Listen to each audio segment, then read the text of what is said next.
Good evening and welcome to the Joint Planning and Zoning Board of Commissioners meeting of August the 6th, 2024. I am Briggs Simmons, the Planning and Zoning Chair. Prior to this meeting, announcements were posted and notices were sent to all board members, commissioners, staff, interested parties, and applicants participating in this meeting. I'll now turn the meeting over to Phil Miller, our chairman of County Board, to introduce and confirm the presence of the commissioners. Mr. Chairman. Good afternoon, or evening, I guess. Can you take up an offering? I believe we got enough here to. Pass the plate. I'd take the roll call now. Ricky Dobbs, are you here? Present. Mark Alcarez, are you here? Present. Commissioner Raxton, are you here? Present. Commissioner Whitney Kenner Jones, are you here? I am here. I'm here also. Thank you, and we'll turn it back over to you, sir. Thank you very much, Mr. Chairman. Also present, we have members of the Planning and Zoning Board. If you would confirm your presence when I call your name. Our Vice Chair, Rob Thomas. Present. Teresa Knowles. Present. Oric Curry. Present. Frank Payne. Present. And we are missing a school board representative this month, and also Mr. Brandon Penniman has been excused. We do have a quorum. Allison Duncan, our Planning and Zoning Manager, will now introduce the county staff and the Planning and Zoning staff present in the meeting. Ms. Duncan. All right. Thank you, Mr. Chairman. Tonight we have with us our Chief of Staff, Tiffany Stewart Stanley, our County Attorney, Laren Wiggins, our County Engineer, Travis McDonald, our Director of Traffic Operations, Carla Pashedley. We have our Zoning Administrator, Phil Schaefer. We have our County Planner, Austin Cronin. We have our Clerk of our Planning and Zoning Board, Johanna Womack. And we have our Secretary of the Planning and Zoning Department, Kim Waters. We also have our Planning and Zoning Department intern, Andres Garcia. And as always, we appreciate our communications team and we appreciate our sheriff's deputies for being with us here this evening. So, thank you. Thank you, Ms. Duncan. There's a reversionary clause that applies to each rezoning, and that is the applicant, the agent, or the property owner has 24 months to vest the zoning change after the Board of Commissioners grant an approval.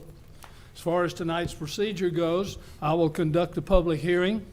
Planning and zoning staff will announce each application, followed by a full presentation on that application. The applicant, their representative, and members of the public in favor of an application will be able to present their information. We will allow 15 minutes total time, 2 minutes per person to speak on behalf of an application. After they finish, members of the public in opposition to an application will also have time to speak. They also will allow 15 minutes total time, 2 minutes per person to speak against an application. After the opposition completes their input or the time has elapsed, the public hearing will be officially closed. At this point, the staff will clarify any points of the zoning case. If the staff is unable to satisfy the board's questions, the board will then ask the applicant for points of clarification. Now, this is not a time for the applicant to re-present their case. Following that, Planning and Zoning Board will entertain a motion. Our first agenda item tonight will be the approval of the minutes of our July the 9th, 2024 regular Joint Planning and Zoning Board and Board of Commissioners meeting. Planning and Zoning Board members, after reviewing the minutes, are there any changes or comments or questions? Hearing none, I'll call for a motion to approve the minutes of July 9th, 2024. Board. Mr. Chairman, this is Teresa Knowles. I would make a recommendation to approve the minutes from the July 9th, 2024 Planning and Zoning meeting. This is Frank Payne. I second. I have a motion and a second. Do we have any discussion? Hearing none, I'll call for a vote. All in favor of approving the minutes of July 9th, 2024, please signify by raising your hand.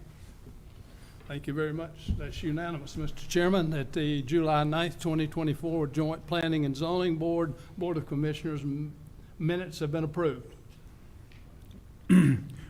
Board of Commissioners, the Planning and Zoning Board approved the minutes from the July 29th meeting.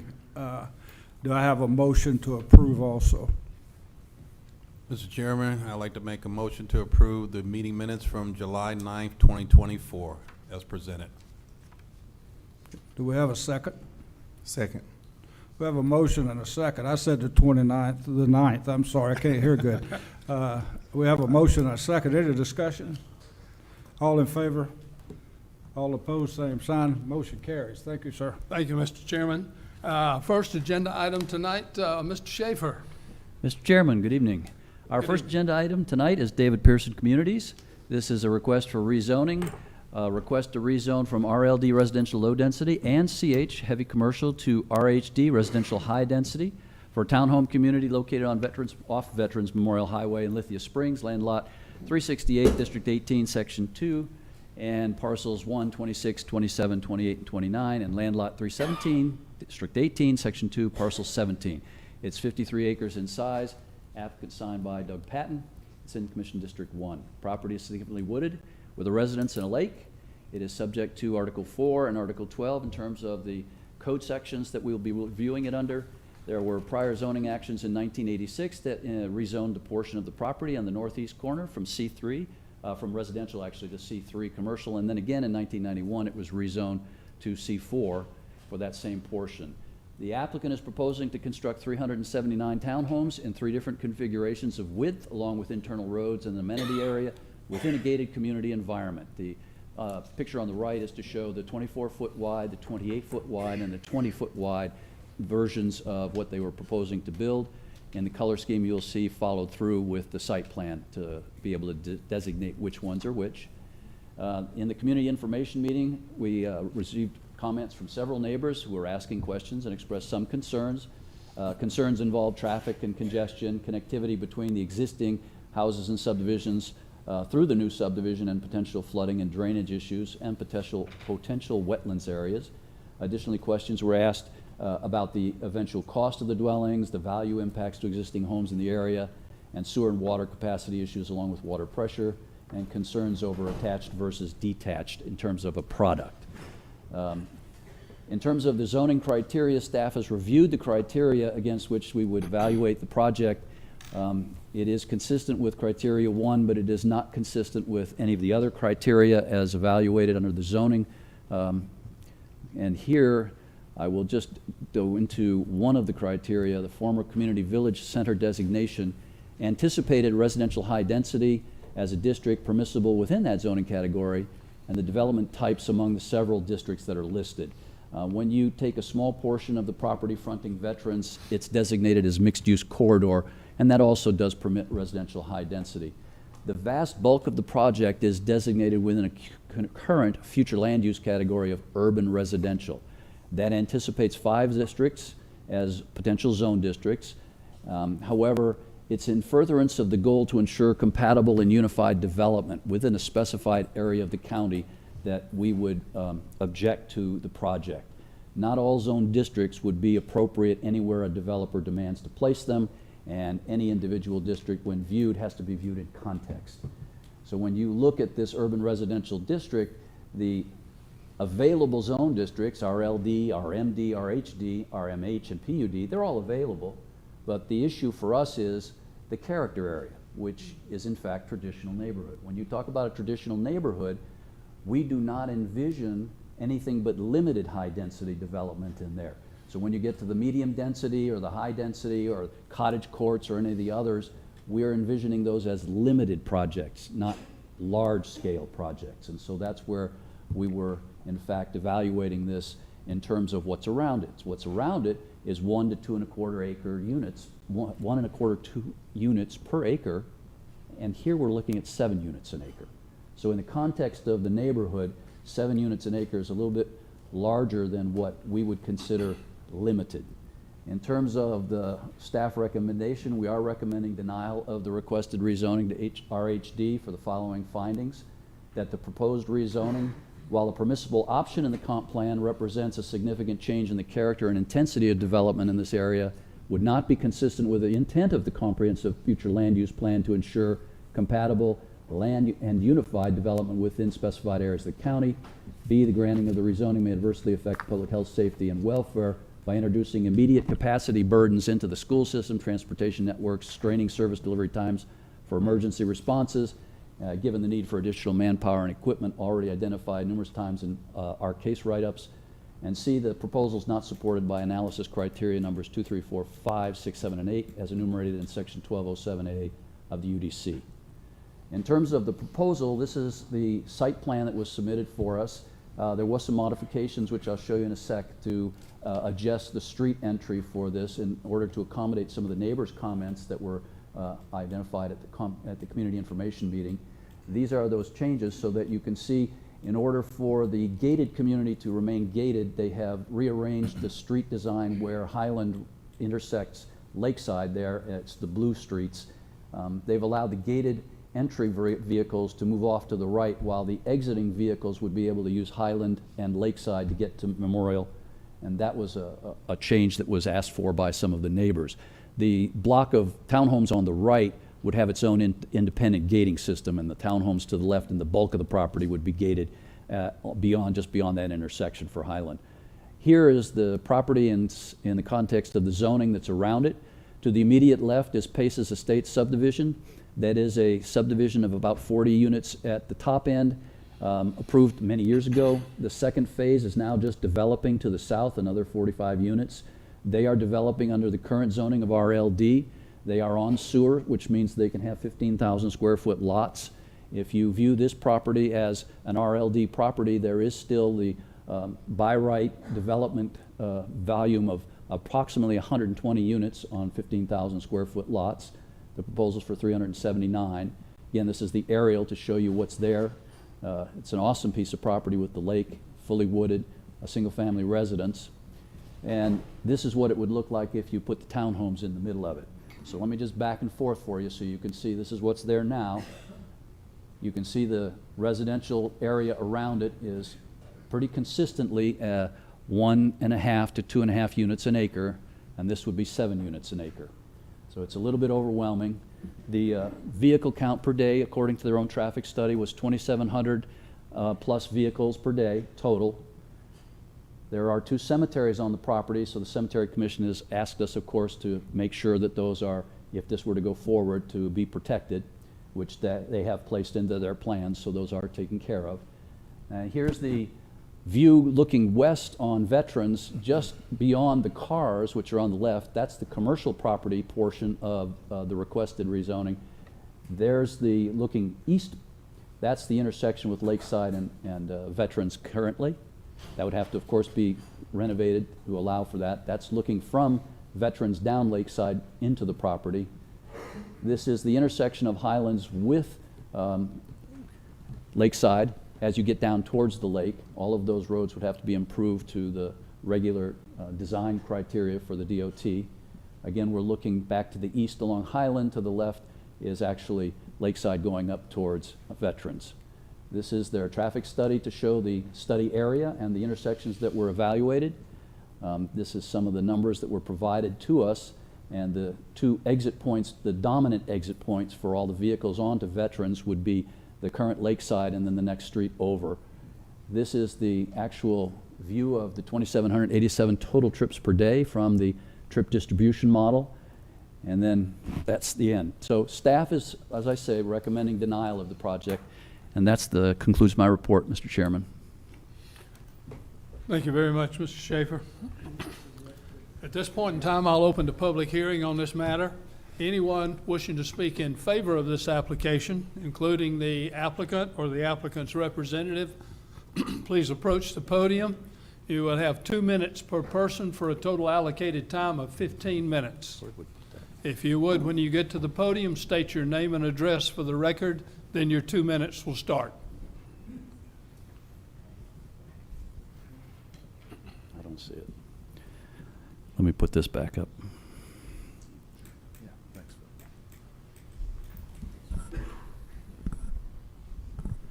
Good evening, Mr. Chairman, Board, Planning and Zoning Board members. My name is Kevin Moore with Moore, Ingram, Johnson & Steele in Marietta, Georgia. And I'm pleased and happy to represent David Pearson Communities in this application for rezoning and present that to you tonight. As stated, it is a rezoning application for just over 53 acres. for property located off of Veterans Memorial at Lakeside Drive, from its existing RLD and CH categories to the RHD category for a single-family residential community of 379 townhomes. Now, listening to the staff report, certainly we respect their opinions, but what we believe is that they're looking to the past and not looking to the future as to what this corridor and what Veterans Memorial can be and what's needed in this area to revitalize that corridor. The overall design of this community is very intentional. It's intentionally incorporated input, in fact, from county staff and from area residents. What have we been able to do? We've been able to preserve connectivity through the road system. We've been able to include a mixed use of different residential types and products. Those include master on the main living areas, as well as a variety of price points so that attainable housing can be achieved by those wanting to buy a home in this what will be a wonderful community. Now, this evening after me, you're going to hear from a number of very qualified individuals who are going to explain to you, hopefully, how the vision that we have for this community supports the county's overall vision and plan for revitalizing Veterans Memorial, and ultimately the vision for the connectivity and support for downtown Lithia Springs. This site plan, when you look at it, has been crafted to provide for extensive and substantial amenities to be enjoyed by those future homeowners. They include massive active amenities such as a clubhouse, pool, playgrounds, as well as passive amenities including park space, green space, and enjoyment of the water and the natural features through nature trails. The proposed community actually is appropriately scaled, given its very critical location off of Veterans Memorial, given how close it is in proximity to its intersection with Thornton Road, and it is consistent with your comprehensive land use plan. We would appreciate your recommendation and ultimate approval of this application. Thank you. Thank you, Mr. Moore. Anyone else wishing to speak in favor, please approach the podium, state your name and address for the record, and then you've got your 2 minutes. Thank you, gentlemen. My name is Jim DeVille. I'm a commercial broker. I represent Carmichael's. I'm also an accredited land broker and accredited land consultant. And I'm taking this assignment. I did research on the future land use, which was Village Center, a mixed-use concept that was put together by the commissioners, the staff, and consultants to urbanize the Veterans Memorial Corridor. The primary hurdle in this parcel was the lack of sewer. I met with from the Douglas County Water Authority, and they created a path through the park, down Highland Terrace, about 3,000 feet, to bring sewer to the site, but it also brought it to Highland Terrace. We met with Phil Schaefer back in 2022, Doug and I did, and talked about the plans and what we intended for it and the future land use, and he seemed very positive about what we intended to do.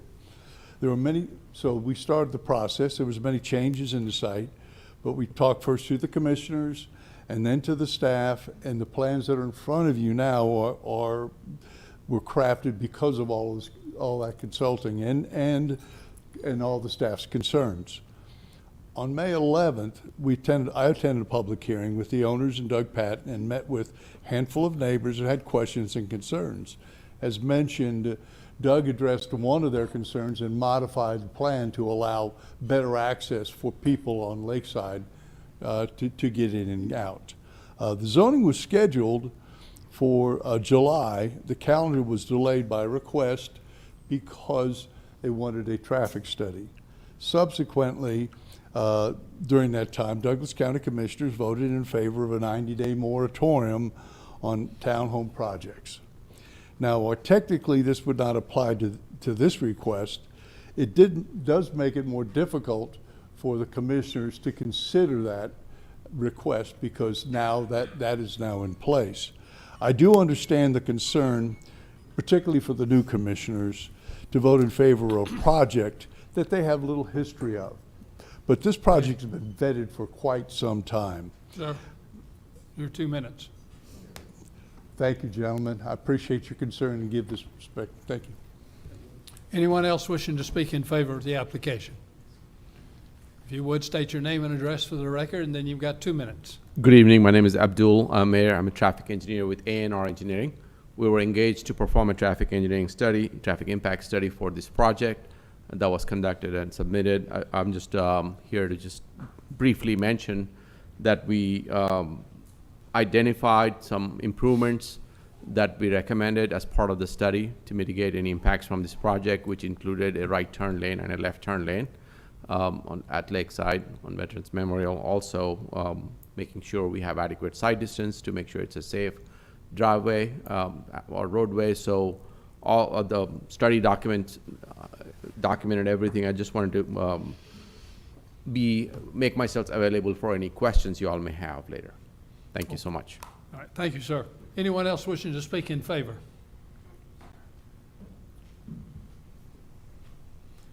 Just state your name and address for the record in 2 minutes. Good evening. Donnie Henriquez, 202 Swanee Lane, Woodstock, Georgia, 30188. You can mail me. As I stated, I'm Donnie Henriquez. I'm the former mayor of Woodstock for 16 years, retiring at the end of 21. I was also a city council member for 4 years before that.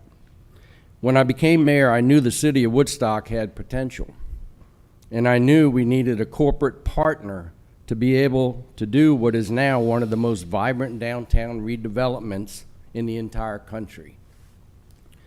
2014, Money Magazine named us the 6th best city in the entire country to live. I say all that to give you an idea of how far we came. Working with our corporate partner, Hedgewood Development, and then John Whelan took over during the recession. Both have proven to be excellent partners with what we wanted to do. We knew that in order for the new businesses that were added to the already existing 5 businesses we had in our downtown Main Street would require rooftops. Along with our corporate partners, we developed the ideal live, work, and play area. Using this very desirable goal as the stepping off point, we also incorporated a distinct idea of making sure the area was a safe and walkable destination. This also was a desirable trait to our vision. Woodstock is now a destination for the entire southeast region of the U.S. Projects like the one that is being proposed to you this evening are essential to the success of redeveloping any area, whether it be a city, town, or village. It is vital to have partners like David Pearson in this company and their vision in order to be successful. I strongly recommend that you approve this application, and you'll be on your way to your long-term goals. Thank you. Thank you, sir. Anyone else wishing to speak in favor of this application?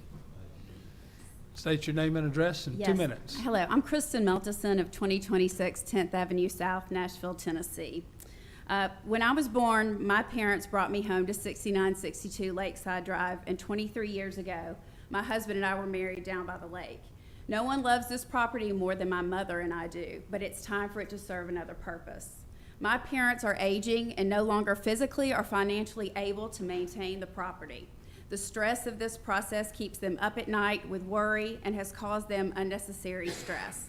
My life is in Nashville, so it's time for this property's next chapter. Over the years, the county has approved developments abutting 2 sides of our land, even though we fought to stop some of this development. Now we find ourselves appealing to you to allow us to sell and develop our property in an environmentally and aesthetically pleasing way that not only will ensure the most financial return for my granddaddy's 80-year-old investment, but also will provide a well-appointed, upscale community unlike any other development I've seen in this area in my 50 years. You and I know that Lithia Springs is in need of a facelift. Many of the buildings facing Veterans Memorial from Lakeside Drive to Thornton Road, as well as to downtown Lithia Springs and on to Douglasville, are run down and often non-operational businesses. Pearson will build a community of high-end homes with desirable amenities that they will maintain in perpetuity. My granddaddy, Clyde Shaddix, loved this land, and he loved Douglas County. Clyde built his grocery store on our property where he served his community for decades as their local grocer. He served as chair of the Douglas County Development Authority, and I fondly recall tagging along on his trips to the courthouse and local businesses. Please respect our wish to sell and develop our land as requested. not only because it will benefit our family financially, but also because it will benefit Lithia Springs. This property is my granddaddy's legacy to my mom, to me, and also to his great-grandchildren for their future. Thank you for taking into consideration the very personal reasons we hope you will vote to rezone our property RHD. Thank you. Thank you very much. Anyone else wishing to speak in favor? If you'd state your name and address for the record first. My name is Kay Carmichael. My address is 6962 Lakeside Drive in Lithia Springs, Georgia. We love this land where we live, these 53 acres in Lithia Springs. It's been in my family 80 years since my father purchased it in 1944. And 4 generations have experienced the richness that this land has to offer. My husband and I are aging and dealing with some serious health issues. As some of us do, we find that it's become difficult to maintain the property and difficult to provide the financial resources needed to improve it. Pearson Communities offers a plan for development that will protect the natural environmental resources here of ponds, creeks, and wooded areas, that will protect the historical cemeteries to honor the people that lived on this land before we did. They offer a quality development, a gated community with amenities, 3 townhome sizes offering affordable options, even including townhomes with our aging population in mind. Definitely an improvement if located in any area of Douglas County, but in particular in this part of our county. 80 years ago, my father made an investment in this land, and during his lifetime contributed in many ways to improve the quality of development in Douglas County. He would be proud to know that these 53 acres can be developed to offer an improvement in our Lithia Springs community. Due to ponds and creeks and buffers for undisturbed land, a higher density development is required to realize the land's full value. Opportunities for development of this quality don't happen often. We're asking you to be forward-thinking, to be proactive, and to be progressive by approving this rezoning request for our land to residential high density. For me and Bert, Kristen, and our grandchildren today, yours is a major decision that truly affects the rest of our lives. Thank you very much. Anyone else wishing to speak in favor? State your name and address for us, please. My name is Doug Patton. I guess I'm the reason we're all here. I'm the Land Development Director for David Pearson Communities. I would like to read to you words taken from your 2023 Comprehensive Plan documents, of which we fit squarely within. In these documents, this parcel is designated as urban residential within the VMH corridor. The VMH corridor plan states, Veterans Memorial Highway is considered the main street for Lithia Springs and all of Douglas County. Parcels near historic Lithia Springs need to be rezoned to a combination of medium and high-density residential. Along the corridor, higher residential densities like medium and high density will be better support future commercial developments. The land use focuses on developing a mixed town center surrounded by denser residential uses like townhomes. The Douglas County housing market final recommendations are Douglas County should support multifamily communities, of which are in walkable locations supporting the redevelopment of downtown, of which our higher density is accompanied by investment in quality construction and more amenities. In the report, sewer access was considered a barrier to this development. DPC will remove that barrier and bring sewer to that area. When the county implemented the goals within the comprehensive plan, I believe it was done in good faith because they added this final quote. Attracting new, denser housing will signal to the broader community that change is at last happening on Veterans Memorial Highway. You believe that then, and we believe it now.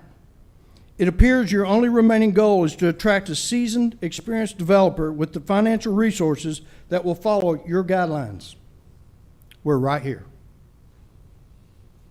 Our plan will abide by your ordinances to place affordable houses within walking distance of your targeted downtown center. We respectfully request you as the commission leaders of the community to adhere to the recommendations in your comprehensive plan by approving this project. Thank you. Thank you, sir. Anyone else wishing to speak in favor? Seeing no one moving, I will close the public hearing in favor and open the public hearing in opposition. Anyone wishing to speak in opposition to this application, please approach the podium. You have 2 minutes per person for a total allocated time of 15 minutes.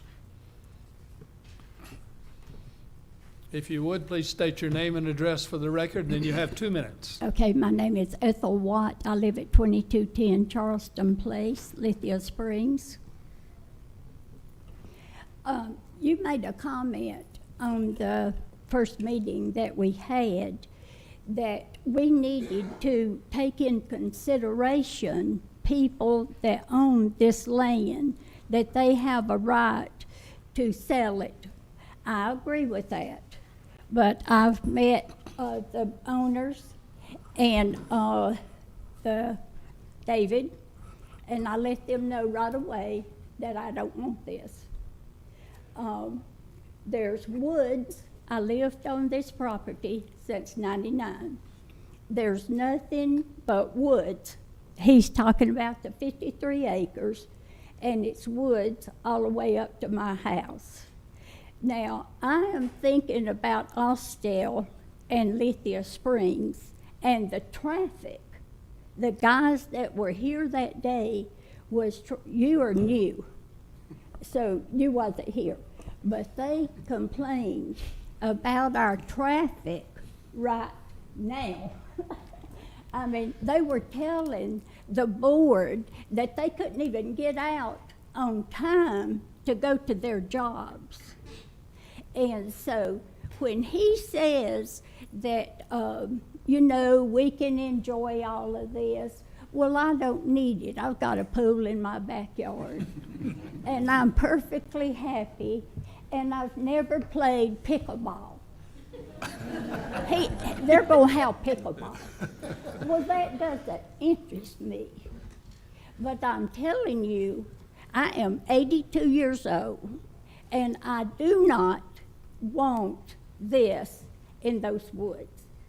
Now, I'd like to have the two ladies to be able to sell their property in something that does not give me all of these apartments, because I'm telling you, I can walk across my woods and see all these neighbors. I don't need all those neighbors. Okay.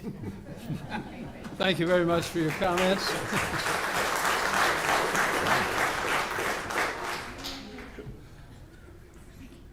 If you would, state your name and address for the record, and then you have 2 minutes. My name is Marion Marlowe. I live at 6240 Baldwood Drive here in Douglasville. I am against this because I see the amount of growth and high density that is happening to this quaint little community that we used to have. I have lived in Decatur, where they have taken, and I've been evicted out of 2 apartment complexes where they've put these high density live, work, play areas, and the people who live in the townhomes and the apartments above that cannot afford to live in, or you can't work in that area below the townhomes and apartment and sustain because there's 700,000, 300,000, and 400,000. I don't want to see that happen to Douglas County. My family has lived in this county for over 20 years. We came here because it's close enough to the city. If we want to get into the city, we can go into the city. But I can go home and listen and watch the rabbits, the raccoons, and the deer in my backyard. Now I'm watching 166 and all these other locations be leveled. You're saying that you're keeping in with the community and everything like that and keeping in with nature. But when you change the topography of the land, you do not keep in with nature. God made this ground the way he made it for a reason, and it helps us to stay in our community. I think this high density, it brings in at least two vehicles for every one house. One household has at least 2 vehicles. It already takes me 30 extra minutes to go from Circle K on Highway 5 to I-20. I live less than 3 miles from I-20. Make it make sense. And you're wanting to do this now to 78 and to other areas in Douglas County? This is why I'm against it. Thank you very much. Please hold the noise. Mr. Chairman, please, if we could ask for applause to be held during this hearing, that would be most appropriate. Yes. Thank you. Please, no applause until the end, if we need it. Anyone else wishing to speak in opposition? If you would state your name and address, and then you have 2 minutes. My name is Jamie LeBlanc, and I live at 5025 Roxton Lane. I'm sorry, would you get closer to the microphone? We can't hear you. Jamie LeBlanc, and I Okay. live at 5025 Roxton Lane. Okay. Go ahead. Yes. So I'm here on behalf of my children, actually. We live in Douglas County, and I moved to Douglas County about 5 years ago. We love everything about here, except for the school system. Our schools are overpacked, our teachers are underpaid, and they don't have the resources. And this school is begging the county to stop adding houses because they cannot keep up with the kids and the amount of kids in the schools right now. So every single parent in the system, in the school system right now, is constantly advocating with the schools on them getting better resources for the teachers and how we can give them more just overall to our students. That's not happening. They are extremely behind and they are underperforming. And so what I'm asking is that you guys, I'm not against them selling their land and I'm not against them even developing it over time. But I am asking that you guys listen to Douglas County School System's petition on holding off residential building for the next year or so that they can have an opportunity to get the schools to where they need to be. Because our parents, we're leaving. We're going to private schools. We're taking our taxes, our funding, and we're going to other places because Douglas County School Systems is suffering right now. That's all I had. Thank you very much. Anyone else wishing to speak in opposition? Okay, seeing no one moving, I will close the public hearing on this matter. Planning and Zoning Board, do you have any questions of staff or of the applicant? Ort Curry. I have a question for, who is yes, you. Now, I'm hearing the residents talk about the density, and you're saying that we're going to have 300, I'm looking at 379 units, am I correct? Yes, sir. In that area. And like we talked about it, we have three, let's just say 3 people in a house. It's going to be at least 1,100, over 1,100 people. Most people are going to have more than that. So ask the question, how many bedrooms? And is this development going to be for rent or is it going to be for sale? And if sale, could you give us kind of like a rent range or a sale range? That's a couple questions, but let me try to see if I can line them up. First of all, the bedrooms minimum are 3. Some of them will be more. It's based on the configuration of the unit you purchase, because we are trying to target we have an age-targeted goal. We don't want to make age restricted, but we are doing a large portion of the property in Master on the Main, of which is going to target more of the empty nesters, the older crowd. I try to be respectful when I say that because I'm 69 years old myself, and I don't want anybody to think I'm trying to be disrespectful, but stairs get tough. So Master on the Main on several of these units. That's why there are a variety in sizes and widths. 3 bedrooms will be the standard for the townhomes. As far as sale price and rent price, they are for sale units. The reason why there are 3 separate types of townhomes is because we're trying to offer different levels of purchase. There's going to be some that cost more than the other based on the options that you buy. We're trying to keep some of them as affordable as possible to people who are just, singles. the target is to try to have people who buy there because they don't need the huge house to take care of or the outside to take care of. Their weekends are tied up. They can't go out and mow their grass for 2 or 3 hours on the weekend. They want to be able to take care of their own house. We call it shiny. And they can come in there and they can do what they have to do their job, and have a nice place that when they leave and go to work, they go out the drive-through gate, it closes behind them, and they don't have to worry about anything because they have neighbors. As far as price range, I really don't know what the price range would be because it's all going to be based on how much of the property it takes to develop the track. But I would say mid to high twos to mid fours, mid fives. Okay, so you're saying mid twos to mid three for, okay. It's a Are they gonna have pretty two- wide variety of price range. Yeah, so are we gonna have 2-car garages? 2-car garages with 2 cars in the driveway on all units. Okay. Okay, I'll pass it on to some of my other colleagues. I know they have some questions. You answered mine. And I have a question. What amenities will you offer there? The amenities is is something we're kind of proud of because we take care of them ourselves. We run our own HOAs, and so because we seed them with our own money. Most of our clubhouses range from 6 to 12,000 square feet, depending on the size of the community. This is going to be one of the larger ones. People actually try to rent our clubhouses for weddings and stuff like that. They're so large. We do full-size Olympic pools. We're offering, I think it's 9 to 10 pickleball courts located in 2 different locations of the property. We're installing dog parks in 2 or 3 locations of the property, of which we found very important in most of all of our developments. We're using walking trails and the buffers that are required along the creeks we're preserving to allow a walkability throughout the entire site. In between the townhomes that we're building, we are actually installing sidewalks that connect the streets that are not only on the corner, they're in the middle as well. So there's more of a versatility to be able to walk this community and get around and with your neighbors. There's extra parking spread out throughout the development to allow people that if they want to drive to a dog park because they can't walk to the dog park, that is there as well. But the amenities is several acres.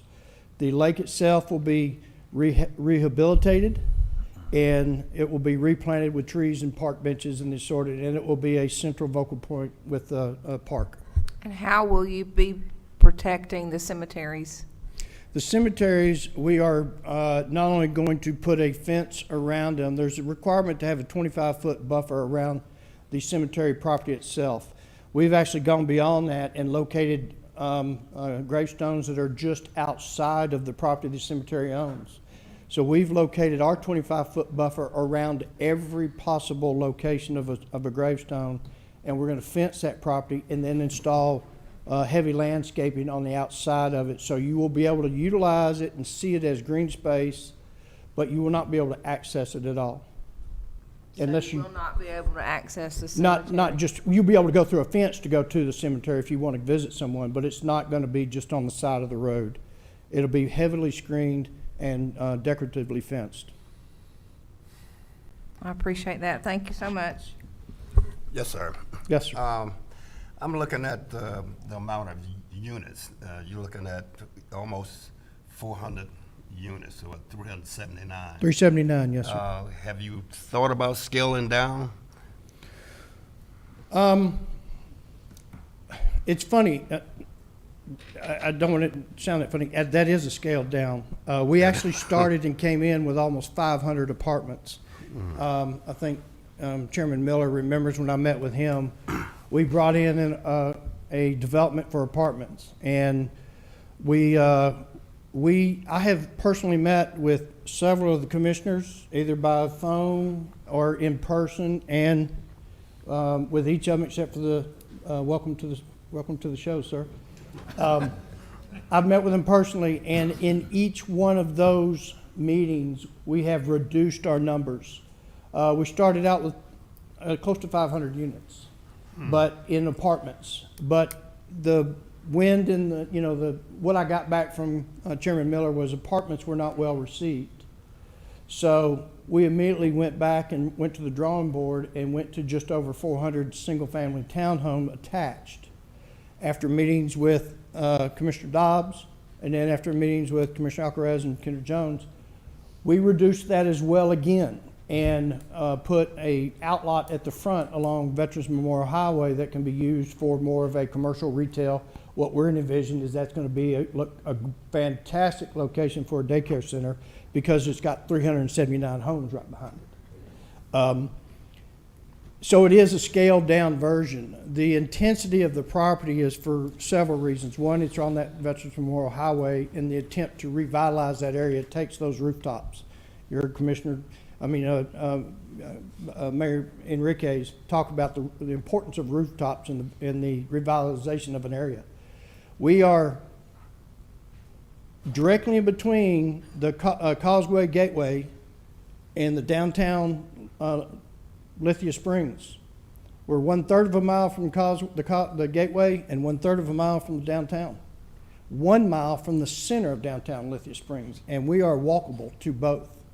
So the density we feel is where we need to be and where we want to be with the amount of effort we got to put into preserving the environment, preserving those lakes, rebuilding those protection of those cemeteries and the detention facilities on site, protecting the floodplains, and the dam remediation that's required on the lake itself or the pond itself. Okay, thank you, sir. Yes, sir. Chairman, I have a question for Mr. Schaefer. Hey, Phil, couple questions. By right, at low density, they can build up to 120 by right, meaning not to come through us at all to get Correct. for approval. Correct. Okay. Medium, what would that consist of? How many? So medium density, if it were to rezone to medium density, that's 10,000 square foot lots. Three units an acre. So about 3 units per acre? Yeah, 3.4 is what the correct So arithmetic is. 160-ish? Given the site's Okay. environmental issues, you might not get completely Right. 3.4, but again, that's what you'd be looking at as Okay. medium density. Okay. Also, a question about it has to be on sewer, right? Correct. No way this can be on septic. Where do you bring the sewer from? To the east. I mean, where is it the close, do you know? It's on Thornton Road. It's on Thornton, okay. It How comes far, up do you know? Highland. Yeah, Sweetwater Creek there's a, yeah. about 3,000 feet? As you go over towards, what is it, the start of Mount Vernon, I think, is where the sewer actually, okay. And that's gonna bring not only for this subdivision, but also it'll tie in for other businesses might wanna tie into. It could the sewer. conceivably tie into others, and as you may not know, the subdivision immediately west of here, Paces Estates, is already on sewer, so they had to bring sewer in up through their property as well. So, Did you need a pump on this? yeah, So it's a lift, there's a lift station there, okay. So they don't need a lift station for this one, a pump or anything? no, It's this is straight- gravity. Okay. Yeah, All right. the gravity flow would allow that. Gravity flow works with this Yeah. one? Okay, so no additional equipment, machinery needed, just roll downhill. Okay. That's how it rolls, downhill, right. Okay. And I never got the square footage. I know you had 3 different plans. Do you know the square footage of the plans? Dude, 12 to 13 on the smaller ones, up to 22 to 26 on the Okay. That's a big difference, big spread. get back up to that, where we were talking about these. That's And if you can go back to the reason why your denial or one notice you gave, could you go over that one more time? Well, more than one no, but. So under. The main note. Yeah, so here we're evaluating that under the zoning criteria number 4, which is the proposed use compatible with the purpose and intent of the comp plan. As they've pointed out, they evaluated our comp plan, they've looked at it, and we've looked at it. The former community village center designation was changed last year when we updated the comp plan. So part of the issue for us is It's now small pieces in the mixed-use corridor, the VMH overlay, and the part of the property, the vast bulk of it to the south, has been redesignated urban residential. And in terms of the urban residential, yes, we have the category of high density that's available as a zone district. But when you get to the character area, which is the more refined look at what you're saying, okay, here's the comp plan's larger view, which is what's the future land use map suggest, and then you look at the character area. The character area piece of the comp plan is where you get down to the details. So what it's suggesting is, while the future land use map is urban residential, and you allow high density in that, medium density and all the others, when you look at the character area, it restricts it a bit. It takes it down to what is a neighborhood actually going to look like and develop at.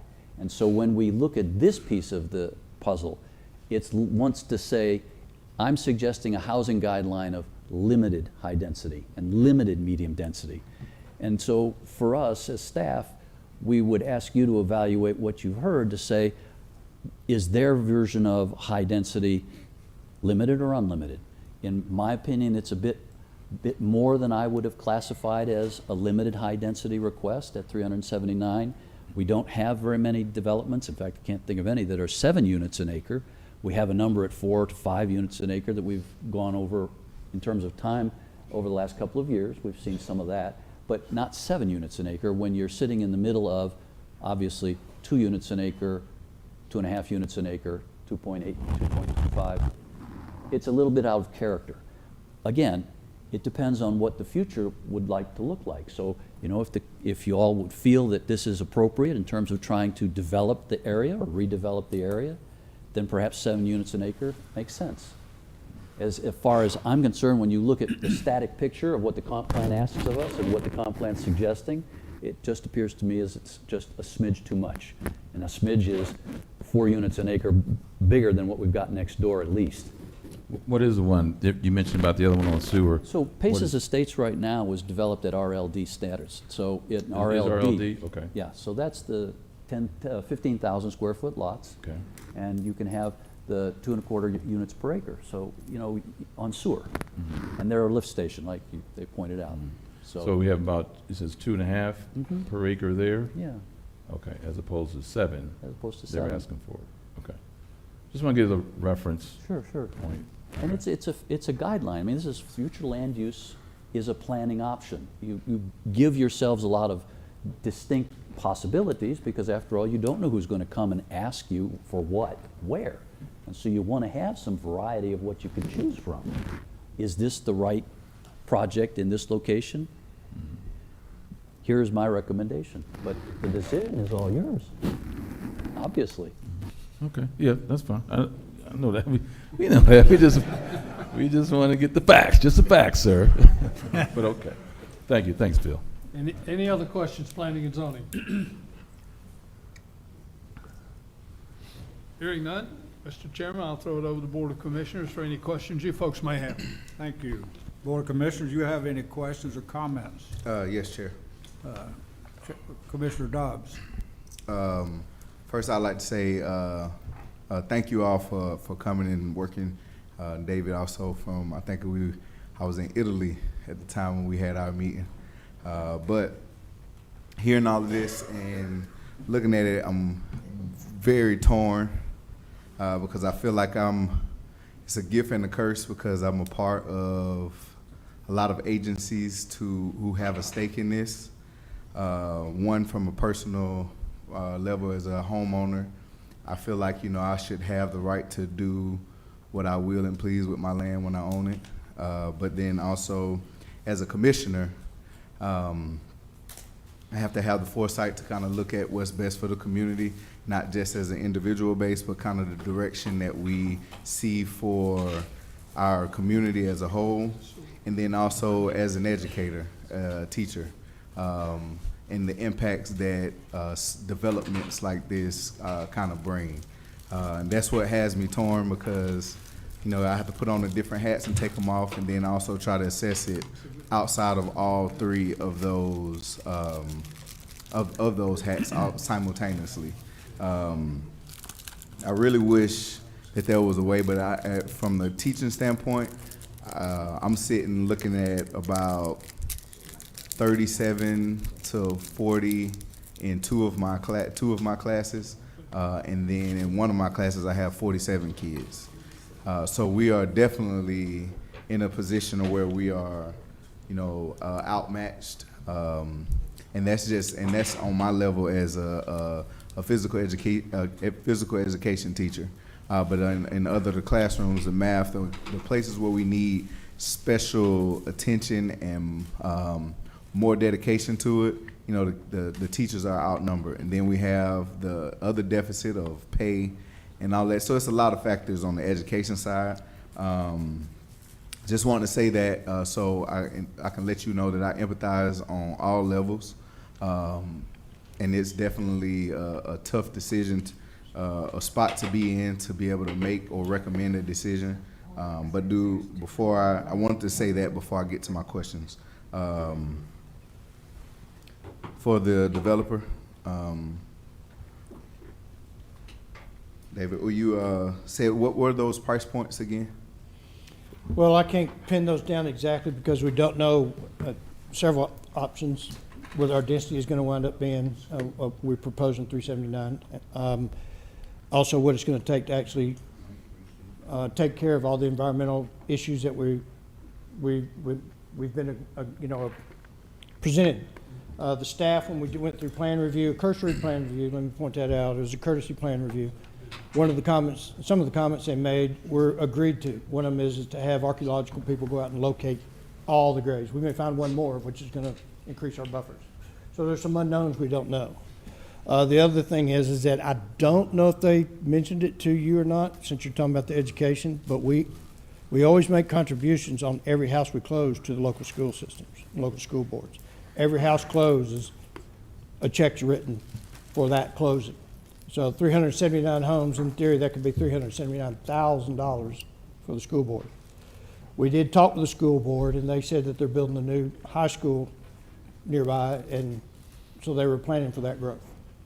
But as far as the cost, we're ranging mid to high twos to, just over 5, based on which unit. Okay, it's a big jump. Let's see what other questions. Well, and the other from a commissioner standpoint, because I understand, being from District 1 and growing up in District 1, having a grocery store, a nice-sized grocery store in District 1 was definitely one of my main goals, and I understand what it takes to get that is the rooftops. So that's where I can empathize as a commissioner, because I see the growth and the necessity that we have in District 1, but also, it's a double-edged sword. And is it possible? I know one of the planning and zone board members asked about, have you thought about downscaling? Because when I think about it, 120 units is a lot. Is it possible to make just 120 pristine future homes, and then that way, because at 120 you don't even have to come before the board to ask for this excess? No, we wouldn't have to come. It'd be by right development, but I can't speak specifically, but 120 units, we would probably not be here. Yeah. Our goal is to not only help the Carmichaels, but to help the revitalization of Lithia Springs, to give you the seed money to do so, and to be the, I guess you could say, the charter corporate companion for your redevelopment. That's the reason why we need what we need. The old saying on the movie, build it and they will come. We're willing to build it and then see if you can get your Publix or your other grocery stores and whatever, because they'll have somebody to serve.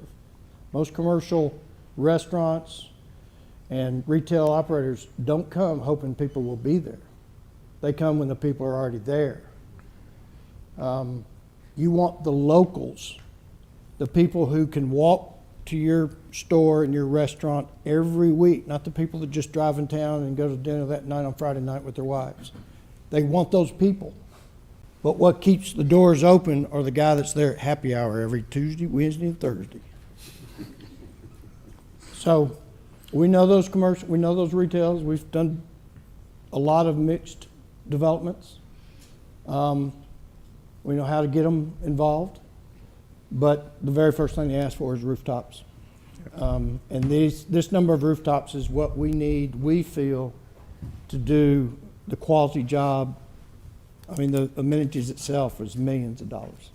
So, Okay, and then one more question before I shift, and this may also be a question for transportation as well. With the traffic study and all of that, because I think right there, as you come around Veterans Memorial, around that curve, and you get down to the red light, it goes to like a 2-lane.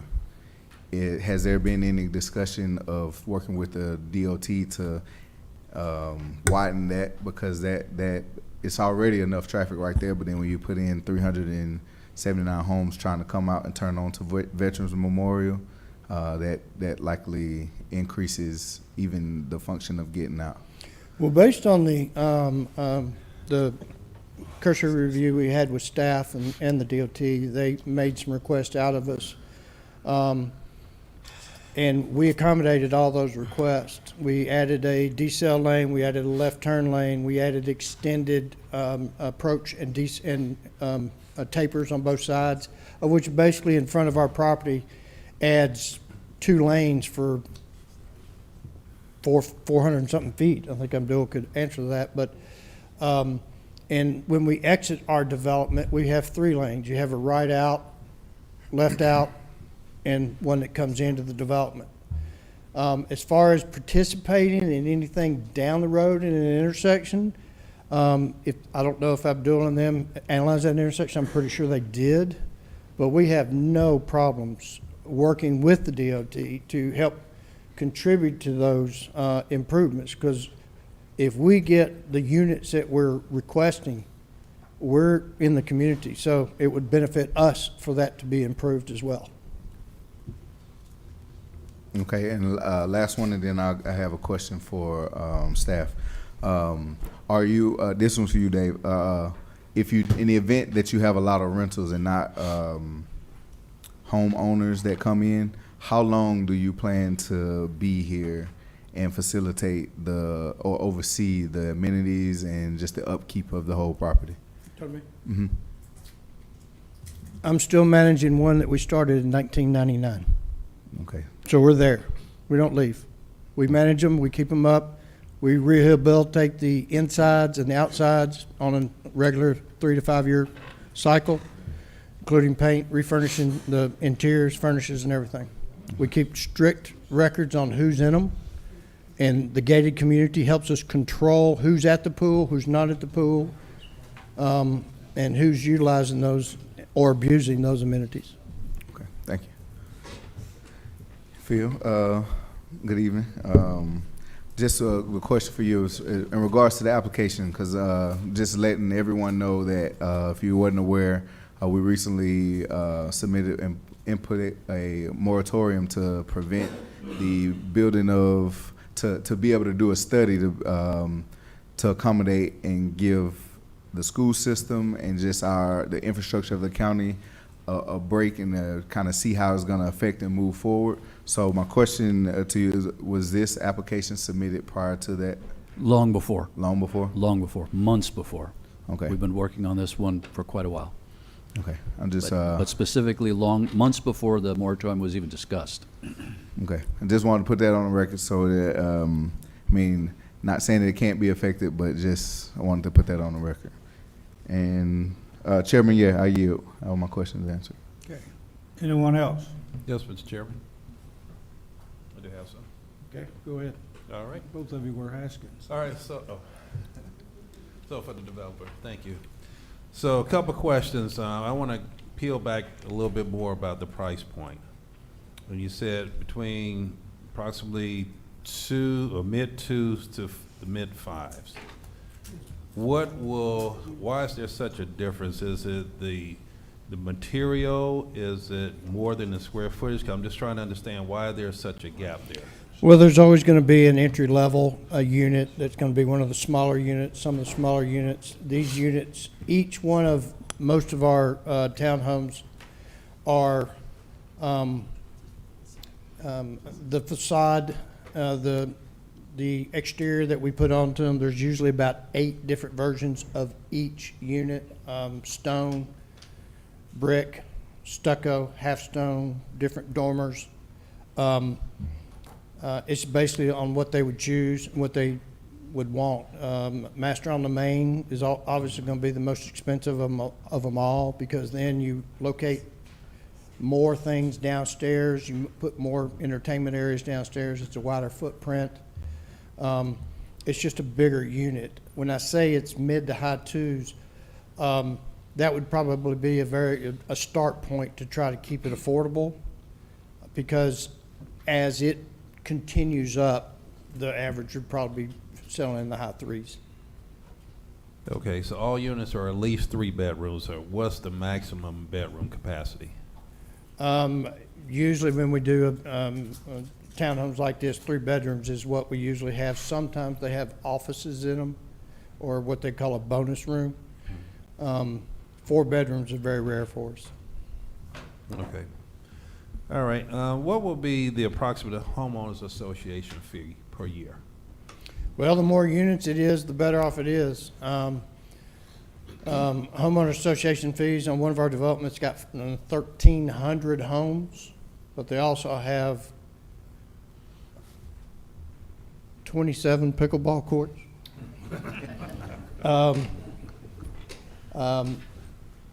They take care of everything exterior of the unit, the homeowner, everything. Yards, they blow the yards off, they rake the leaves, they trim the bushes, the whole 9 yards. They run somewhere in the neighborhood, I think it's like, it's hard to remember, it's like 1,700 a year. But those are the ones that are, like I said, those are the ones that are the higher end. Those homes are $700,000, $800,000, $900,000 homes. They're big yards. Townhomes, we got some that are, we don't call them townhomes. We call them, because we got developments that are more cottage-like, and they're much more reasonable. They're in the, $350 to $400, and we usually split that up to like every 6 months, something like that. But each unit we have has a different level of amenities and a different level associated with that amenities. We always do our own seed money. We put enough money into the accounts to actually rebuild the amenities again if we need to. And that seeds until all the homes are sold, and then we supplement the HOA monies until all the homes are sold, or at least the majority there, and they can take over they don't become the HOA, but we have what we call appointed authorities that help make votes and recommendations for the HMA, but we pull and pay for all the bills. Okay. Just 2 other questions. This one's for staff, so for Phil, just in regards to impact, and I know that public safety is one that I definitely would like to get a little bit more deeper understanding. When we went to the fire, when we went to the sheriffs, what was shared, what was said in regards to impact from a public safety standpoint? So from, I don't know if I don't think I put them in. Let me grab it. The impact is always coming back from the sheriff department that we need more manpower. We're down 60 officers and we need more vehicles. The fire department has always stated that they require, obviously, the emergency response lanes around properties. However, we've heard the chief say repeatedly that we're having response times. So as we recount to you each month as we've gone through the most recent years, response times for vehicles to various properties has in fact gone up a little bit here and there time-wise. That's partly due to traffic. You just don't have a as the crow flies, because you're still fighting traffic lights and traffic. But as far as the actual staff report itself, fire department shall provide and maintain adequate access for all emergency services, personnel, equipment, and apparatus. And they identify 6 to 8 minutes for response time from Station 1, which is not too very far away, at 2.2 miles. Again, that's pretty close, and that's ideal. As far as the sheriff's department, he has a list. What's the estimated response time? Whereas those times used to be 10 to 15 minutes, it's now up to 15 to 20 minutes for normal response for just average calls, not the emergency calls. And in terms of requests, they have been lately suggesting that they're 4 to 5 deputies short, 14 positions short, that kind of thing in the staff report. So there are shortages of manpower. There is issues with service delivery. Okay, all right, thank you. And then this one, I guess, is maybe just to the homeowners, the current property owners, yourself. And the question I have is in regards, or have you ever thought of, or would you be open to single-family development versus 379 townhomes? Thank you for your question. In regard to this particular piece of property, there, as you know, we are in the floodplain. We have a 4.5 acre lake that's in front of our home. We have another retention pond that is on an adjacent property line in our property. We have 2 cemeteries. One is just over 1.5 acres, and another is quite small that's on the back property line. All of that is to say, because of the environmental recommendations and the EPA restrictions for development and all of the buffers that are required for all of the water and the natural resources that we have, it would be very difficult for, I think, a developer to come in and develop the property for much less than the density that is being requested. We would hope that because of the natural resources, I don't want to call them impediments, but the natural resources, the density would need to be higher than just the single-family home detached development. Okay, thank you. Is that it? Thank you. Mr. Chairman, I yield the floor. I do have a few Ms. questions. For the developer, you've heard the residents' concerns in regards to traffic.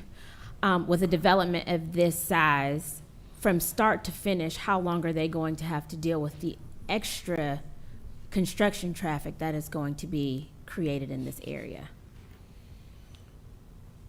Well, fortunately, we have 2 ways to get in and out of the properties. We have Highland Terrace, and we also have Lakeside Drive. So we would be able to isolate the construction traffic to one of those that has least impact to the community, as well as the fact that when we go on to a project, our plan is to come onto the property and stay on the property, develop it entirely. We're not going to do this in phases. We're going to do the entire thing. What's the timeline?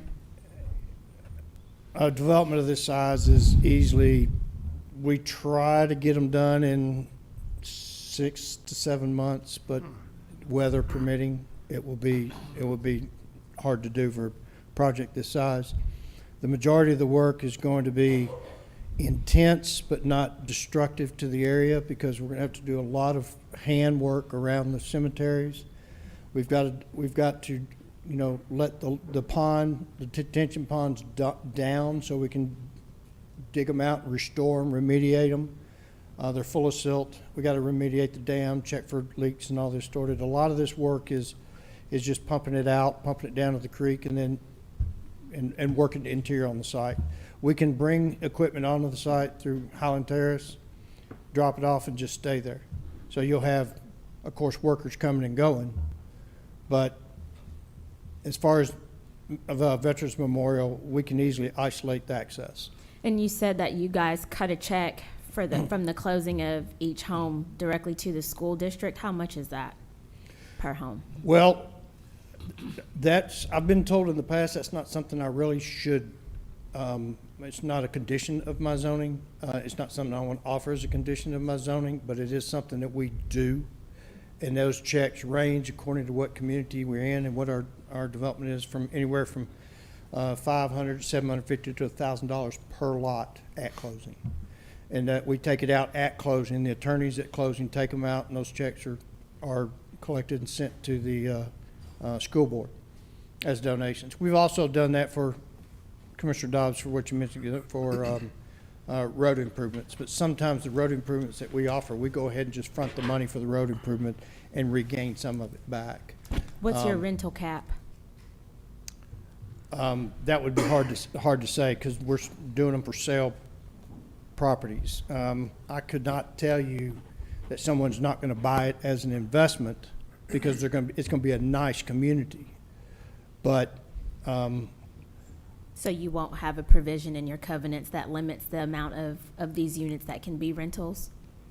only if that's a concern. It has not been a concern in our properties. I've got properties now that have 413 lots in it, development, we call them cottages, and the rental is well below 10 to 15%. And so it's not really a concern, because these communities tend to attract buyers and livers, people who want to stay there.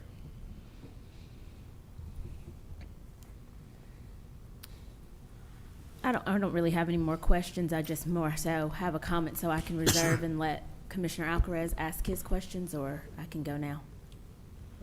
Go ahead. I guess my concern is in the range of price points.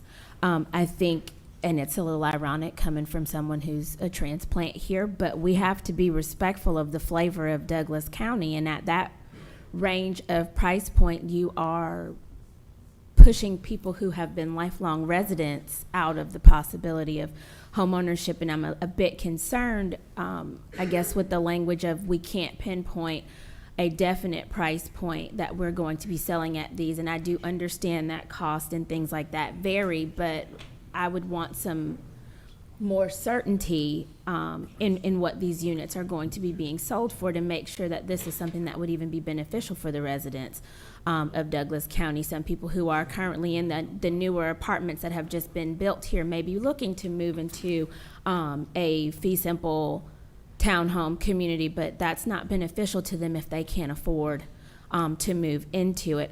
I also hear a lot over and over, not just from this developer, but developers in general that come here, and we hear over and over and over and over again that you have to have rooftops to attract different businesses here. Peachtree City has 36,000 residents, and they have a Sprouts. So there is more involved than just making sure that we are building high density over and over again. It has to be quality development, and that's not to say that this project would not be quality, but aesthetics matter. Price point matters. The other amenities, not just in the neighborhood and in the community, but what we have as a whole in the county matters.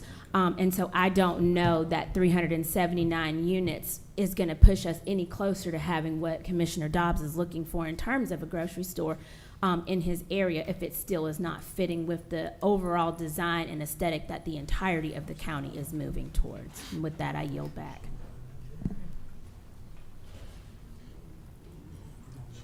You good? You have anything? Yes, sir. Vice Chair? Okay, I just got one question for the developer. You made a statement that you have one unit that you guys still manage that goes back to 1999. Have you sold any of those other developments that you've done? The only developments that have the builder has taken control of the HOA were the smaller developments. We have a couple that are 18 units, one that's 11, and those price ranges those homes are 1.2 million to 3 million. So the owner is a different breed of people, and they want to manage their own destiny, because it's a smaller group. We don't have to pay attention to everybody, because it's pretty easy to get 18, 17 people to agree on what they want. It's a lot better than 300 or 400 to get them to agree. So you have to have someone in there that's kind of a middle person, that has the best interest of the entire community. Okay. All right. But there's been, I think, 3 in the past 4 years that I know of that have been transferred to the builder, And ultimately, they're in control of that now because it's small, much smaller communities, none of them over 17 homes. Okay, and this is for the company who did the traffic study. Can you tell me about what times of the day you did that traffic study? So the data we collect is typically during 2 hours in the morning peak hours from 7 a.m. to 9 a.m. and in the afternoon from 4 p.m. to 6 p.m. Okay. And then what we do is we evaluate the worst 1 hour within the 2 hour window. We call it a peak hour. So the 4 15-minute consecutive intervals, we kind of make totals for 15 minutes. And so the 4 consecutive 15-minute intervals within the 2 hour window constitutes our AM peak hour, similarly the PM peak hour, and that's what we analyze. Okay, did you just take this study right there at the location, or did you take it anywhere, say from Lee Road or Sweetwater Road down to Thornton Road? So the study intersections included Lakeside Drive, obviously, where all the traffic will exit. We also included some internal intersections on Highland Terrace, also included Hill Street, where it comes out on Veterans Memorial. So those were the intersections that we included in the study. Okay. All right, sir. Thank you. Maybe this is for Allison. Yes, sir. Are there any plans that you know of GDOT, because GDOT owns 78, it's not under us, but do you know if there are any plans in place for any improvements to Veterans Memorial Highway at Sweetwater? I would No. defer to our Okay. DCDOT colleague, Oh, Carla I didn't see you Machedley. sitting there. You're asking at that intersection Yes. of US 78? I have a request for a permit to do it this year. And it's kind of being held up by one engineer down there, and we're working on getting it through. And what is so that that we improvement? can improve it. What is that improvement going to consist of? The improvement's going to consist of a restriping so that we have a left turn lane across from South Sweetwater. We're going to put left turn arrows on all 4 sides with these FYA heads, which are the flashing yellow arrow heads, where we can vary those left turns as they need to be. We're also putting detection, because right now there's no vehicle detection, so it's just a fixed time. People run red lights because they're tired of waiting, that kind of thing. So we're doing a wholesale upgrade of the whole intersection. Okay. The only reason I'm asking is because if anybody's lived here for any period of time and you've come up through from Thornton Road to Sweetwater in a afternoon traffic, you're waiting a while. You're Oh, yeah. waiting a very long time. So I'm just looking at another 600 cars coming through there daily. But that's all I that's all I have. Okay. You know, and two, I don't have any more questions, but just to look at this, just for the record, Station 1 is probably one of our smallest fire stations in Lithia Springs, so it's not occupied with a whole lot of our firemen and EMS. But two, there's already a strain on our fire and EMS. And I am sympathetic, to wanting to sell this property, but we have to look at this county as a whole for safety. We are already outsourcing our EMS to Puckett and West Georgia EMS because we get overloaded. And it's because of, and I'm not blaming nobody, not saying anything bad, but we've had a whole lot of growth in a short amount of time, and we have not had any control growth, and our infrastructure can't not keep sustaining all these developments. It's just my opinion, but we're 25 years behind in resurfacing our roads. So, you know, I just would like for, as the reason why we expressed to put in the moratorium, we have some catching up to do, and we have some studies to do. And for the better quality of life for all of Douglas County citizens. So I just wanted to put that on the record, Chairman, and I'll yield. Thank you. These houses will be sold to individuals, or will they be sold to Wall Street, or? Individuals. And the HOA will, the HOA will keep them from being rentals? Well, the HOA could control the amount of rentals into the property by supervising any restrictions that are placed on rentals.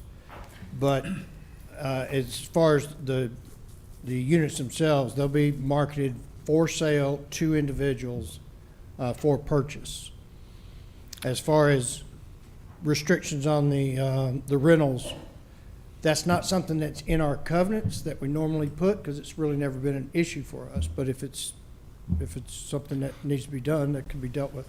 I think it's an issue probably for most of the country that Wall Street has bought out most of the older houses and made rental houses out of them, and as a result, rent has gone sky high, and the property values have gone sky high, and the poor man can't afford them anymore. So, you know, it's incumbent upon us, I believe, to do things that that keep that number down, and the way to keep that number down is not allowing these gigantic companies to come in and raise our prices. So, yeah, I'm interested in, I mean, this sounds like a heck of a complex, but I'm not interested in any more rental houses in Douglas County.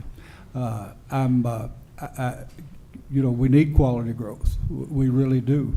But if we don't control it, and if we don't keep that from, any more of that from coming in, then we're just going to be in deeper trouble. And, you know, these Whole Foods and things that everybody's asking for, they're not going to come out here to extremely low income and all rental property housing. So, well, there's other ways to deal with that besides putting a cap on rental. I'm not saying cap on rental is not something that's a negotiable item, but you can also, in your HOA covenants, you can restrict the purchase of individual units more than one or two by any one corporation, and that can be a restriction that would help control somebody coming in buying 20 of them and renting 15.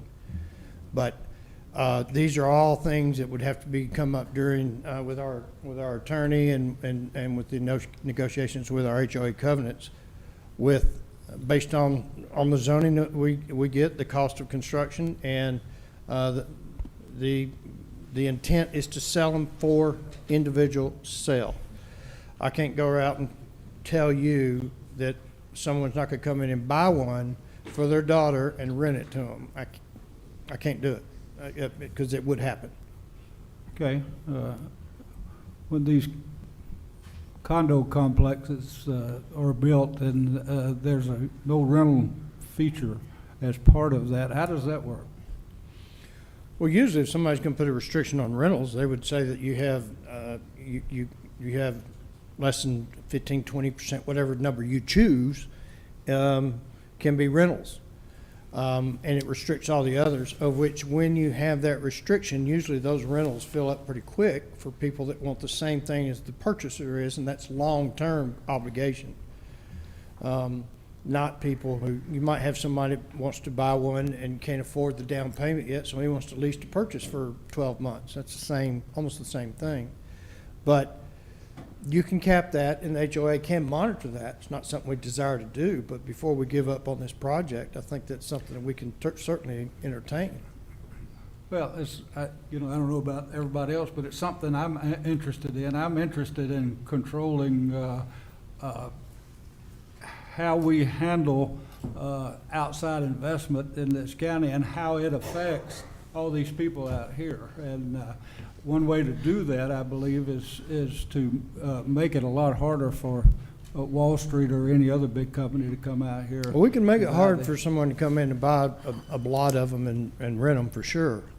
But we wouldn't want to hurt the people who are wanting to help out their parents or their elderly or their children or whatever, who want to buy it as an investment for their child to live in for 2 years, then they go to college and come back and they sell it. You got it's a juggle. Yeah, but you've got smart lawyers and you can figure out how to do that, right? I got the best. Huh? I got the best. Yeah. Okay. Allison, this 2.4 per acre, is that, did I understand that right? This project is proposed to be 7 units per acre. This is 7 units, but you're recommending 2.4 units per acre? Would is you like that to speak to correct? that, sir? That's what I don't understand. No, Phil. the existing zoning would allow for 2 units an acre. They're asking for 7. So they can do that without? Without any, no, you would see a Coming to preliminary see plat. us. Yeah, they'd come back to you, we'd say, here's the preliminary plat for 120 units, Yeah. and you'd bless that.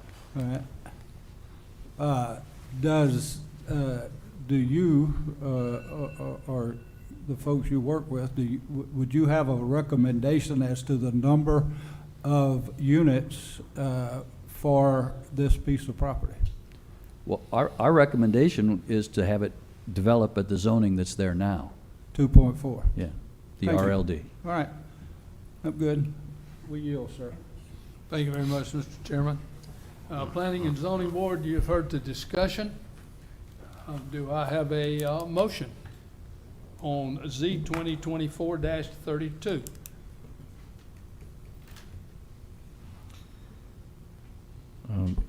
Chairman, it's Rob Thomas. I'd like to make a recommendation for Z 2024-32.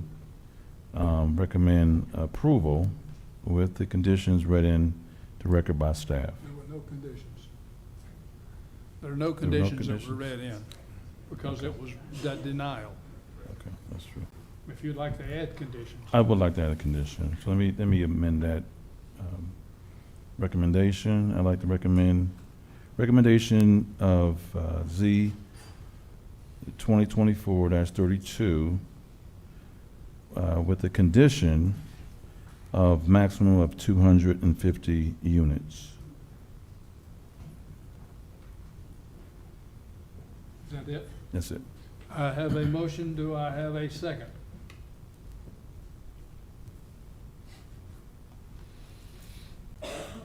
Hearing no second, the motion dies because of no second. Do I have another motion, Planning and Zoning Board?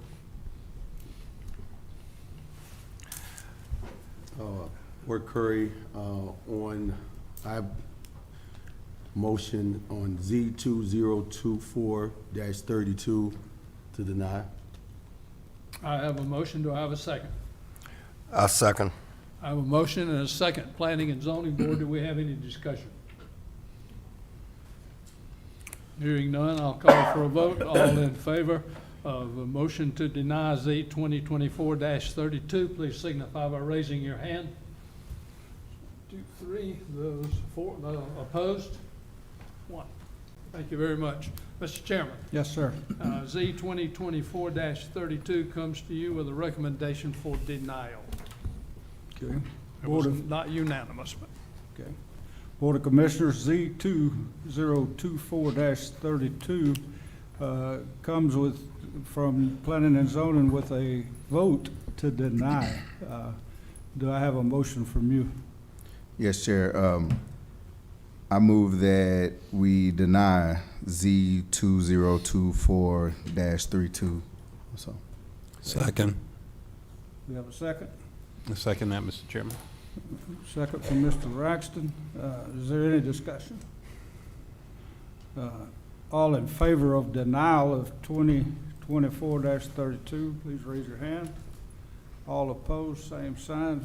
Carries unanimously. The motion is denied. Thank you very much, Mr. Chairman. Our next item, Austin.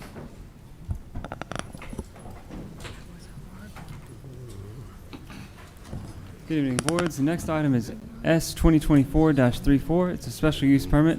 Applicant is Carl McWhorter. Might stand by just a second and let them exit.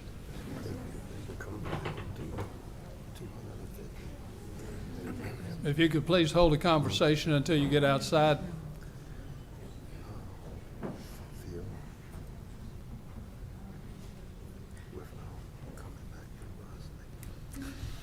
They just keep leaving.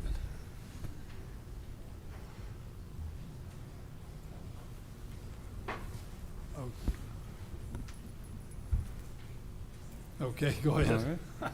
So this is a request for a 650 square foot metal accessory building located at 2027 South County Line Road, land lot 919, District 18, Section 2, Parcel 20.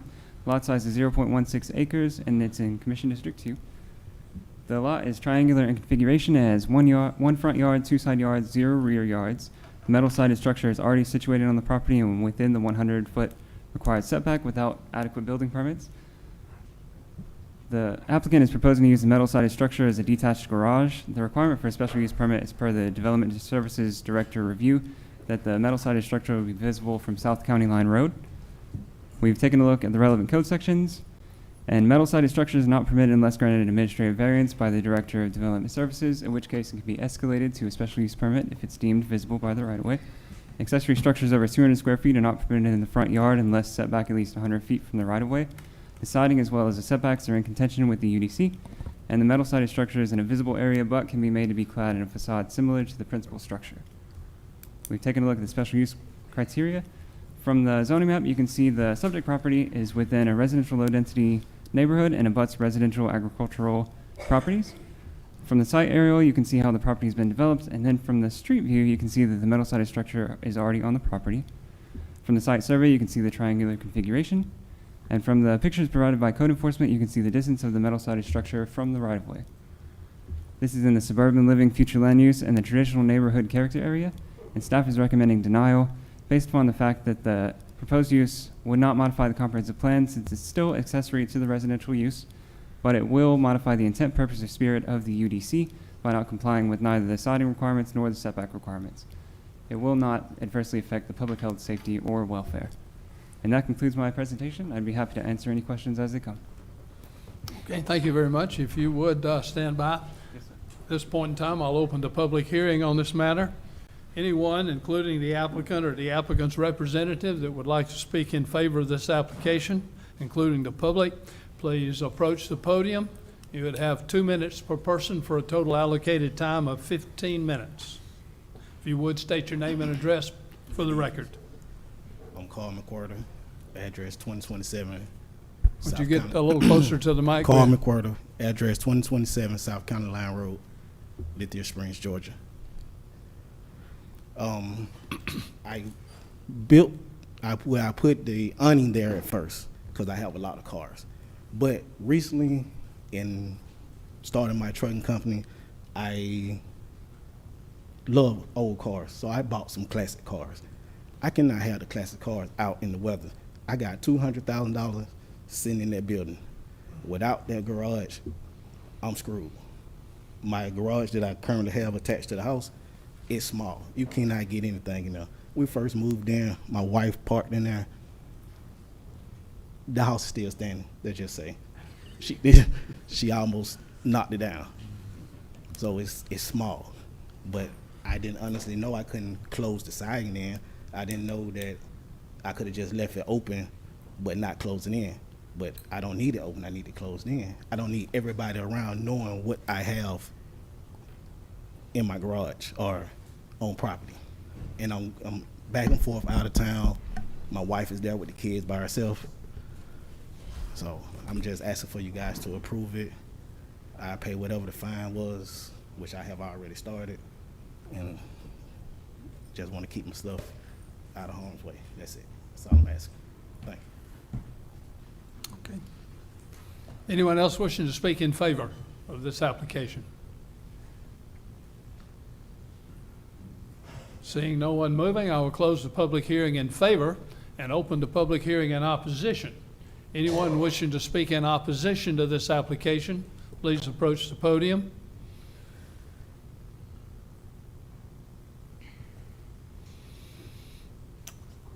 Since I see no one moving, I will close the public hearing on this matter. Planning and Zoning Board, do you have any questions of Mr. McWhorter or of staff?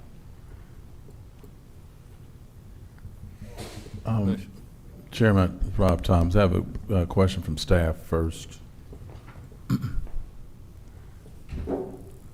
Yes, sir. So this particular applicant came to us because of code enforcement? Yep. So we got some kind of complaint from the neighbors? Yes, sir. Yeah, the initial citation was for parking in the right-of-way and some various litter, as well as the metal-sided structure without permits. Okay. So it was parking in the right-of-way was a complaint. So when they came out there, they realized the facility was too close to the right-of-way. Yep, and the metal siding. and Meadow. So how far from the right of way are we talking? It's about 10 I mean, or so I should say, how much an further back estimate. does it need to be? 100 feet. So it's not permitted unless it's 100 feet from the right-of-way, Mm-hmm. any kind of accessory structure. And currently, what is it? How far is it from the right of way right now? It's less than 30 feet, about, Okay, okay. it's hard to estimate. So about a third away. Look like it's that far. Yeah. So about a third away. Yeah, it looks real close. Okay, so that's how it came to us. So not only the right of way, but also the material itself, and what would be appropriate material. And this is for education purposes here. I'm going to show everybody to know. Yeah, so hardy plank, any kind of cementitious siding, really anything that resembles the principal the principal structure already on the property would be appropriate. So it got to look like the house in some way. Yeah, shape, that form, would be fashion. appropriate. Not a metal building. Okay, Yep. metal is really outside of it. Okay, thank you. Yeah, no problem. I'd like to, another question just for the applicant.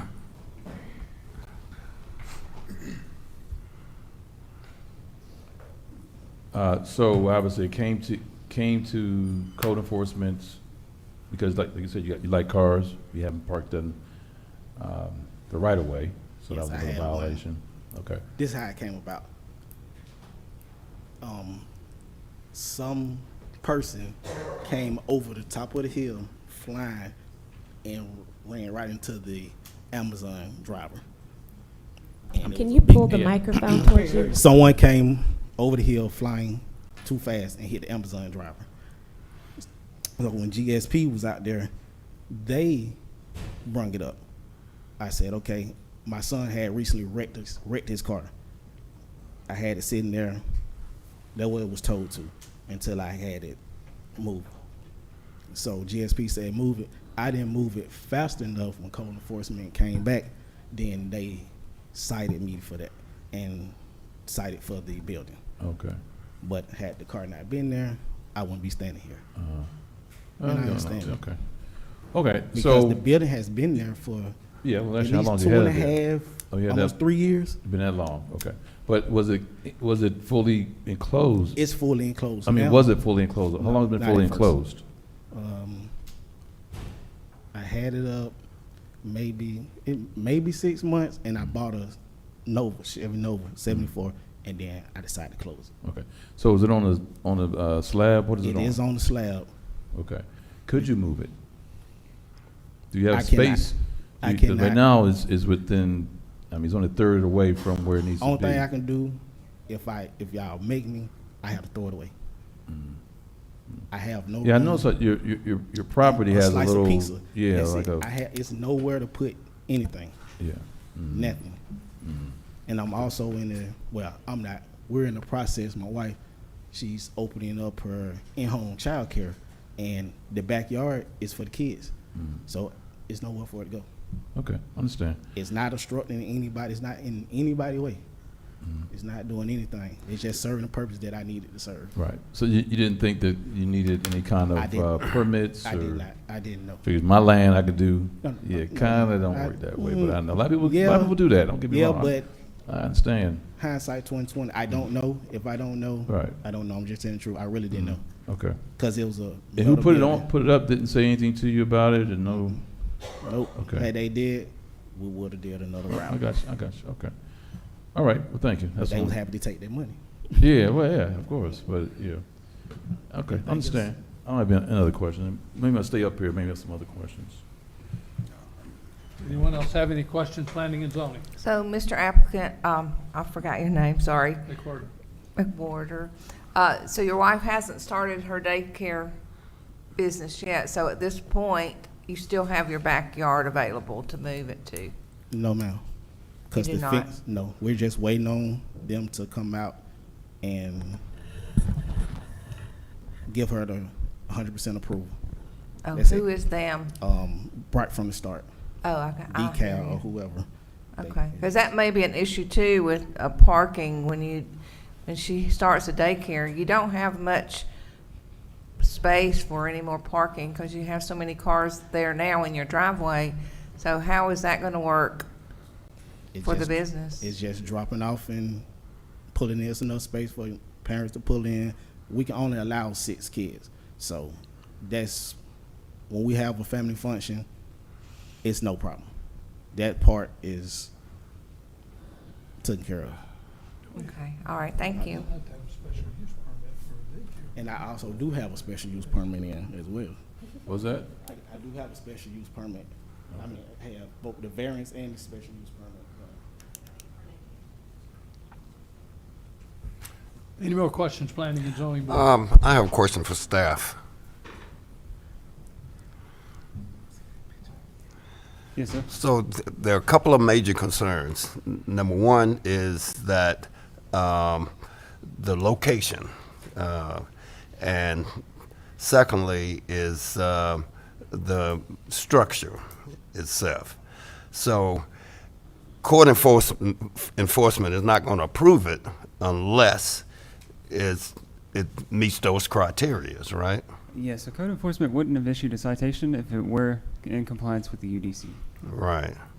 Okay, so in order for them to approve it, he would have to move it, right? It would need to be at least 100 feet from the right-of-way. Where it is now, it's too close to the right-of-way, and also the metal siding would need to be either changed to something that's an approved siding, or the structure would need to be removed. Okay. They do have an associated hardship variance as well. Okay. The applicant, could you come back up? You see what you're faced with, so I don't think we really have a choice other than to meet those criteria. I know it will probably be an expense for you, but do you have any suggestions?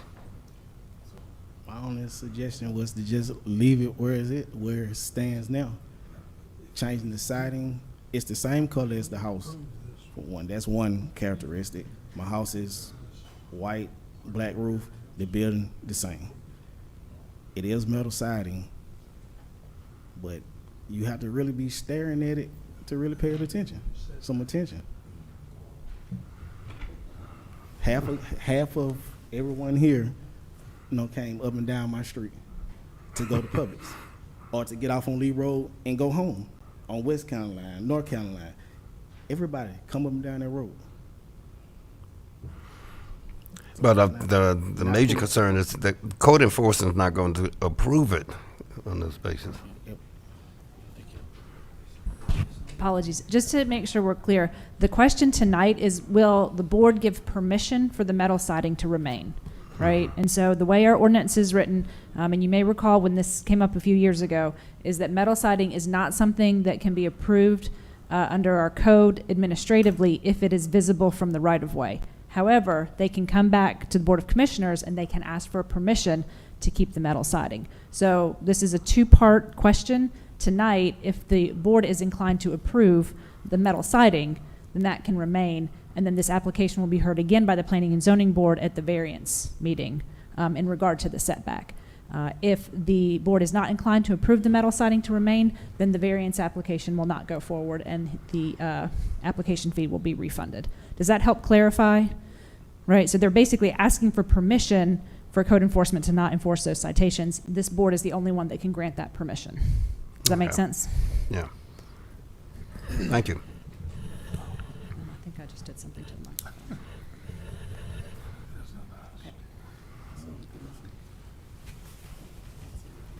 microphone. No further questions. No more questions. Thank you very much. Mr. Chairman, I'll throw it over to the Board of Commissioners for any questions you folks may have. Thank you. Board of Commissioners, do you have any questions or comments? Ms. Duncan, can you put the photo back up?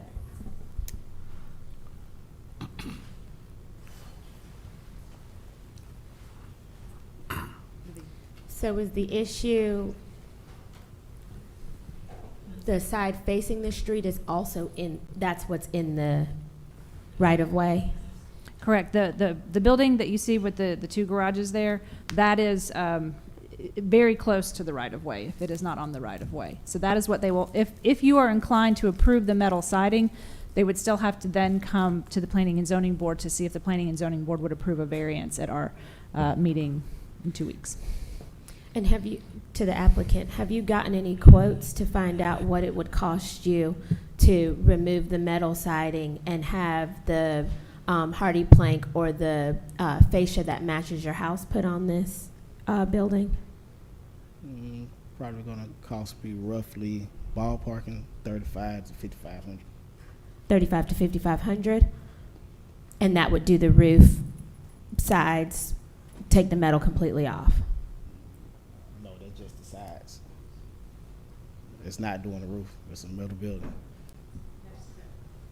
Sorry. Just would also like to clarify, the metal roof is allowed under our code. It's just So the it's metal just the siding. siding. Yes, ma'am. Mhm. And can we see the picture of it from the back?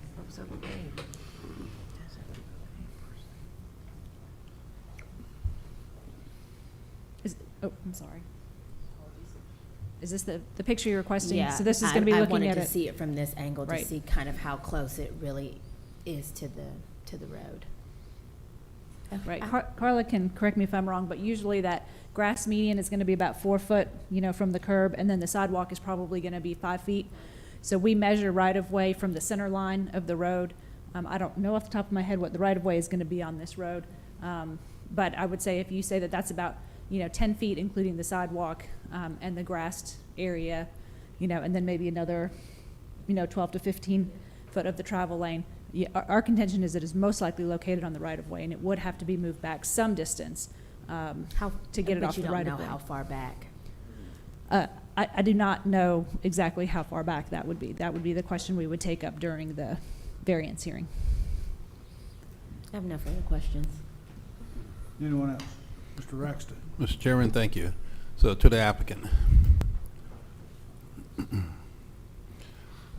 So I think you kind of hearing kind of the sensing from those here in the front, if there's an opportunity, one, to move it, as well as to have different type of siding placed on it. Is that something that you're willing to consider? Moving it is not an option at this point. I can't put it in the back. I would have to just tear it down and figure out what to do with my cars, which that's really not an option. I worked hard to get what I got. So the siding, you'll have to bear with me, give me time to get it done. It's not going to be an overnight process. Mm-hmm. Okay. So I think the other opportunity here is that if we approve and say that we will allow metal siding, then that will set a precedence.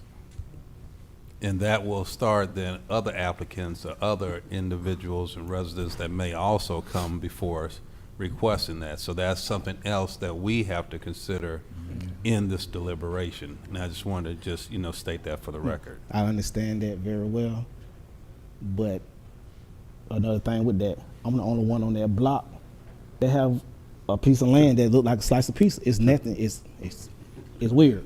It's nothing you can do on there.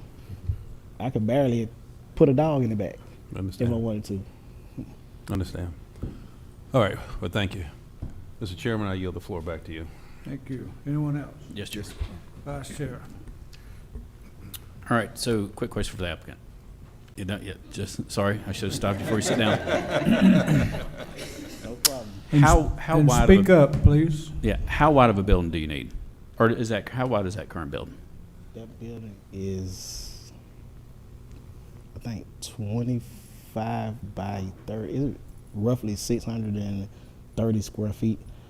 Do you need 600. Do you need all that space inside there? Yeah. Every bit of it. The car, both cars are dang near touching the back wall. I got a foot, maybe two. I can walk in front of each car. Okay. And elbow room on the side, no. I got to pull one out just to get in the passenger, just to open the passenger door.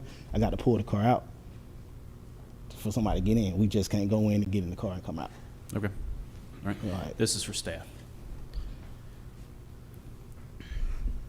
Just trying to look at other options here. Yes, sir. Is there enough room on the side setbacks to build onto the house a detached garage over without encroaching on the setbacks?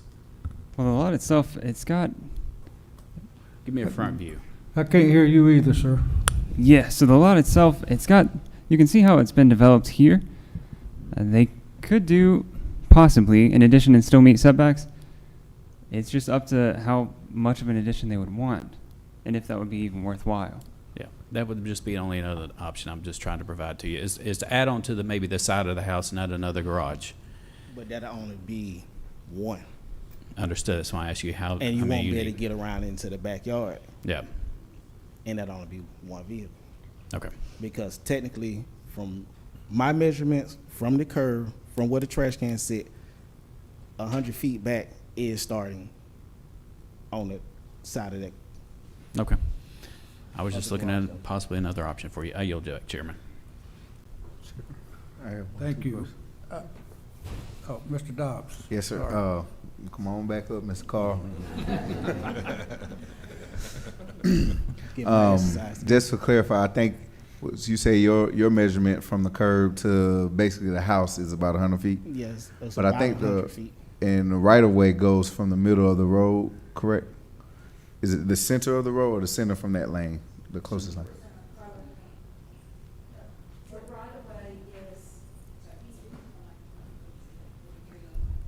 All right, so you're asking about where the right-of-way starts? Yes, ma'am. I think the right-of-way is probably a few feet behind that sidewalk that is there. Yeah, if you measure from the center line, it would probably be somewhere around 60 feet. Okay, about 60 feet. So Yeah. it's, Oh, their side, yeah, sorry, 30 feet. okay, so 30 feet into his property, you were saying? Or 30 feet into the road? Into his property. No, from the center line would be 30 feet, but I understand what you're trying to ask. If you go from behind the sidewalk, and the sidewalk is how close to that building? Probably, what? Looks like it might be It about, looks like around 6 feet. Wait, where's the side? is that 20 feet? From the outside, from the actual curb to the building itself is 26 feet. 26, okay. Oh, okay. Okay, I see the 16 and 20, so that probably the 6. Okay, so, and we have to be 100 feet back? Right. Accessory structures, it has to be 100 feet from the right-of-way. If it's in the front, yep. If it's in the front, okay. Okay, and then, Ms. Carr, I just would, could you hit that picture back to the main picture? Yep. Yeah, I understand why you say the moving it back is kind of not an option, because that's going, not on, when you first said you had a slab, I thought you just had a slab by itself, but that's a part of your driveway. So in order to move that, you're gonna have to move, yes, you're gonna have to move the whole driveway, reconfigure all of it. And you know, in my experience of growing up doing concrete, that ain't gonna be no light load on you. So yes, I yield to you for your question. Would you be willing to just plant a line of trees in it to buffer in between? Is that possible, Ms. Duncan? In between the cement retaining wall and the side of the house to screen it from the street? Sure. I mean, not to belabor this application, but what I would recommend is that if you want us to explore some alternatives with the applicant, that y'all table this until our next meeting, and Ms. Womack can help me with the date of what our next meeting is going to be. But if you're inclined to see if we can work out another solution, my recommendation at this point would be to table it until our September 5th meeting, and we can bring up some recommendations at that time. Thank you. Is it possible, Allison, to do the variance and the siding in the same meeting, or if you got to do separate ones? Is that right? Yes, sir. We would have to do it. We would have to take it separately because the Planning and Zoning Board hears variances. The Board of Commissioners doesn't hear the variance applications. So our recommendation would be to defer the special use permit until the September 5th meeting, and then we would also then defer the variance until the meeting in September that Johanna will tell me the date in just a moment. So if we approve, we come up with a solution and we approve for him to keep the siding, the aluminum siding, or we plant trees, that still don't mean anything to this man because he still got to go through a variance, and if it fails, it doesn't matter, he has to move it, right? That could be correct, sir. That could be an outcome potentially. We make it so easy for you guys, sorry. All right, thank you. Yes, sir. Back to you, sir. Thank you very much. Planning and Zoning Board, you've heard the discussion here. Do I have a recommendation on S 2024-34? Ort Curry on S 24-34. I recommend that we table this until September 5th. until September 5th for planning and zoning to come up with a solution at that time. Hopefully at that time. I'll second that. I have a motion and a second. Do I have any discussion?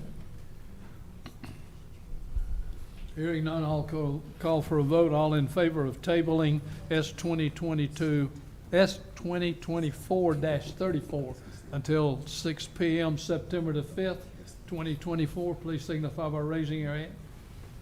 Thank you very much. That's unanimous. Mr. Chairman?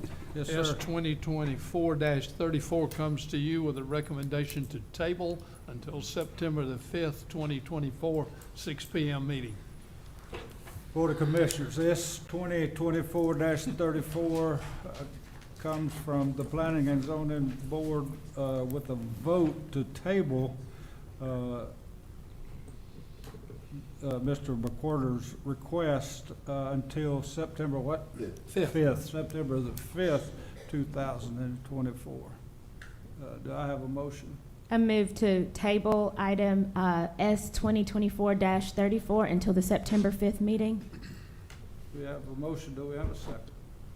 I second the motion. We have a motion and a second to table this motion, or table this request. All in favor, raise your right hand. All opposed, same sign. Motion carries unanimously. Sir. Well, we will see you back on September the 5th, sir. Okay, Mr. Schaefer, our next agenda item, please, sir. So next on the agenda for this evening is Z 2024-36 and S 2024-40. This is a request from Scannell Properties to have, push this forward, request for rezoning from RA Residential Agricultural to LI Light Industrial and a special use permit for warehouse located at Bullard, Factory Shoals, and Rock House Roads. Land Lot 858, District 18, Section 2, parcels 1, 3, 8, 9, 10, and 14. Lot sizes overall aggregated 12.4 acres. Application signed by Jacob Holdman. Commission District 2. Request subject properties are on the south side of Bullard at the intersection with Rock House Road and Factory Shoals. The sites are in fact bounded on the west by the Sweetwater State Park, and currently some are wooded, several of them are actually single-family residences, and the site is accessible only from the segment of Bullard Road north of where it meets the intersection with Rock House. The relevant code sections for this are going to be mostly in Article 4, Light Industrial District, and also it's in the Quality Growth Overlay District. There were no prior specific zoning requests for the property. At the community information meeting, we did meet with the neighbors, but it's the neighbors who are selling the property to the developer, so we did not meet up with anybody in opposition or who expressed any concerns, other than hopefully that the property would get sold. The applicant's proposal is for a 119,000 square foot floor area, single-sided docked warehouse. The building would be served by access from Bullard Road right-of-way, and they are proposed to allow a through movement at the newly designed intersection with westbound Factory Shoals as it makes the connection to Rock House to the south and Bullard to the north. I'll show you what that looks like in a sec.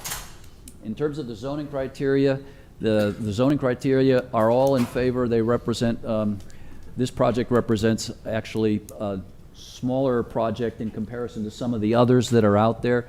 And so we feel that the staff will recommend approval for the basic criteria, that it seems to meet all of those for the special use permit as well for the oversized building. So the special use permit is for a building over 50,000 square feet. And of course, the rezoning is to LI to allow for the use. In terms of our recommendation, it is recommended for approval with the following findings: that the proposed zoning is consistent with the comprehensive future land use plan, categorization of this area as within the Commerce Center, incorporating varying mixed commercial and industrial uses, and that the uses permissible in the proposed zoning district are generally compatible with surrounding properties. Character of this area has been evolving towards denser industrial development for a number of years, and the granting of the rezoning will not adversely affect public health, safety, or welfare. We do ask for a couple of conditions on the rezoning. Applicant shall be required to connect to the public sewer for the development within the design criteria and specifics to be reviewed in compliance by our WSA, so the water and sewer will be in charge of that review for engineering. And then the applicant shall submit to the Development Review Committee for review and consideration those specific site development access management plans to address the criteria in the UDC for developing the site. And we list that as dated in the staff report, August 6, 2024. Staff also recommends approval of the special use permit, as the use will not modify the land use plan or the intent, purpose, or spirit of the Douglas County Unified Development Code, and the granting of the special use permit will not adversely affect the public health, safety, or welfare. Again, the condition would be, 1, any other use not identified as a use by right, we'd have to come back to you for a special use permit approval.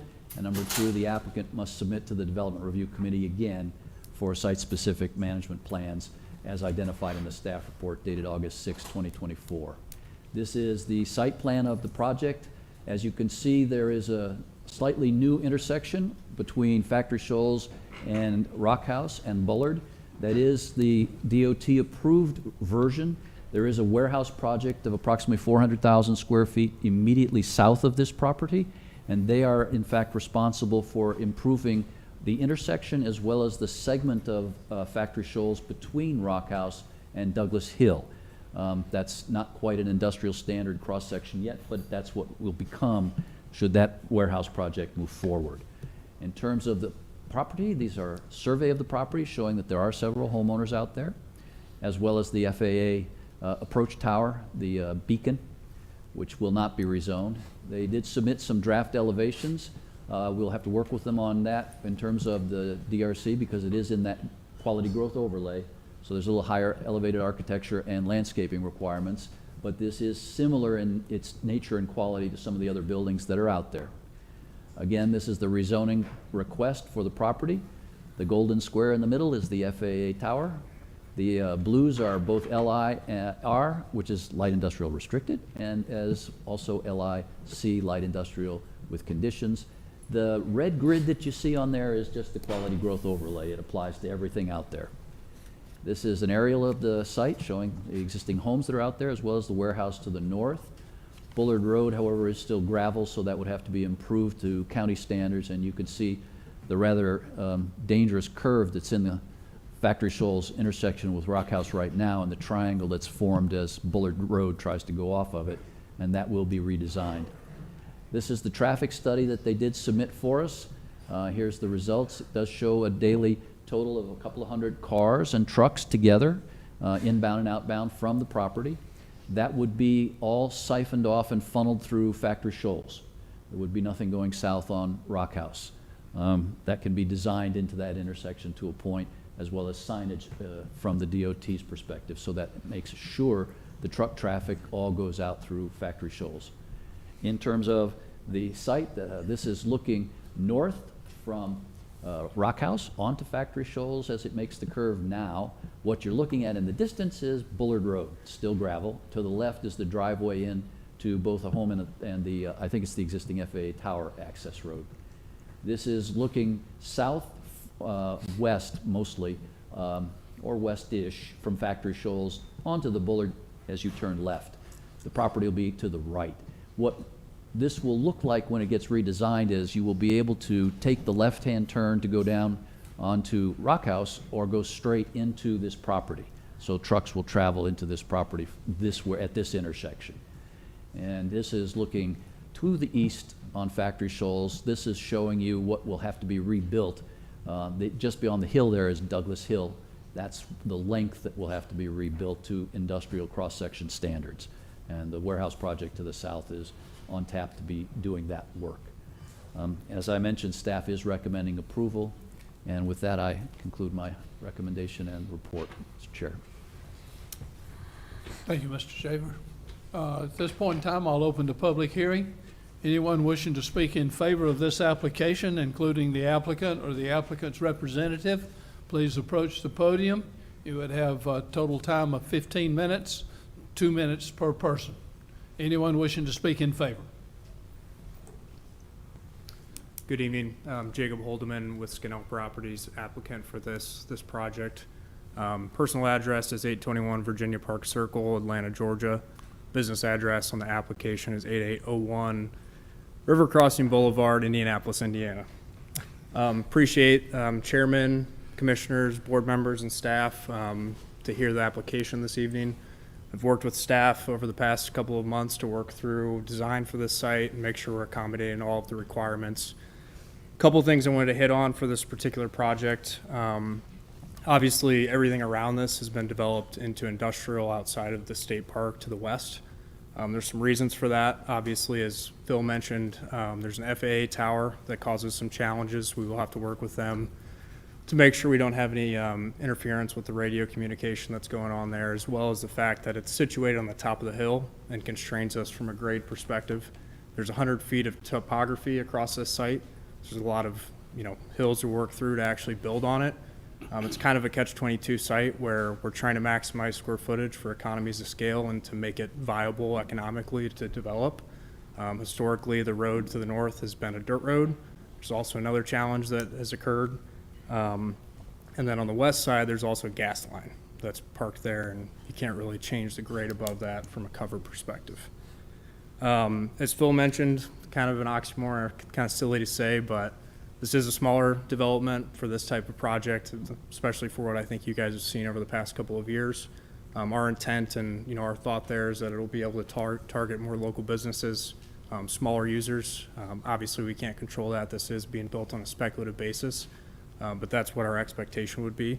So a little bit different flavor than a facility that's 400,000 feet with docks on both sides, trucks coming all day. Obviously, another thing to note before I step away is there's six parcels on this site. Most of them are occupied right now, and unfortunately, they are staring at industrial buildings surrounding them right now. So, that's another reason we're trying to work through this and figure out a way to make it happen. Okay. So I'm available for any questions. I also have my engineer here as well. Okay, before you leave. Yep. You heard conditions read in as far as the zoning and conditions as far as the special use permit. Yep. Are you in agreement with those conditions? Yes. Okay. If you would take a seat, we'll probably get back to you in a minute. Awesome. Thank you. Anyone else wishing to speak in favor of this application, please approach the podium. Seeing no one moving, I'll close the public hearing in favor and open the public hearing in opposition. Anyone wishing to speak in opposition to this application, please approach the podium. You too would have 15 minutes allocated, 2 minutes per person to speak. If you would state your name and address for the record again, please. Yes, Marion Marlowe, 6240 Baldwood Drive, Douglasville. I feel like a naysayer today, and I'm sorry about that. I know we need to develop, and I know we need to grow to sustain things.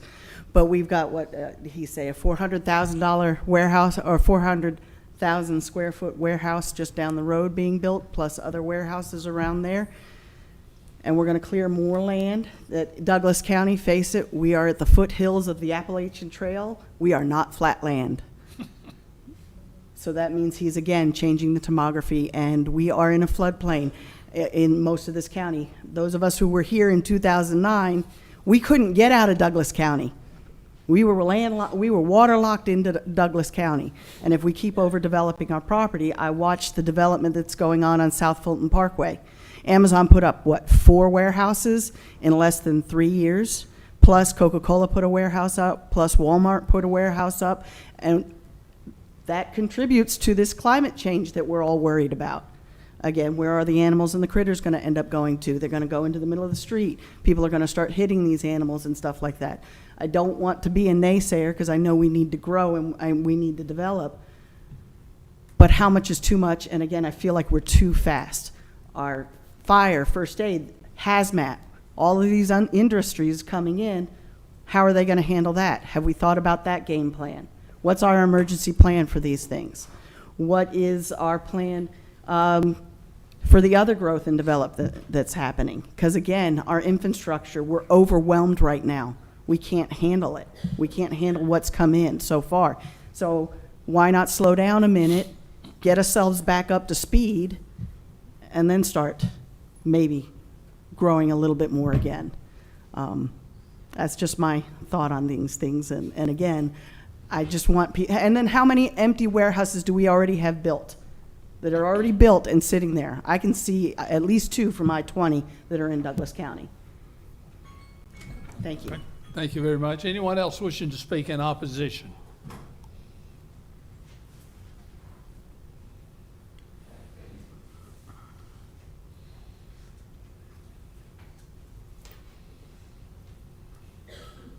If you would state your name and address for the record, then you would have 2 minutes. Yes, sir. My name is Melody Wilcox Pratt, 2280 Pine Drive, Douglasville, Georgia, District 2. And I think you all by now know my feelings on the amount of warehouses and data centers that we're getting in Douglas County. We don't need any more right now. The citizens don't want any more right now. The infrastructure can't handle any more right now. And the question is, why do we need them? I mean, honestly, they're not really helping the county that much. And I asked the last time I talked about this, when they were talking about the data centers and the warehouses, and said how much they gave to the school systems, and someone was going to check on that because they all promise money that's going to go back into the county, but nobody can really give an answer as to what that is and how much it is. But the citizens in that area don't want any more. So again, just remember, y'all are representing the citizens first. So listen to what they have to say, and they're saying no more warehouses, no more data centers. Thank you. Thank you very much. Anyone else wishing to speak in opposition?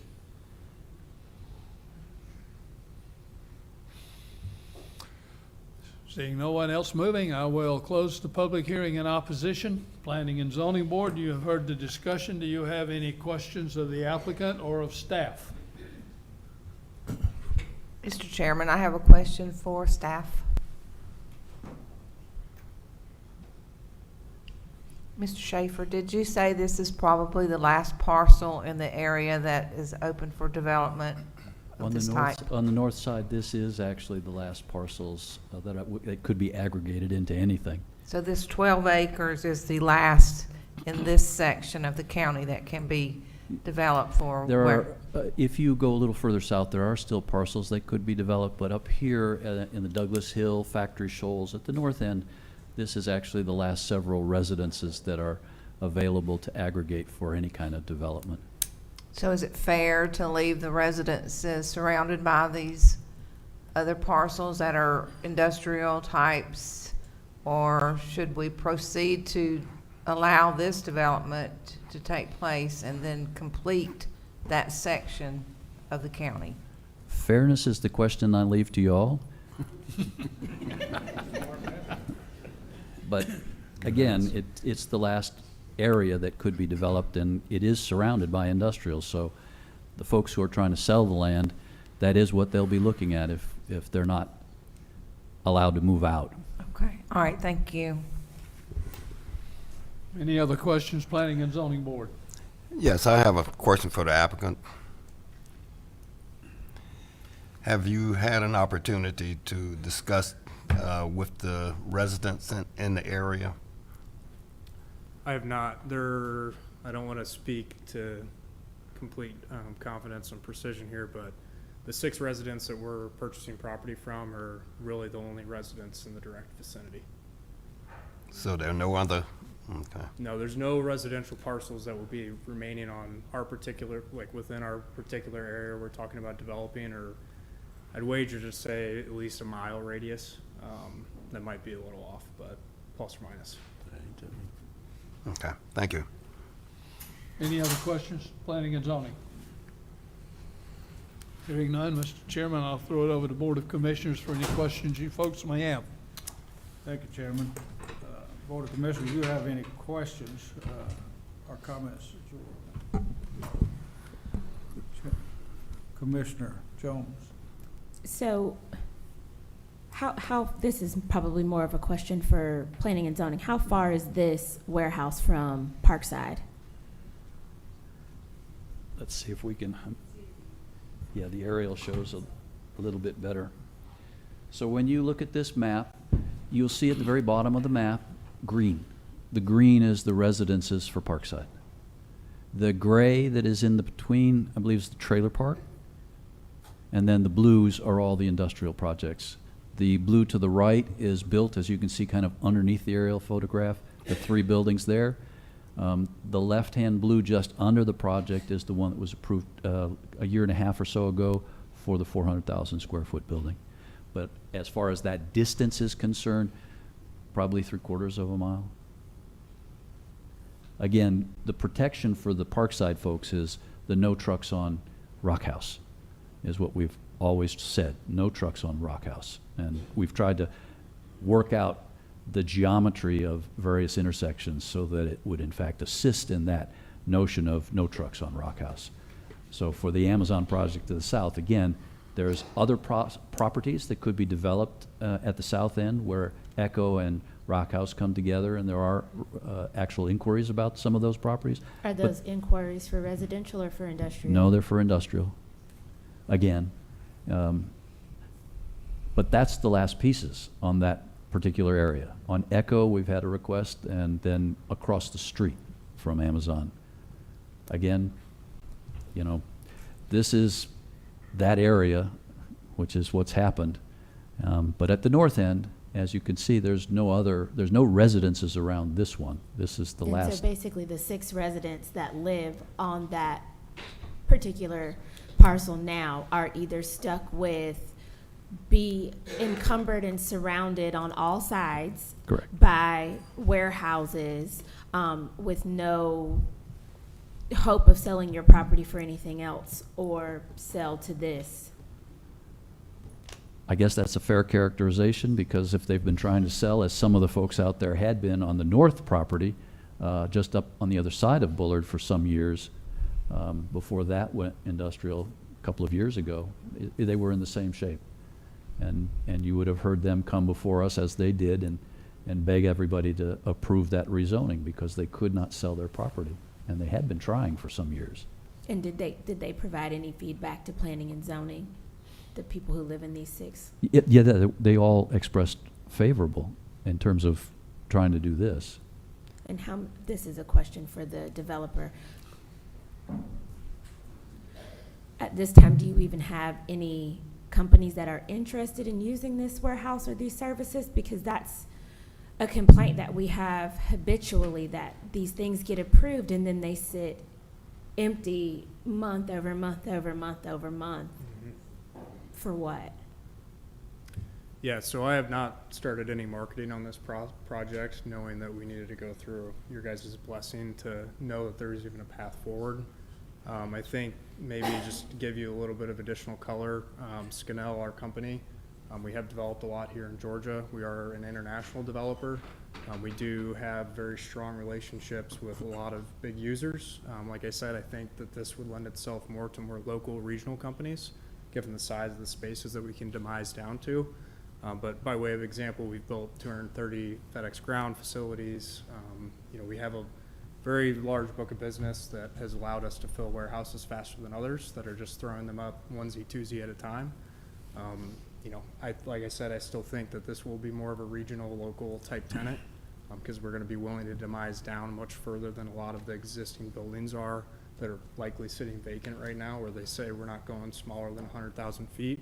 We're comfortable going down to 20, 30,000 feet for the space, which is a type of product that generally hasn't been built across the greater Atlanta area recently. So you all are able to go below the 119,000 square feet? Yes, What we is would your- intend to.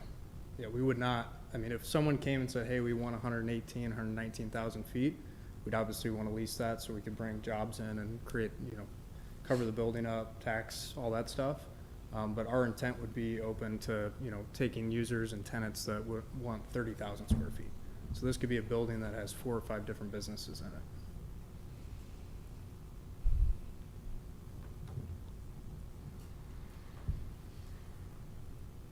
I yield back, Chairman. Okay, anyone else? Mr. Chairman? Braxton. Yes, thank you. So this is to staff. So first question is, what is the current vacancy rate in that area? So the last vacancy rate I checked was approximately 7% in the metro area. I mean, in this I particular. can't tell you that. I'd have to go back and look at it directly. Okay. Because that is a concern that I have, is just the current vacancy rate. And then if we build out this structure, I would like to get a better understanding of what types of jobs and industries potentially would this structure support.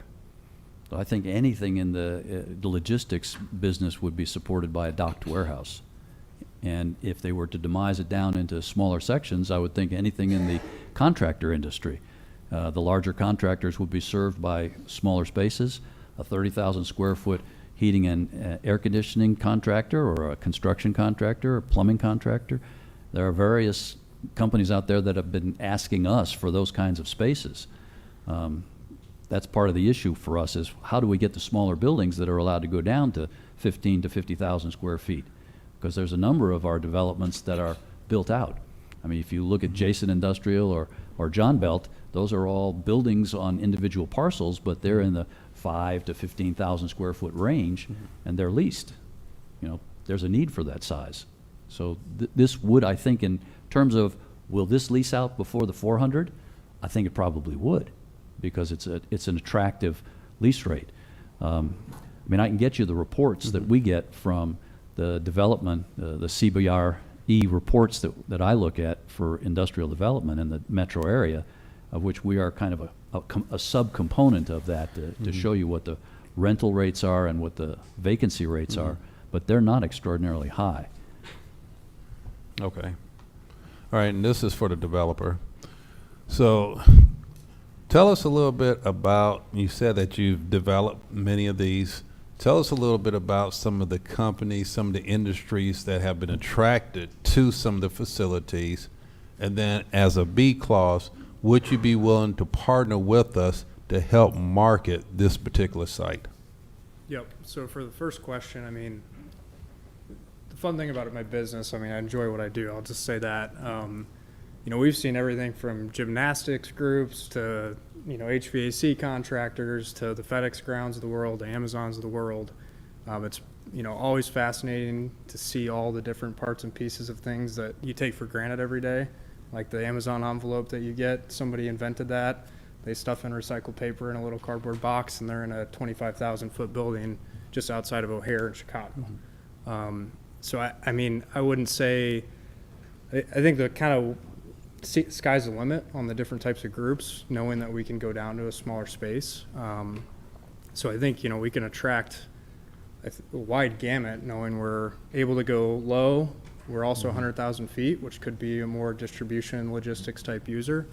I think or something like that can go in there. I've seen that. You know, the challenge we've always had with that is they don't always have great financials, knowing that they're going to continue to pay rent.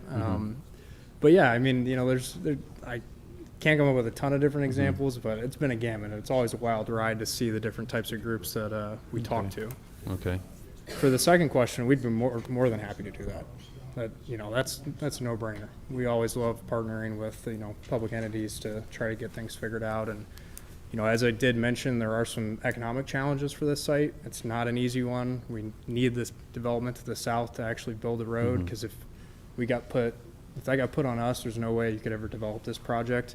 We also have to build Bullard Road to an industrial standard, which is not cheap. I think that could cost up to $1 million, which for this size of building is a huge burden. So, I mean, I'm more than willing to, you know, have further conversations along those lines and figure out if there's a good kind of private-public partnership to do here. Okay, thank you. Yield the floor back, Mr. Chairman. Anyone else? How big a building is it? So I think Phil's plan's 119,610.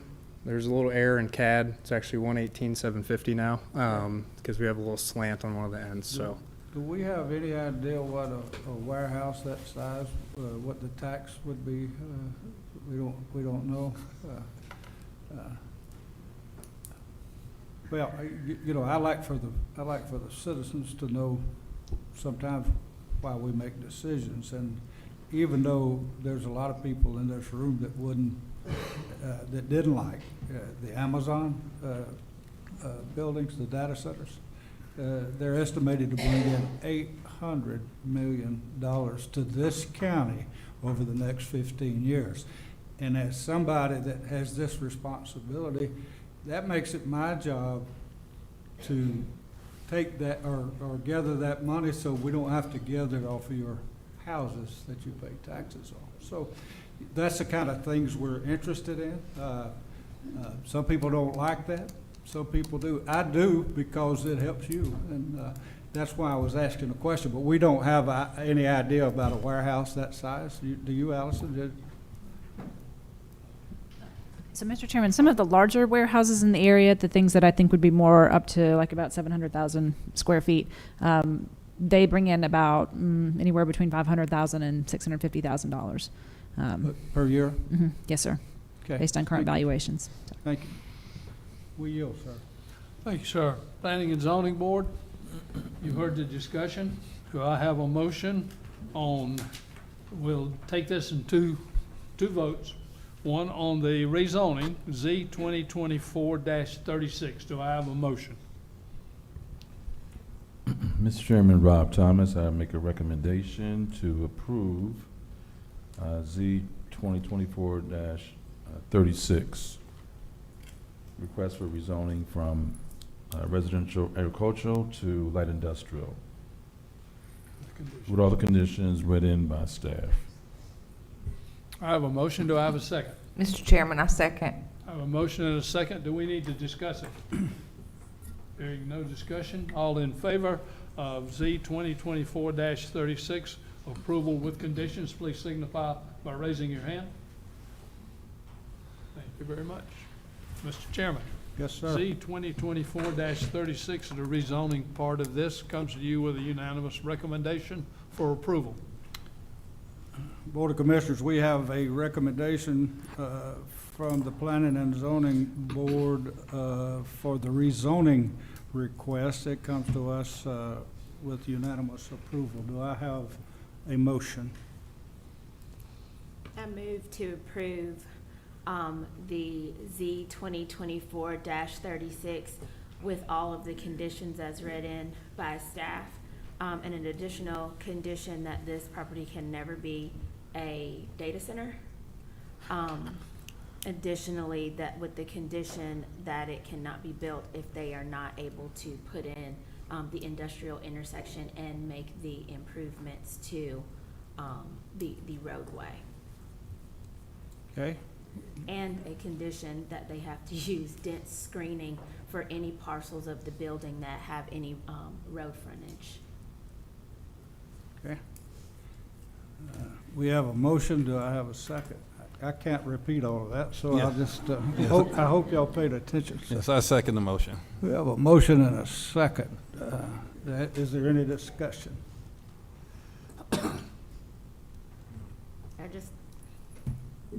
I just want the residents to be clear. I don't approve a warehouse in District 2 lightly at all. I think I've been crystal clear that we don't need more, but I have to think about the 6 people who are now completely boxed in. They have nowhere to go.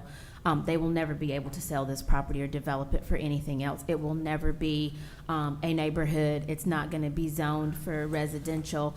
And I just don't think that it is fair to those residents who I also represent to leave them stuck in a hopeless situation.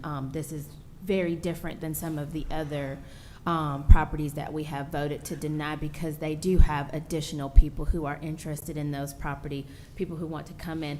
I appreciate this developer for making the best of a really, excuse my French, but shitty situation.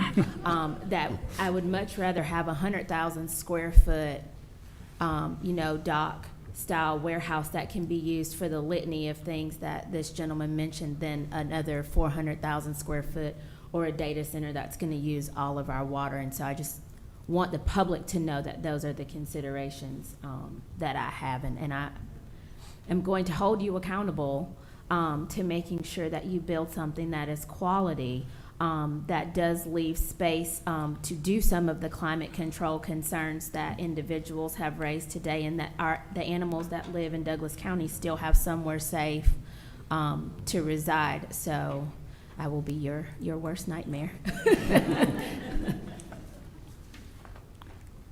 We don't have to write all that out, do we? No, sir. All right, we have a motion and a second. All in favor, raise your hand, please. All opposed, same sign. Motion carries. Back to you, sir. Thank you very much. Okay, we'll take up part 2 on this. I need a motion on S 2024-40, which is the special use permit for a warehouse located at Bullard and Factory Shoals and Rock House. Do I have a motion? Ort Curry, motion to approve S 2024-40 with any conditions set forth by, is none? Nope, any conditions? Yes, there were Two conditions that were set forth by the planning and zoning. I have a motion. Do I have a second? Rob Thomas, I second. Motion and a second. Do I have any discussion? Hearing none, I'll call for a vote on S 2024-40 to approve the special use permit. All in favor, please signify by raising your hand. Thank you very much. It's unanimous. Mr. Chairman, Yes, sir.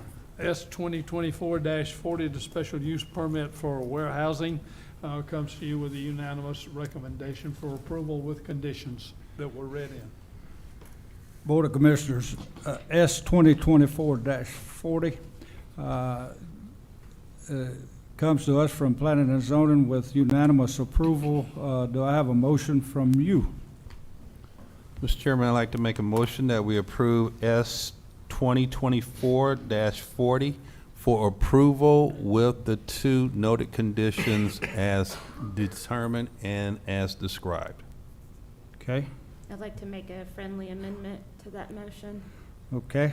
And I would recommend approval with the conditions as set forth by planning and zoning staff and all of the same ones I just mentioned. Okay. All right. We have an amendment. Do I have a second? Yes, and I accept that friendly amendment. Okay. All right. Do I have a second? Second. I do. All in favor, raise your right hand. All opposed, same sign. Motion carries, sir. Back to you. Thank you very much. Best of luck to you going forward. Next item, please. Mr. Schaefer again. Let's change gears. Let's change gears. This evening, we have a request from Lewis and Karen Huddleston. The request is for the honeybee production for personal use within the home located at 8853 Highway 166, Winston. Land lot 116, District 3, Section 5, Parcel 6. The lot is .9 acres. Application signed by Lewis and Karen Huddleston. It is in Commission District 4. The site is on the south side of on the east side of Camp Road, apologies, and at the intersection with Highway 166.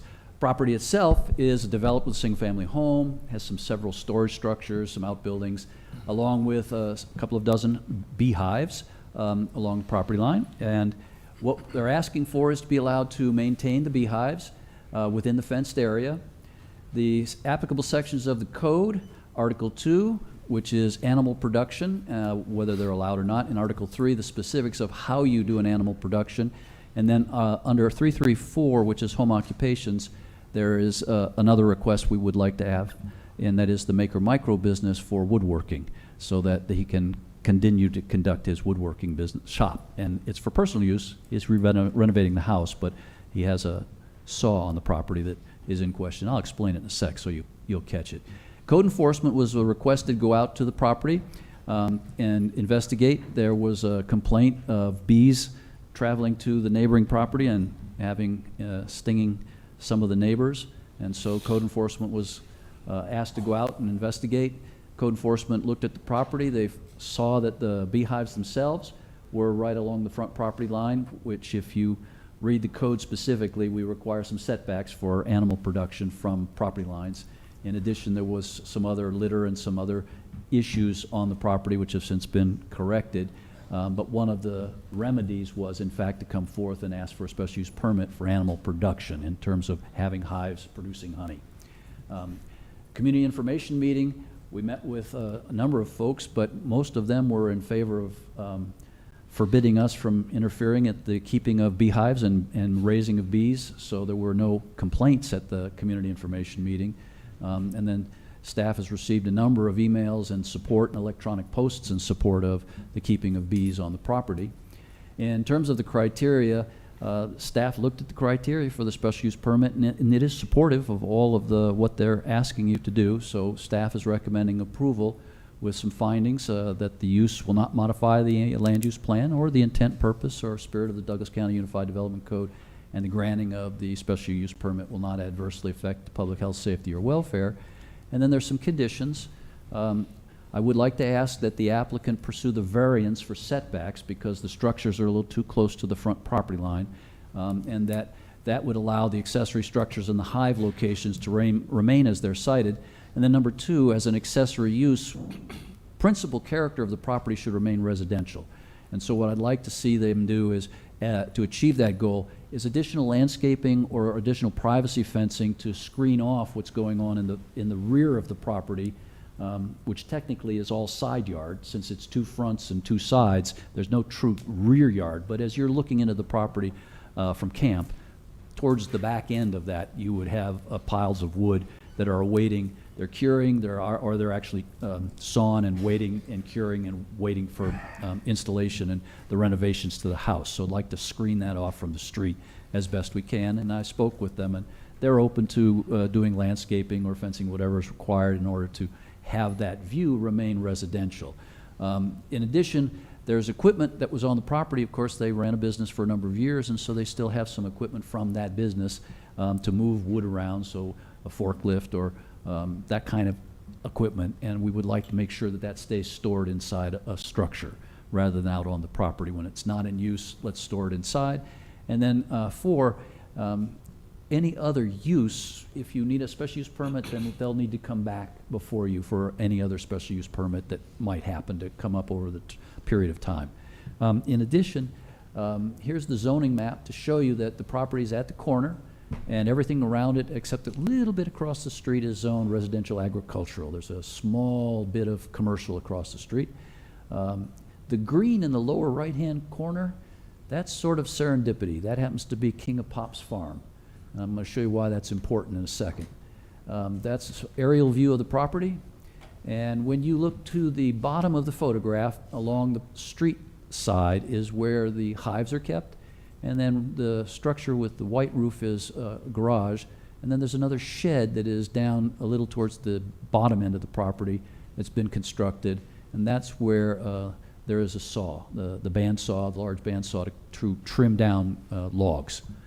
This is the site plan provided by the applicant to show where the beehives are. In addition, this is the important piece. So we talked to professors at University of Georgia in terms of figuring out, well, how do you keep bees? Just like we've done for a number of other cases, how do you keep chickens? How do you keep various things? What's the appropriate number of hives? What's the appropriate distance from everywhere? One of the most important pieces of keeping bees is the foraging area of bees. Where do they go for the collection of pollen to make their honey?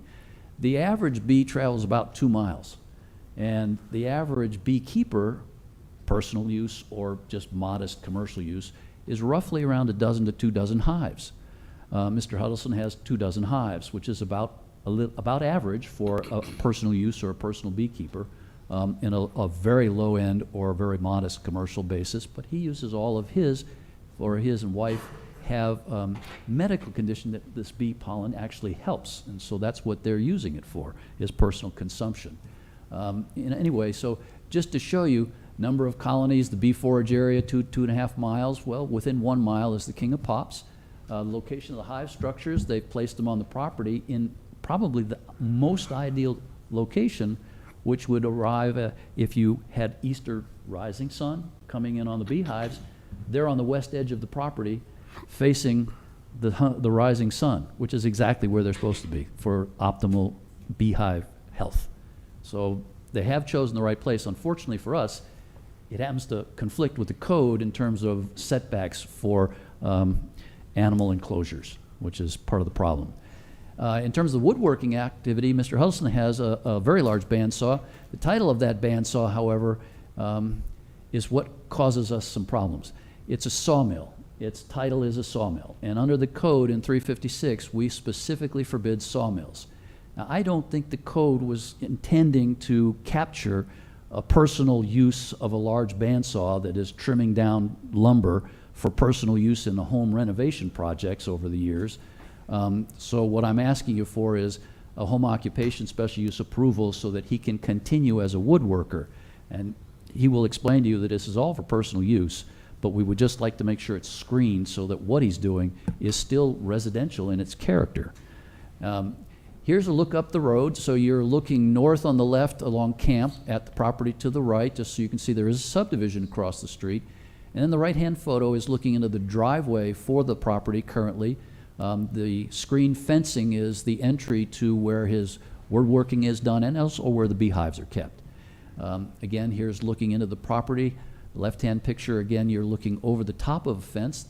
And then on the right, you can kind of see, it's still, apologies, the picture's a little small, but you can still see the logs and the timber that are resting in the rear area, awaiting either trimming or just curing after trimming. So that would need to be screened. That's what we're asking for. And with that, I conclude my report, Mr. Chairman. Thank you, Mr. Schaefer. At this point in time, I'll open the public hearing. Anyone, including the applicant or the applicant's representative that would like to speak in favor of this application, please approach the podium. You would have 2 minutes, 15 minutes total allocated. State your name and address for the record, please, sir. I'm Lewis Huddleston. I live at 8853 Highway 166. I'm the one that's got the bees. I've had the bees for 5 or 6 years. And why whoever complained waited till now to complain, I don't know. As he said, I have no control over the bees. The rules and regulations that whoever made up here in Douglas County, they plainly said that my bees are considered as livestock. Livestock has hooves, bees don't. I don't understand that point, but that's not for me to decide. I've talked to several people around the community. Nobody has complained about the bees to me. Everybody appreciates me keeping bees because there's not many people that will do it. The people that have complained, the reason I think they haven't complained because I don't use a suit when I go out to the bees. I've got stung. My daughter got tired of seeing my face swelled up, my arms, so she bought me a suit. I wore it. Whoever called wanted to complain because they finally seen me in a suit. So, I mean, I'd like to keep my bees. It helps me with my arthritis. My wife has MS. It helps her with her medical conditions. All I can do is, I guess, wait and see which one y'all want to say yes or no. I appreciate your time. Don't leave. All right. You heard the 4 conditions that were read into the record. Are you Yes, in sir. agreement with those conditions? Well, I If it had, passes. as you can see, I've got a 6-foot chain link fence. I had a black fabric on it. I had a tree barrier, which was 10, 12 foot tall. And the reason you don't see the barrier now was because code enforcement told me I had to clean it up. So that's why it's gone now. And I have pictures, my phone's in the truck, but I have pictures of when the barrier was up. There's no way you could see through the fence unless you got x-ray vision. Because, like I said, the trees were 10, 12 foot tall, and it was probably 8 to 10 foot wide down along the side of the fence. And that would be one of the things you would work out in the condition is to Well, plant some trees. Me and my wife have actually planted yellow bell plants outside the fence. So, I mean, you know how long it takes stuff to grow. Absolutely. But the question is, are you in agreement with 4 conditions? That's what was the other 3. Let's see, that you would pursue a variance for the setback in order to allow the accessory structures. You got it up there, Bill? That you would add additional landscaping, that would be your bushes, trees, to block the view into the property. That's what I'm saying. I mean, they're planted now, so I And the mean, they vehicles. gotta grow. Equipment and vehicles used to move your lumber and materials around would, your skid steer and Yes, sir, forklift there's a shed would be around back that inside. I'm parking it in now. Inside, yeah. And anything else not allowed by right, you would have to come back before us. Yes. That's your 4 conditions. Works for me. Okay, thank you. Yeah. Anyone else wishing to speak in favor of this application?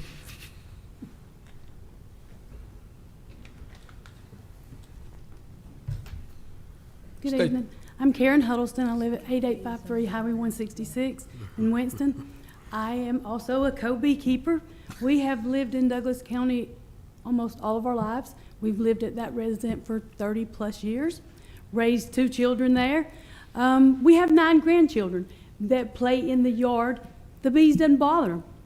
I mean, we've had one kid get stung. It's because she stepped on it on the pool deck. The bees, they love to watch the bees suck the water off of them when they're in the pool. I mean, I don't know what to say about it, but I mean, I was surprised. When code enforcement came out, she would not have seen any of it if she had have followed my instructions. I asked her politely not to go inside the fenced-in area, which is a privacy fence, because she was breaking my constitutional rights.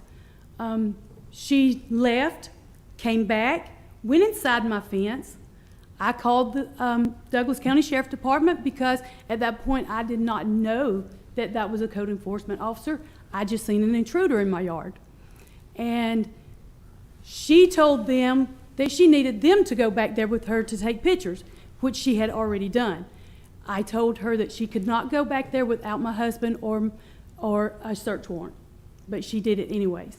So at this point, you know, I'm just trying to save my bees. I don't care what you do any other way, but I want the bees to stay. The bees are very detrimental to our environment, and all of this building that y'all permit all the time, that's running the bees away. We're trying to do something to keep the bees here for our environment. So that's all I have. Thank you very much. Anyone else wishing to speak in favor of this application? If you would state your name and address for the record, and then you have 2 minutes. Jeff Morris, 6835 Fletcher Drive, Winston, Georgia. And if you pull up that aerial picture, you can see my house in it. That's the one with the pool. And I'm in favor of the bees. I've never had a problem with the bees, never been stung by them or nothing. Okay. Thank you very much. Thank you.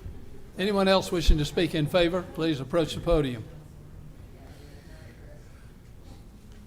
If you would state your name and address for the record, and then 2 minutes. My name is Keith Adkins, and I reside at 6982 Hayden Court in Strickland Acres, directly across the street from the Huddlestons. We've resided there, my wife and I, Paula, for nearly 18 years. I really don't have a lot to say or have a lot of information to offer, but this is some basic research you can do on your own on the internet. Let me see if I can get this just right. That honeybees alone pollinate 80% of all flowering plants, including more than 130 types of fruits and vegetables. And unfortunately, bee populations have dropped alarmingly across North America, along with many other pollinator species. I believe Mr. Huddleston is proving to be a good steward to the natural resources that God has given us, and I see no reason why his request for application should not be granted. Thank you. Thank you, sir.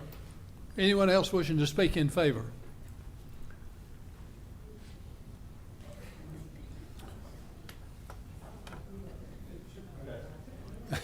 State your name and address in 2 minutes. My name is Jason Melton. I live at 6920 Fletcher Drive, Winston, Georgia. I live in the Strickland Acres subdivision just across the street, across Camp Road from the Huddlestons.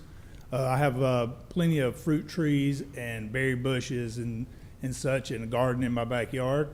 I look forward to having his bees at my house every year so that we can have, something to eat off the trees. And I'm just here to support any way I can. I hope that he gets to keep them because everybody's spraying their yards now and all the bees are disappearing.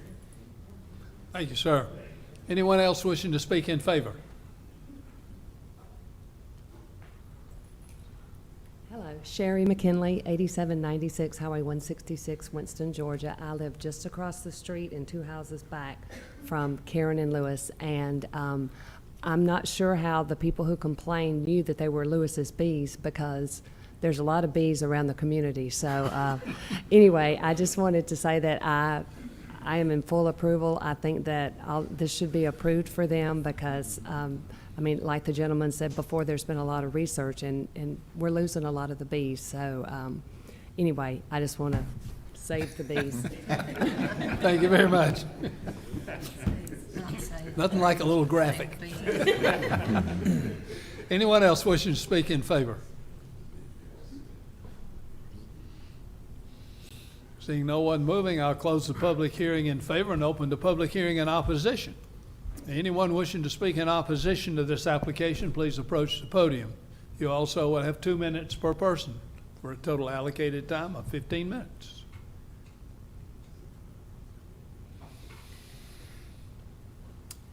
Seeing no one moving, I'll close the public hearing.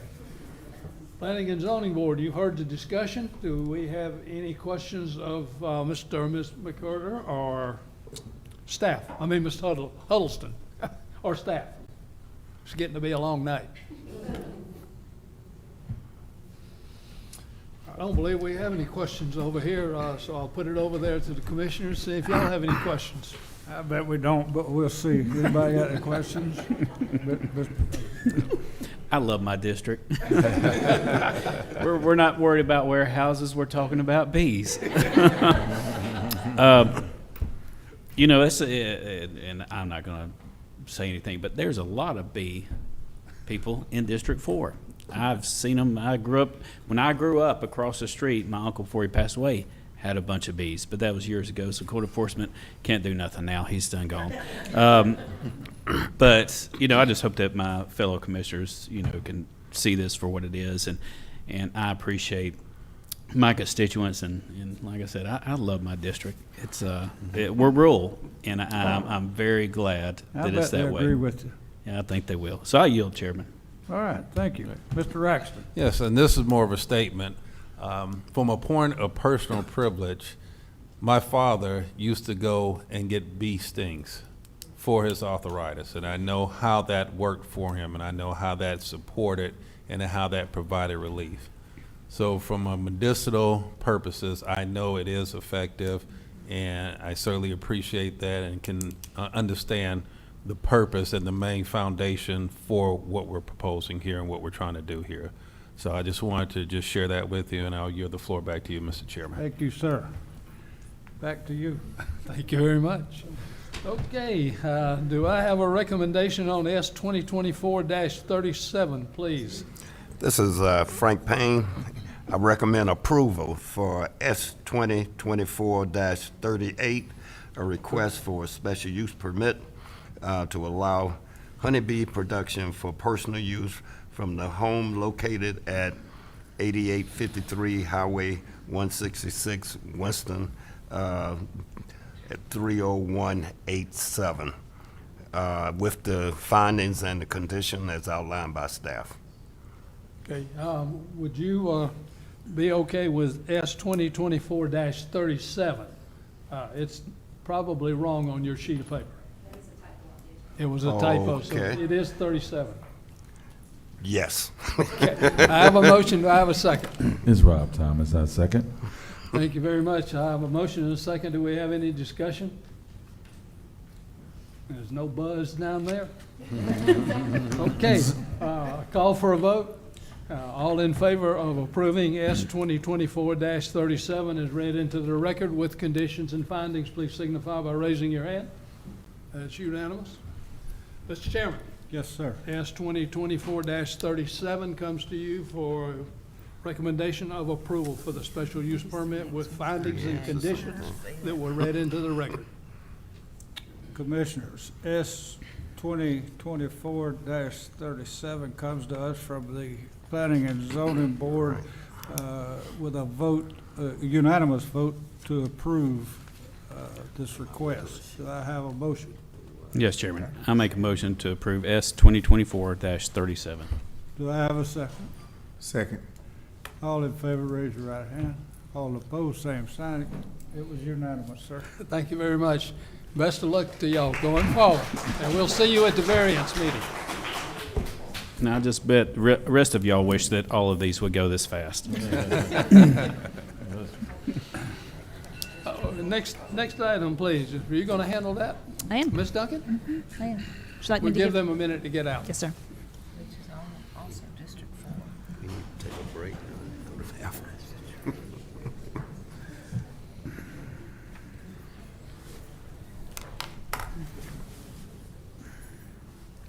All right, so the item we have for you this evening is S 2024-38. This is a request from Laura Marshall.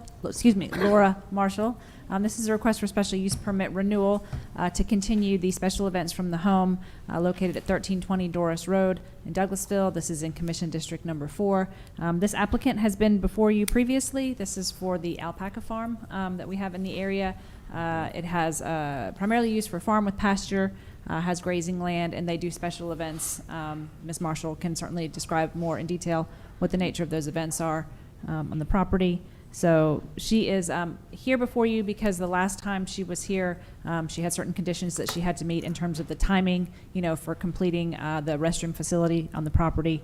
As we kind of take a look, this is the relevant code section involved in the request. And then again, this was first approved, I believe, in 2018, and then came back in 2021 and 2023. So the reason she's here before you is she was given 1 year to complete the bathroom on the property. Ms. Marshall can provide you an update on where we are with that. I don't believe we have issued a certificate of occupancy for the restroom facility just yet, but she can provide you a little bit more information on that. Again, we have analyzed the criteria in the code. We continue to support this special use. We are concerned that we cannot return a recommendation to you that all conditions have been complied with at this time. So what we are asking as we go through this is to give just a brief extension on the time period for her to come into compliance. Here is a picture of the zoning in the area, and then this is the aerial view of the property, the site survey of the property. Again, this is located in the rural places, future land use classification in the rural reserve character area. So all of the request is in keeping with the previously approved special use permit as well as the future land use map and character area. So again, we are recommending approval with the findings as well as the one, we hope, final condition we will have to bring to you, that if the applicant can obtain a certificate of occupancy for the public toilet area within 6 months of the date of this hearing, that would be February 6, 2025, the applicant will have satisfied the deficiencies of the previous iterations of this proposal. However, if the applicant does not obtain a certificate of occupancy for the public toilet area within 6 months of the date of this hearing, the applicant shall reapply for the special use permit at the 1 year mark of the date of this approval. And that concludes my recommendations, and I'm happy to answer any questions at the appropriate time. Thank you very much. Ms. Duncan, at this point in time, I'll open the public hearing. Anyone wishing to speak in favor of this application, including the applicant or the applicant's representative, please approach the podium. You'd have 2 minutes per person for a total allocated time of 15 minutes. Good evening. My name is Laura Marshall. I live at 1320 Doris Road. We are almost completed, so it's not going to quite take 6 months. And I would say probably about possibly a month. So everything has been done except we're doing spray foam, and all of it's done except for half of the ceiling. And that's all we have left on that. Then they come out and they inspect that, and then we get to do the sheetrock and all the fixtures. So that's where we're at right now. Okay. Before you leave, Yeah. Do you agree with the condition that was read into the record? Yes, sir. Okay. Thank you very much. Thank you. If you would take a seat, we'll probably have a question or two in a minute. Anyone else wishing to speak in favor of this application, please approach the podium.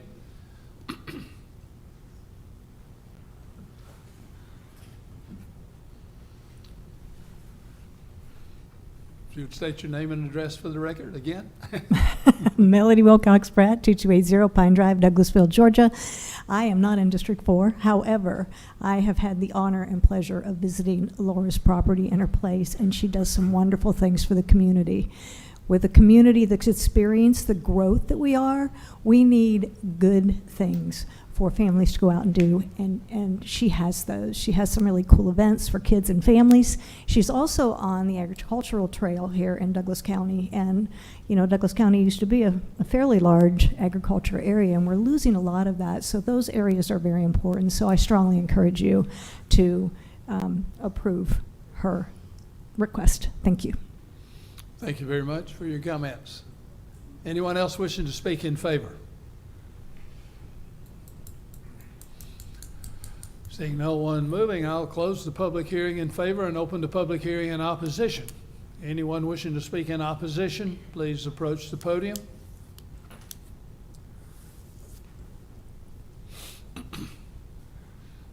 Seeing no one moving, I'll close the public hearing. Planning and Zoning Board, you have heard the discussion. Do you have any questions of the applicant or of staff? Rob Thomas, one question with the applicant, please. So, I've seen you several times in the past, and we approved it in the past with those conditions. How was you handling kids coming, petting, and then eating without having a bathroom or? We have we use a hose, and we also hose have. down. Excuse me? You said you had a hose? Yeah, we use a hose, Okay. and we have soap. Okay. All right. I think you told me that last time too. Same thing, same answer. Okay. So when you said the completion of the bathroom, is it on septic? Yes. Or sewer? It's on septic? Okay. So the completion of everything, the septic field and the building itself, everything will be done within the 6-month time period, you believe? Or sooner? Sooner. Okay. Yes, sir. Oh, yeah, the septic tank was done last year. Okay. So. Okay.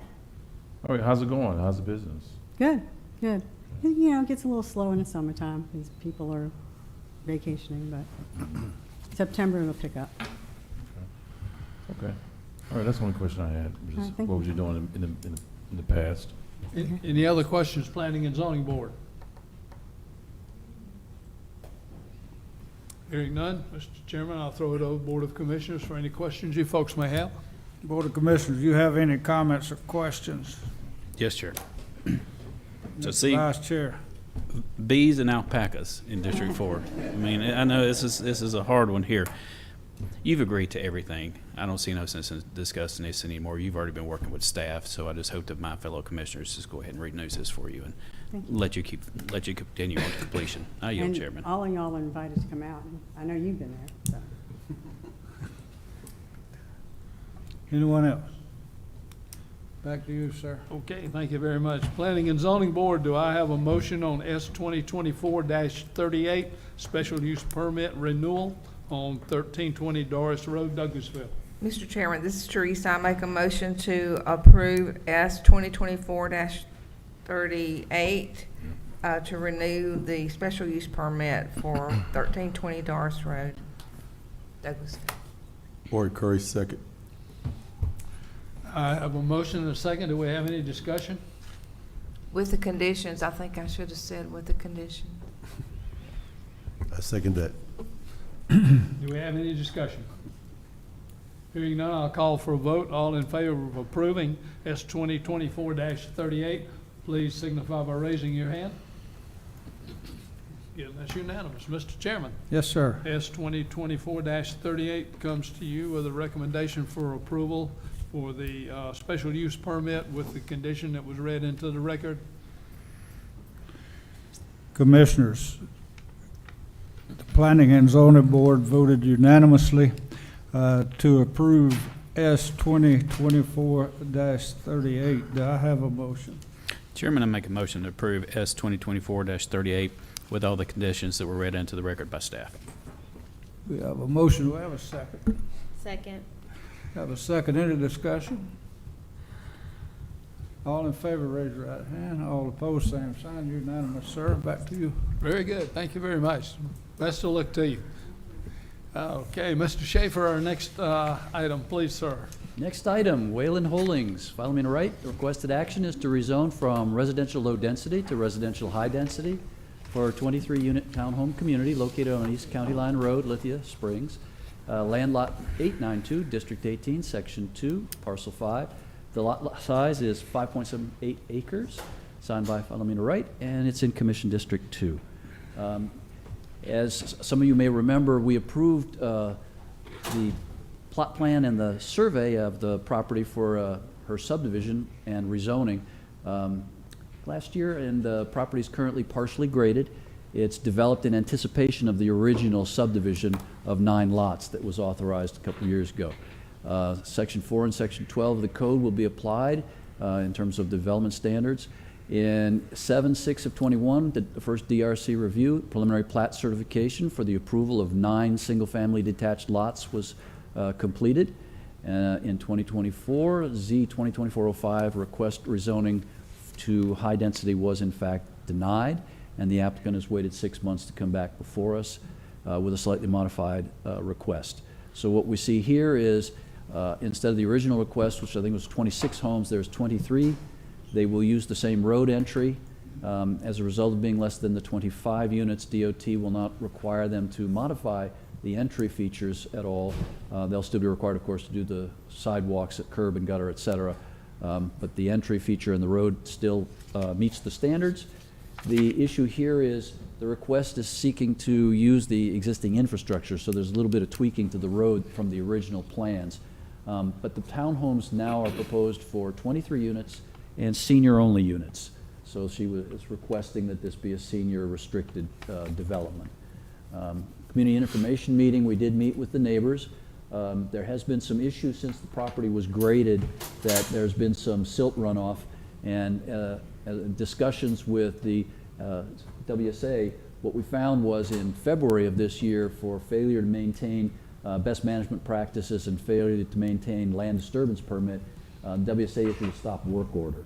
And once they issued the stop work order, nothing could be done until the corrective measures were installed. That included silt fencing on the property, so that there's now silt fencing trying to contain runoff since the property's been graded, and the trees have been cut down. And the stop work order was lifted by the WSA in June of '24.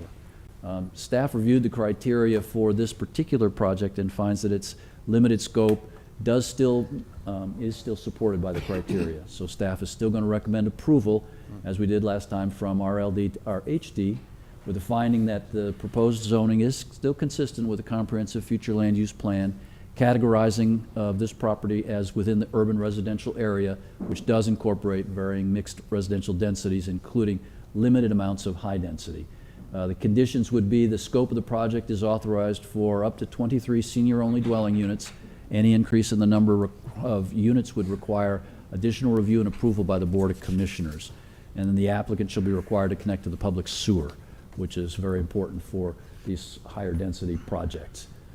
This is the zoning map showing that it is adjacent to the school property, that the surrounding property is in fact residential agricultural. This is the aerial showing the property in red. The neighbors to the left have been experiencing silt runoff and mud runoff from the site. This is the site plan for the property, showing again how it will be developed. The site, as you see now, which has been, trees are all cut down, and so silt fencing was installed, although this picture's a little older than when the silt fencing was installed. This is looking into the property from the road. This is the project's draft version of what they would like to build on the site. And then this is, again, renderings of the amenity area to the south end of the site. And that concludes my report, Mr. Chairman. Thank you, Mr. Schaefer. At this point in time, I'll open the public hearing. Anyone, including the applicant or the applicant's representative, that would like to speak in favor of this application, please approach the podium. You have 2 minutes per person for an allocated time of 15 minutes. My name is Philomena Wright. My address is 517 Hubbard Walk, Atlanta, Georgia 30331. I am the owner of Wayland Holdings, and I thank you for the opportunity to stand before you this evening. This property was originally zoned for single-family homes, but we are requesting for it to be rezoned to high-density home of townhomes for 55 and older community, active adult community in the area, because we feel that this is a better suited project for this community. It will be 23 townhomes. It will be 1,900 to 2,000 square foot, 2-car garage with master on the main. And it will be two bathrooms to each one. And we already have a gazebo plan, and we also have a garden area also to the other side. We are doing this to make sure the seniors, they are not cooped inside their home. Yes, they have their backyard, but they also have green space in the community where they can come out, gather, form friendship, and live a more active and harmonious lifestyle. A lot of the concern that has been addressed by complaint by the neighbors, like the runoff of mud into their property, have been addressed. And also we have another neighbor that complained about her driveway was cut. It was actually cut. The driveway has been fixed for her. And she has another concern that some of the stones were in her drainage. We already cleaned that out. So as far as we know, all the concerns for the neighbors and the requirement that the county requires us to fulfill to reissue the LDP for us, we have done that, and they reissue the LDP for us to continue work. So I do hope that you will approve this project so that we can actually move forward and build this beautiful community. Thank you so much. Thank you. Before you leave, there are 2 conditions that were read into the record. Are you in agreement with those 2 conditions? Yes. Okay, thank you very much. Thank If you you. take a seat, I'm sure we'll have some questions. Anyone else wishing to speak in favor of this application, please approach the podium.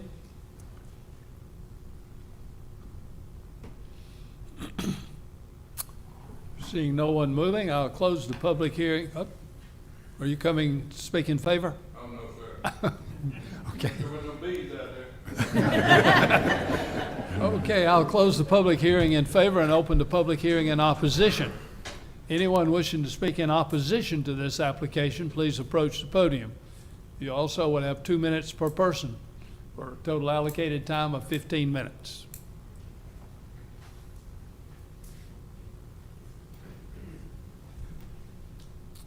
If you would state your name and address for the record, and then your 2 minutes would start.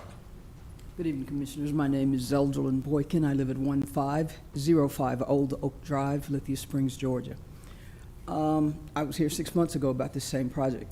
My concern is the same as it was when you denied it before. This area is all single-family detached homes, the entire area. And this 5.7 acre, 5.78 I think is what it is. I still don't understand why the developer can't build a boutique subdivision in there and do single-family homes. I can't make any sense out of townhomes for seniors. I can speak to that demographic. I'm in it, very quickly approaching 70.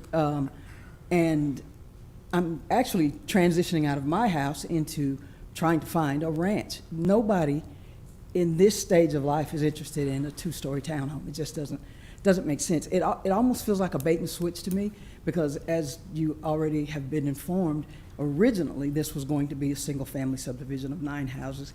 They were relatively expensive. I think they were $700,000. And so now my concern is, why can't you take that 5.78 acres, divide it into lots of a 1/3 acre each, build 18, 19, I think my math is right, 18, 19 houses that are single-family detached for seniors? That'd be great.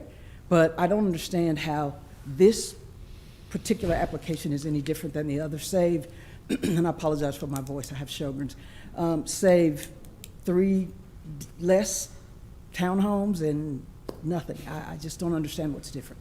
So I hope you guys carefully evaluate this and consider the residents that have lived in this area for the better part of 2-3 decades, still all single-family detached. Thank you. Thank you very much. Anyone else wishing to speak in opposition?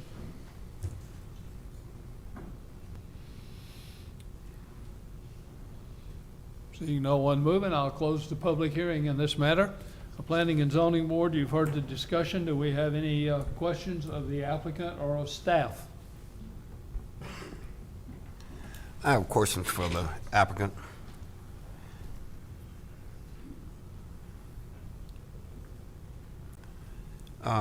I guess my concern is kind of similar. Why would you build a two-story for seniors? Because I'm of that age too, and I'm in the process of looking at downsizing to get me a split level, just one story. Seniors would have more difficulty in terms of trying to go up and down the steps. Also, is there a bedroom on the first level? The main, the master's is on the main, where you have 2 bedrooms upstairs. The trend now is that seniors, they used to move to senior communities or nursing homes. Most seniors are trying not to stay home with their family living with them. So now you see a lot of seniors that are actually looking for a home that has a master's on the main. They can still have a family that live with them to help to take care of them in their own home. My second question, what's the price point? The price is going to be $380 to $410, $405, $410. Because it's going to be 1,900 to 2,000 square foot. It's very large homes. How many bedrooms? 3 bedrooms, 2 3 baths. bedrooms. Okay, thank you. Thank you, sir. Mhm. I have a question. Refresh my memory as to 6 months ago you was here as well, right?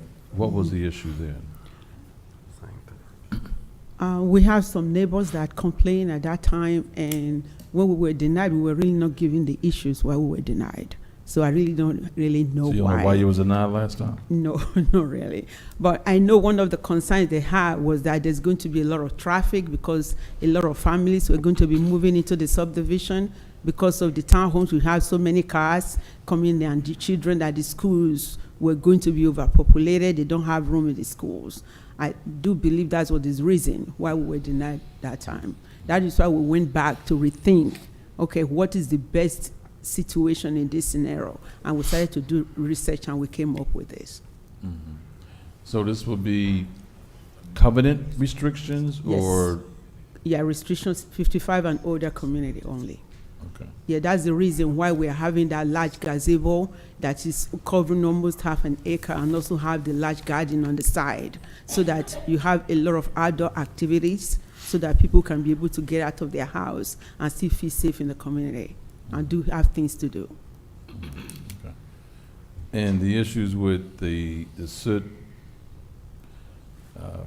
transitioning over to the other homes and driveways and things, I mean, what happened there? Why was it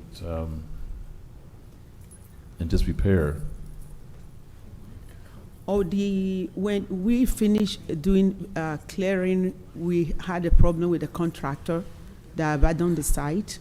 So we had to start to remediate a lot of things on the site. That is why we have a lot of mud that was flowing, but now that has been repaired. It's not going to happen again. Because that's been resolved. Yes, it's been resolved. Okay, all right. It's only last question. I yield. Any other questions, planning and zoning? I have one question. And you send these for seniors, correct? Yes, sir. And you saying the price range is gonna be what? From that 380 to 405, 410, because some people might want an extra bathroom. Some people might not want an extra bathroom. We want to be able to give option to people what they want. We're going to have like 2 options with 3 bedroom, 3 bath, or 3 bedroom 2. Okay, so when you was doing your study of what the base price is for people in the Douglasville area, did you consider what the average or the minimum income of a senior in Douglas County? Well, we can consider the minimum income. We still have to look at the realistic price of building the homes. Okay, I Yes, get that. so we have to look at both. It has to balance. Because if we say the seniors are earning $1,000 a month and we cannot build to suit that, we cannot build. So we've already started with the infrastructure. We just want to be able to build homes that's affordable, that we bring, that is affordable to the county, because when we look at the comps in the area, we're going to be within that range of the houses that are selling, homes that are selling in the area. I get it, but when you use the word senior and you expect seniors to live in that area when their incomes, that's a red flag for me. I'm gonna go ahead and pass it on over. Any other questions, comments, Planning and Zoning Board? I'll ask her a question. So you have 2-car garages for? Yep, 2-car each unit? garages, yes. And what is the, is it hardy plank type exterior or It's both bricks and hardy plank. bricks? And what amenities will you offer for that price range? We are 400,000? offering the garden that is going to be maintained, and also the large gazebo area for outdoor activities. So a gazebo and a garden area, you say? Yes. And we have walking trails or? Oh, yes, we're going to create a walking trail behind the property so that people can go for a walk. And also there's a sidewalk, as you can see from the rendering, that people can also walk within the community. Okay, and will there be a homeowners association? Yes, ma'am.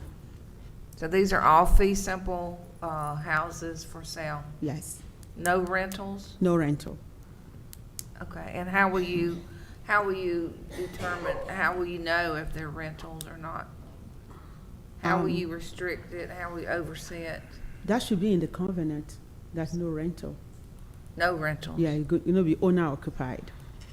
So is that a condition on this project that there'll be no rentals? So should we add that as a condition to limit the rentals to? That would be up to you to add. We did not ask for any conditions on the rental issue, Okay, all right, and I don't know how you would police that. Yeah. all right, okay, thank you. That's all, thank you. Any other questions, Planning and Zoning Board? Hearing none, Board, Mr. Chairman, I'll throw it over to Board of Commissioners for questions from you folks. Board of Commissioners, you have any questions or comments? I do. Mrs. Jones? It's her district. So I just want to make sure I'm correct. The amenities are walking trails and the gazebo. Yeah, walking trail, the gazebo, and the garden. How many other properties have you developed in Georgia? I've not developed a whole subdivision, but I've built individual homes. I guess I'm having a hard time finding out what senior citizens in 95 to 100-degree heat in the summer want to use gazebos and walking trails as their amenities in their 55 and over community. Did you do research on that, or? I did. Actually, I'm a nurse practitioner. I might go into senior facilities. I see a lot of senior facilities, like going to Carroll County, that has large gazebos, and you actually see seniors sitting there, meeting with friends, having barbecue in the middle of the day. Is there going to be a clubhouse, anywhere for them to do activities inside? I'm having a difficult time. We do not have the space to build a clubhouse. If you reduce the number of townhouses, would you have the space for a? We could build a clubhouse where the large gazebo is, because it's close to almost an acre, so we have the space to build a clubhouse. If we do need to build a clubhouse, we can turn the gazebo to a clubhouse and I still have the large garden there for outdoor activities. Yes, we can do that. Did you all make any mobility accommodations in this project? If it's 55 and over or seniors, I would assume that some people may need to use walking assisted devices, wheelchairs. Are the doorways going to be larger than an average home? Is it on grade entry? Like, how is this accommodating senior citizens? Sam? My name is Samuel, 7051 West Strickland Street. I'm the contractor on the project. The floor plans are in coherence with ADA compliance.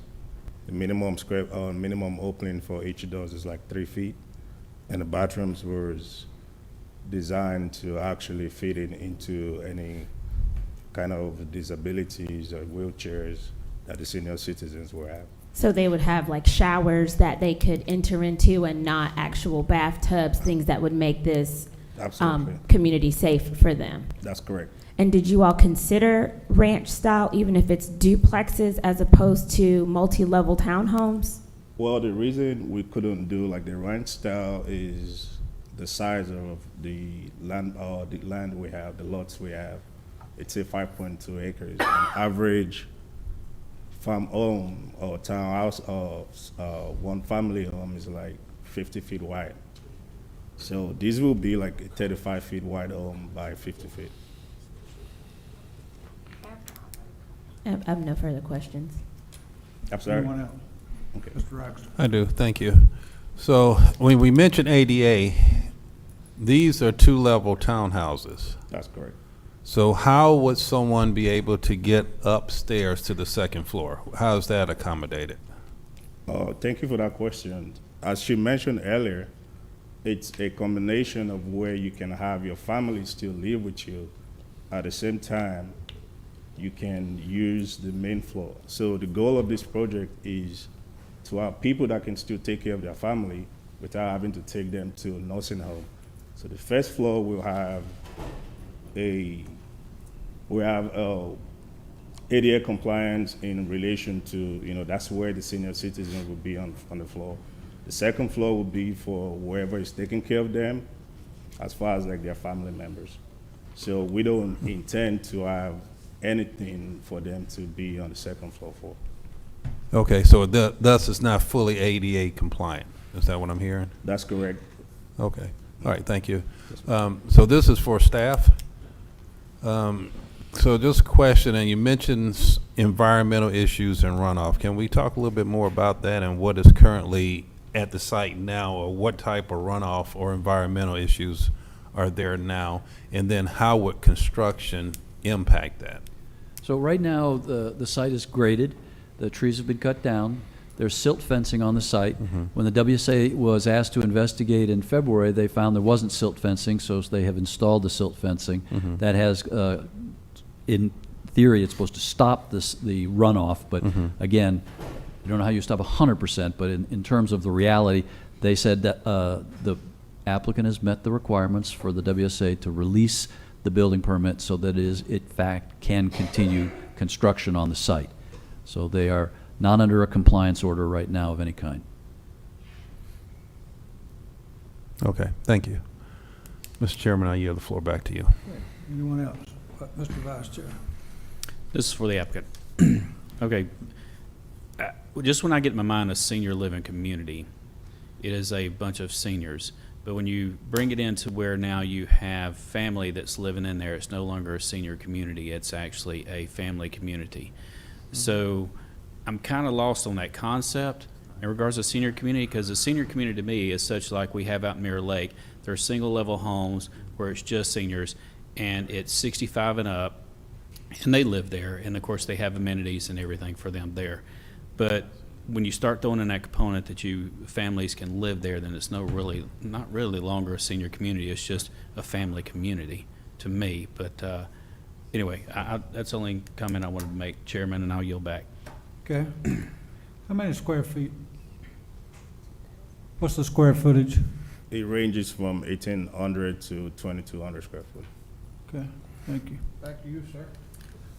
Thank you very much, Mr. Chairman. Planning and zoning, you've heard the discussion. Do I have a motion on Z 2024-39, request for rezoning from residential low density to residential high density with conditions? Fort Curry, I recommend for denial for Z 2024-39. Yep, that's it. I have a motion. Do I have a second? Second. I have a motion and a second. Planning and zoning, do we have any discussion? Hearing none, I'll call for a vote. All in favor of denying Z 2024-39, please signify by raising your hand. All opposed? Thank you very much. Mr. Chairman, Yes, sir. Z 2024-39 comes to you with a recommendation for denial. Board of Commissioners, from a unanimous vote from the planning No, and it was zoning- not unanimous. It's not? I'm Not sorry. unanimous. I'm sorry, all right. The Planning and Zoning Board has voted to deny Z 2024-39. Do I have a motion? I motion to deny Z 2024-39. We have a motion, do I have a second? Second. We have a motion and a second, is there any discussion? Being none, anybody against? It's unanimous on this end, sir, for denial. Thank you very much, Mr. Chairman. Next agenda item, please. Ms. Duncan again. All right. Thank you, Mr. Chairman. This is S 2024-41. This is a request for a special use permit to allow a convenience store with gas pumps. This is located at the intersection of Kings Highway and Dorset Shoals Road. This is in Commission District Number 3. So the property is just a bit under 1 acre. It's currently vacant and wooded, and as I said, at the intersection of Dorset Shoals Road and Kings Highway. The property has some adjacent residential property. There is also an established gas station on the northwest corner of the intersection of Dorset Shoals Road and Kings Highway. So the commercial zoning on the property was put in place in 1990. So that was when there was a rezoning for a convenience store with some conditions placed on the property. So this applicant is requesting for the special use permit for the gas station with the convenience store. We have reviewed the relevant code sections against the information found in the Unified Development Code. Excuse me, I'm sorry. These are the relevant code sections that we took into consideration when we were reviewing this application. And then again, as I had mentioned previously, there was the rezoning application in 1990 that changed the zoning on the property. So we have been working with this property since probably about 2021. They first came to us trying to see what they could fit onto the heavy commercial zoning in terms of building a gas station with convenience stores. In 2021, if you had heavy commercial zoning, a gas station was a use permitted by right. In 2022, some of y'all may recall, we had a moratorium as we were examining the impacts of small box discount retail stores. At that time, based on our research, we recommended to the board that all small box discount retail stores, including convenience stores as well as gas stations with convenience stores, become a special use permit. Because we had been working with the applicant already, we gave them some time to see if they could come into compliance. Usually whenever there's a code change, our code contemplates a 6-month transition period for any projects that are in the process to see if they can obtain all of their permits. So part of the reason this application comes to you today is that so much time had elapsed between when we first started working with them in regard to their site plan and where we are today. So in working with our engineering department, it was determined that after several reviews through our development review committee, the project just wasn't advancing and the 6 months had more than elapsed. So when we took a look at the criteria in our code based on our current code and requirements, we did find that there were several areas where this special use request does not line up with the criteria of the code. What I have before you here is the zoning map, and so you can see that vacant corner with the heavy commercial with conditions on it, and then across from that there is the established gas station as well as several residential properties surrounding this. Here's an aerial view of the property showing that it is densely wooded. And here is the site plan that we had tried to work with to see if we could make it accommodate on the site. I do believe the applicant and their engineers can speak to some of the challenges that they had previously.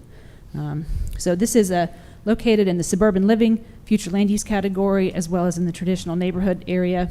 And our recommendation of this application is to deny based on the findings that this is substantially not compatible with our comprehensive plan and the intent, purpose, and spirit of the Douglas County Unified Development Code. I'm happy to answer any specific questions that you may have, but otherwise I will yield right now for the public hearing. Thank you very much, Ms. Duncan. At this point in time, I'll open the public hearing. Anyone wishing to speak in favor of this application, please approach the podium. You have 2 minutes per person for an allocated time of 15 minutes. Evening, Joe Fowler, Post Office Box 489 in Douglasville. Let me introduce the engineer on this project, Terry Boomer, who's behind me here. He's been working on it since it was mentioned 2021.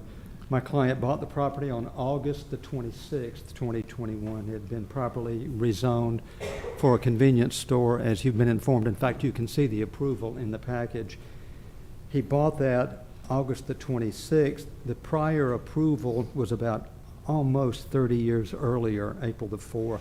Shortly after the purchase, our client moved forward with the development of the property based on an email from the planning staff dated March the 28th that echoed the content of an email that stated the following to Mr. Boomer. Per my email of February 4, 2022, you do not have to submit for a rezoning on this property. A gas station is a permitted use in the heavy commercial zoning district, and this is zoned heavy commercial. Please let me know if you have any other questions.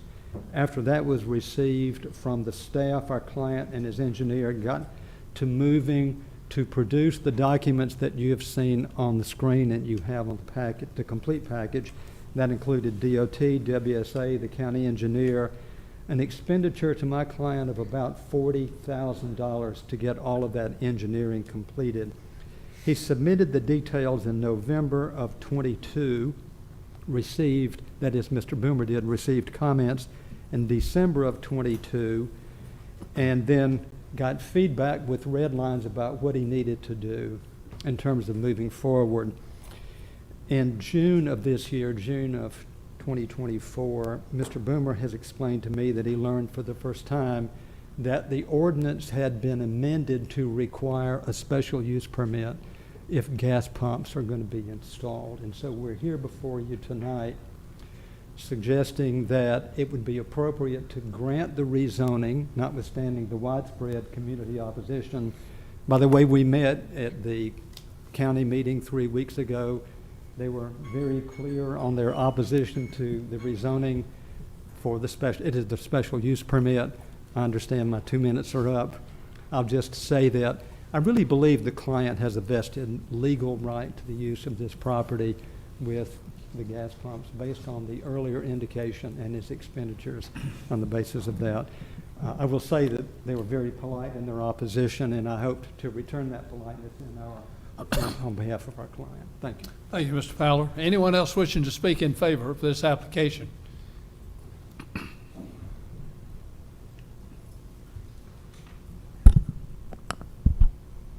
If you'd state your name and address for the record. Terry Boomer, 130 East Main Street, Canton, Georgia. I minutes. appreciate the board being able to hear us. I think Ms. Duncan and Mr. Fowler did a wonderful job in presenting the history and the case dialogue. This site was a bit of a challenge for us. However, we felt that we have followed the steps and worked with staff, both Ms. Duncan, Mr. Schaefer, the WSA, the roadway department, and traffic is lingering back there somewhere throughout the year, a year and a half that we've tried to develop the site into a working model that the staff could get behind. The site has a few technical challenges that were forced us to get additional survey and additional studies done. One of the technical challenges of this site, it being an acre, is you're only allowed to build 0.25 of impervious area. It's in a protected watershed, and so the convenience store and the circulation and the parking all had to be considered into building that 0.25 acres of the impervious footprint. Leaves 0.75 a green area, buffers, planted vegetation. So the buffer and the impact from the neighbor two along Dorset Shoals is still over 100 feet in distance, but before you get to the back of the store. And then the side setback buffer is 50 feet. So the convenience store and the gas pumps are set a distance back from the residence. We went from 4 MPDs down to 3 to lessen the impact in the amount of traffic that could be generated and created by a convenience store. We're diagonally opposed to another convenience store. We went in good faith. We had zoning. We've got letters from staff. We've got the prior rezoning. We weren't here to create a nuisance for the neighborhood. Thank you very much. Thank you, Mr. Moore. Anyone else wishing to speak in favor of this application? Seeing no one moving, I'll close the public hearing in favor and open the public hearing in opposition. Anyone wishing to speak in opposition to this application, please approach the podium. We have 15 minutes allocated. That would be 2 minutes per person.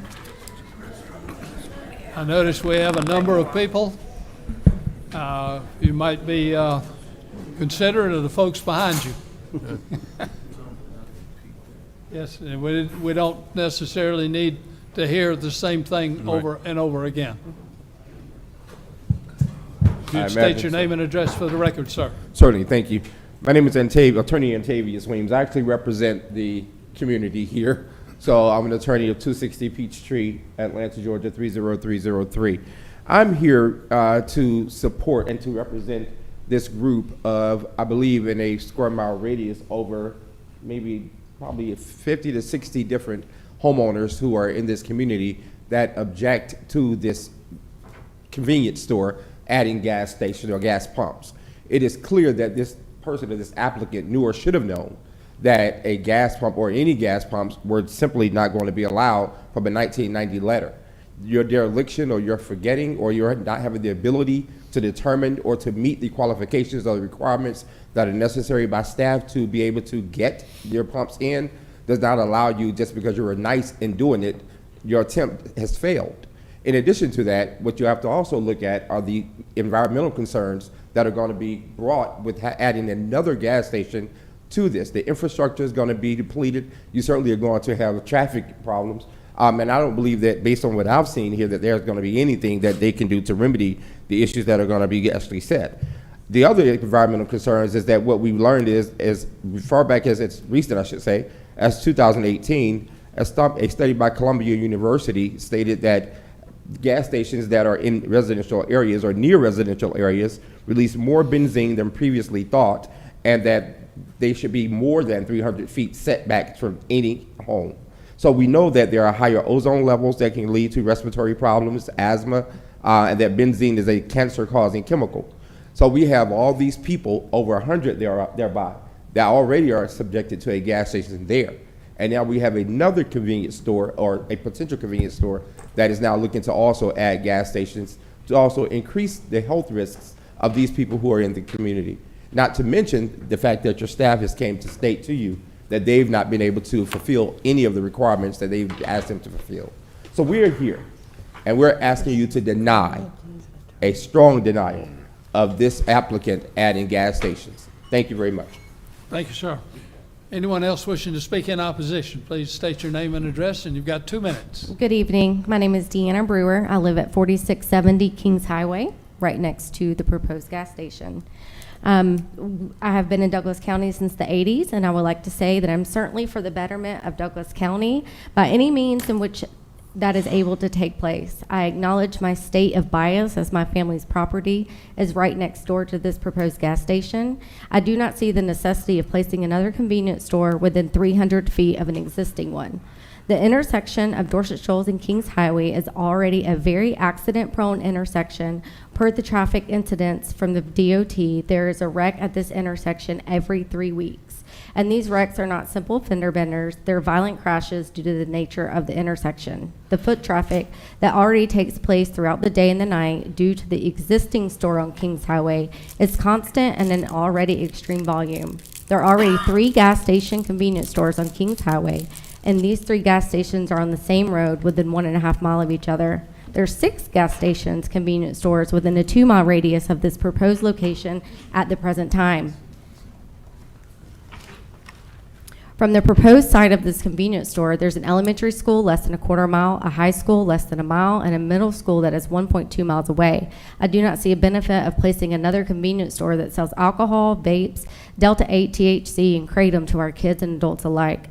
Douglas County and Douglasville, Georgia is approximately 200 square miles in size when combined.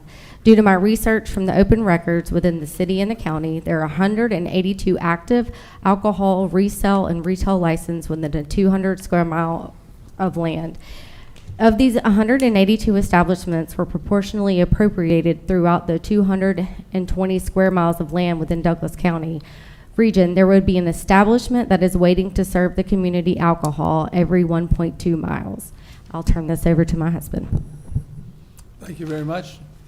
State your name and address in 2 minutes. Yes, sir. I say we just put an alpaca farm and put 2 dozen beehives. We're good to go. Amen? All right. Yes, sir. My name is Jeremy Brewer.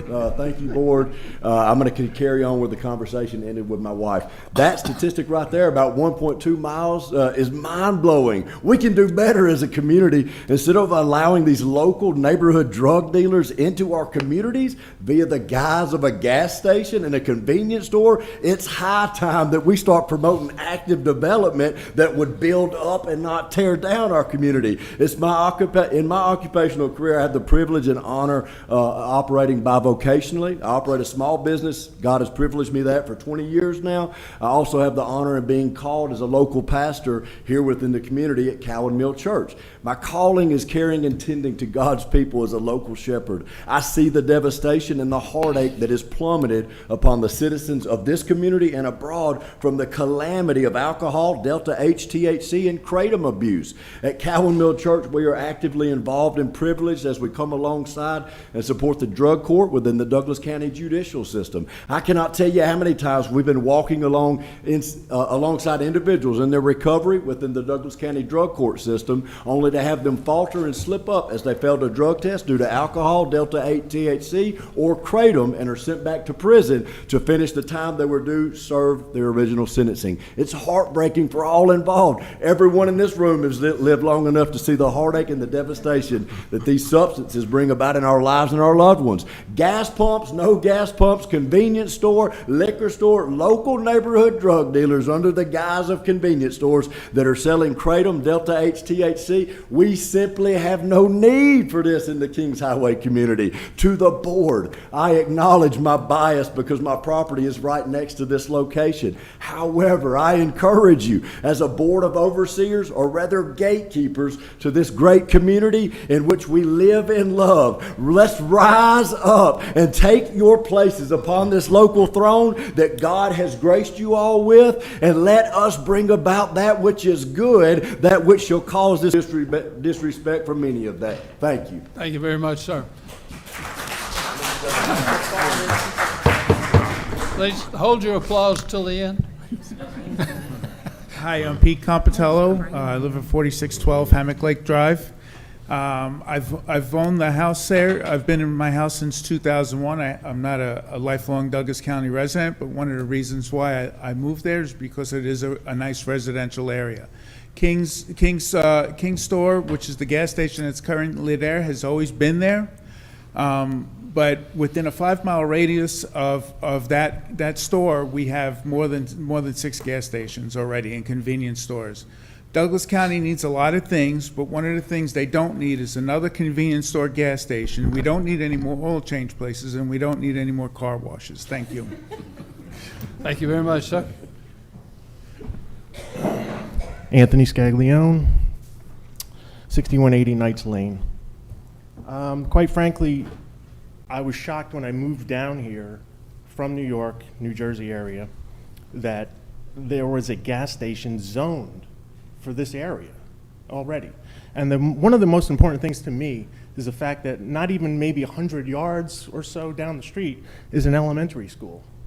And like the gentleman before me mentioned, there's a lot of suspicious characters hanging out in the existing station. So do we really need another one? I don't understand the logic. Thank you. Thank you very much, sir. Hi, I'm Carolyn Solomon, 6252 South Skyline Drive, Montage Manor.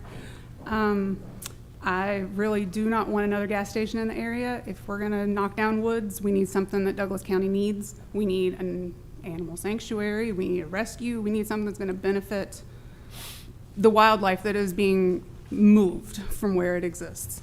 And with some of the activity that I've witnessed personally at the existing gas station, with an already understaffed sheriff's department, we don't have the resources to police the area properly. And I would like to keep the drugs out of Douglas County. And that's all I got to say. Thank you very much for your comments.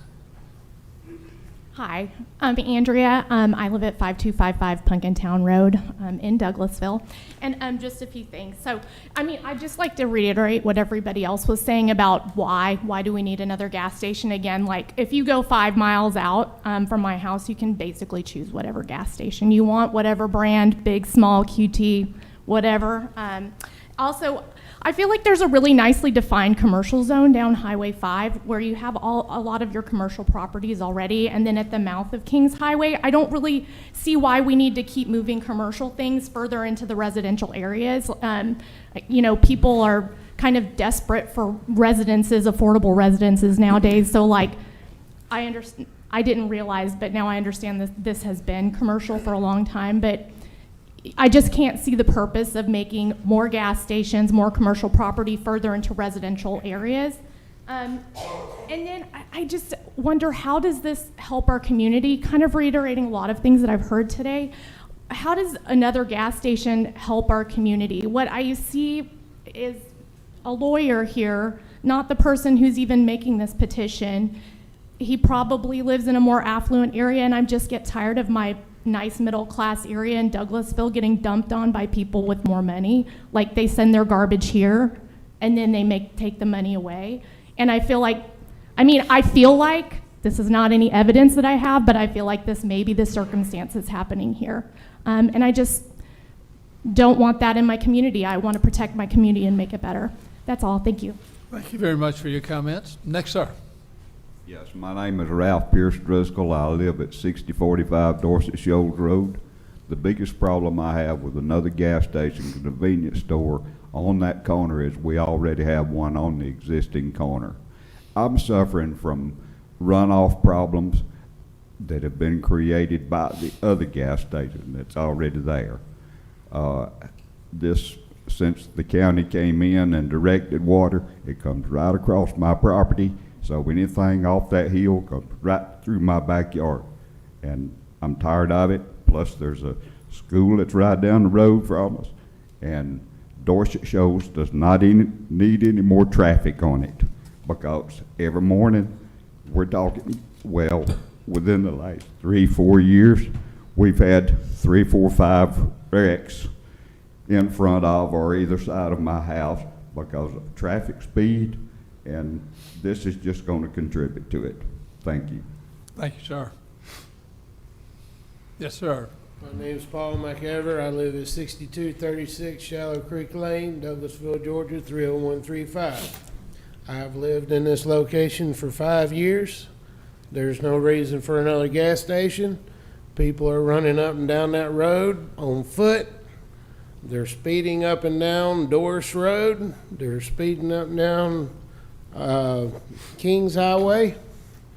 My wife had a wreck on that road at the red light last month. Told her to call her out because of speeders. If you put another gas station there, the drugs are just going to pile up because it's in an enclosed area. You have 6 gas stations with less than 5 miles from Kings. Drive an extra 1.5 miles, 2 miles down the road.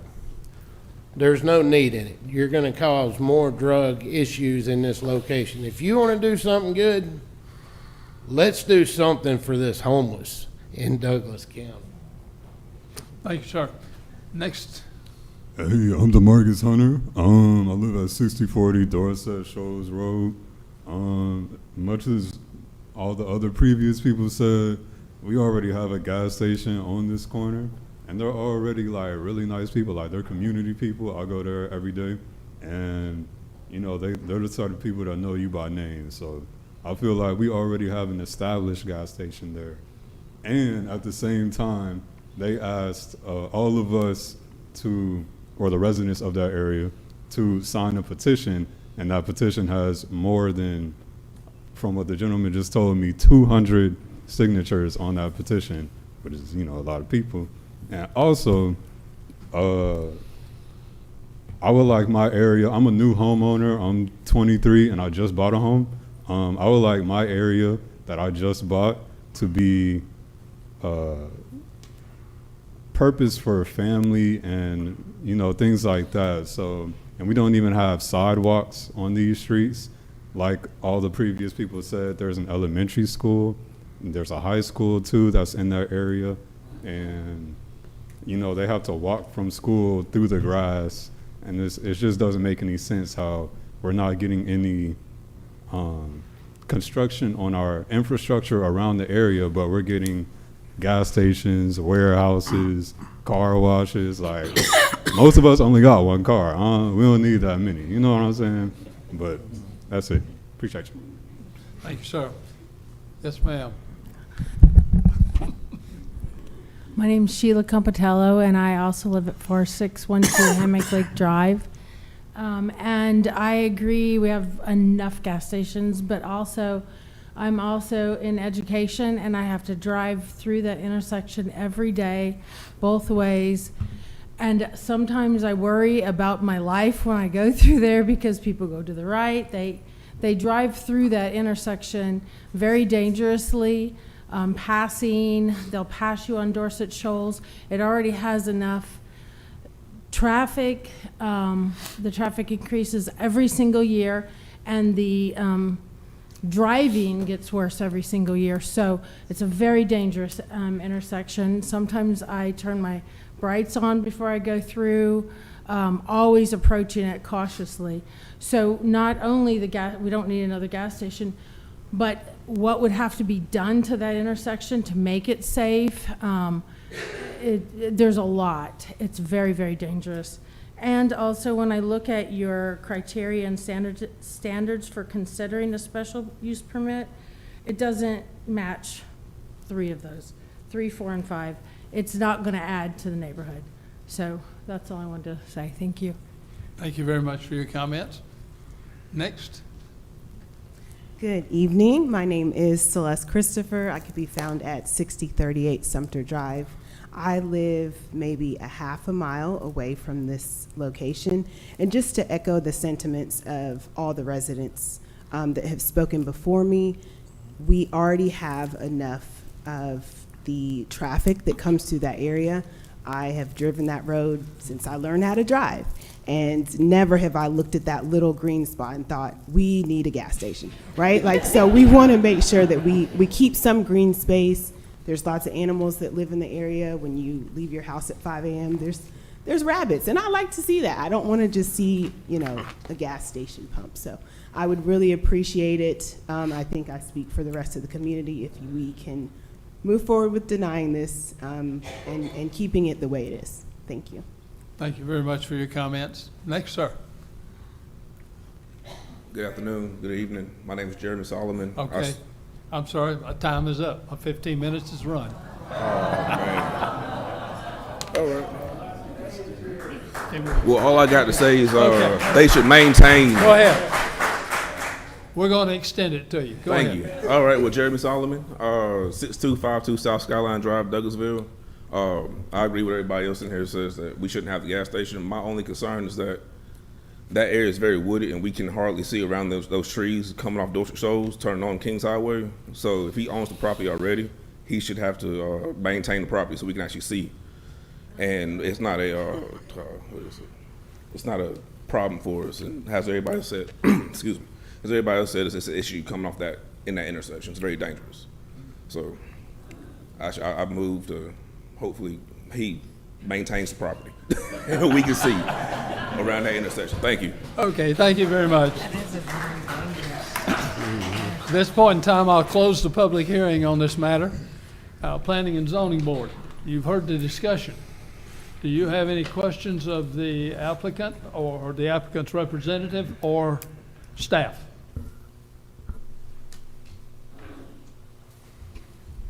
Rob Thomas, I have a question for staff first. Yes, sir.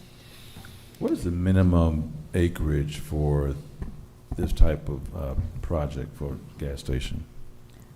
I don't know that we have a minimum acreage under our code for a gas station that is specified for this use. Okay, there's no minimum that you know of, okay. I don't Is it think so. just the zoning only, just the zoning and special use permit, but no Right. minimum acreage? I mean, we do have we have minimum lot size for the base zoning, and then there are several improvements that are going to be required for, any type of commercial project, but particularly this facility. We have gone through the DRC reviews, and that's where we've had a challenge reviewing a site plan that did meet the site design requirements. The applicant's engineer can probably speak to that more so than I can, and we also have our county engineer, Travis McDonald, is with us if you have any specific site design questions, but that has been one of the challenges. Okay. I was just curious because it's kind of small to get in there. And so can you speak to, again, just the history a little bit? I know you mentioned it was approved. They mentioned an email was sent saying by right, and then I think just recently we changed those guidelines to state that you will need a special use permit for gas stations, not by right anymore. So that's correct. This is old zoning. You've heard me speak to old zoning before. So this was something that was zoned in the 90s, never vested at that time. The applicant did reach out to us. Well, I don't know if it was the applicant, but we did start, working with this engineer. So I'm going to assume it was maybe the same property owner. In 2021, at that time, if you had CH zoning, you could do a gas station by right. So we did continue to work in good faith. But in 2022, the code did change. So it did require a special use permit. At that time, we continue to work for a period of 6 to 12 months, for any application that is in progress. But this application has exceeded the 6 month that is contemplated under the code. There were no permits ever issued, either in 1990 or in 2021 or up to this time. There were no permits that were ever issued for a gas station or a convenience store or any contemplated use of that nature. So when they came again, maybe a couple months ago, I think he said it was maybe June when they came forward again, working with our county engineer. We had looked at the history of the reviews on the property and came to the conclusion that enough time had elapsed with the applicant taking no substantial action on furthering the plan that we felt that it was the spirit and intent of the code to require that they come back for a special use permit in compliance with the regulations. Okay. So they never vested it initially when they got approved? It was never vested? No, back in 1990, there was never any, from what we can identify, there was never any attempt to submit for any sort of building permits, land disturbance permits, or any review at that time. Okay. Just got it rezoned, more speculative possibly, not necessarily to actually build That I can't on. speak to. It was 1990, so I can't speak to the intent of what happened in 1990, but we have, fairly good records of, when we picked this project back up in 2021, and we did, again, work in good faith to see if it could move forward through the process, but it's continued to have site design challenges. Okay. All right. I yield. Thank you. Any other questions, planning and zoning? Hearing none, Mr. Chairman, I'll throw it over to the Board of Commissioners for any questions you folks may have. Yes, sir. Planning, what time? Board of Commissioners, do you have any comments or questions? Yes, sir, Mr. Raxton. I do. Thank you, Mr. Chairman. So the first question is for staff. And this is in regards to, right now, it is currently zoned for heavy commercial. Is that correct? Yes, sir. Okay, so what would it take to have it rezoned out of heavy commercial? Well, that is not the use that is contemplated at this time, but the applicant could bring forward a request to change the zoning on the property. The Board of Commissioners could look at their options for adopting a new zoning map and could contemplate changing the zoning at the time. But those would be the two things that I would think off the top of my head. Zoning is a power that is vested to the local government. So at such a time, if you feel that a zoning is no longer applicable to a property, we could certainly take a look at that and see what it would take to revert the zoning. The other thing I would mention is under our code, there is you have 24 months to vest, and after that 24 months, if it's not vested, the Board of Commissioners can go through the zoning process to revert the zoning back.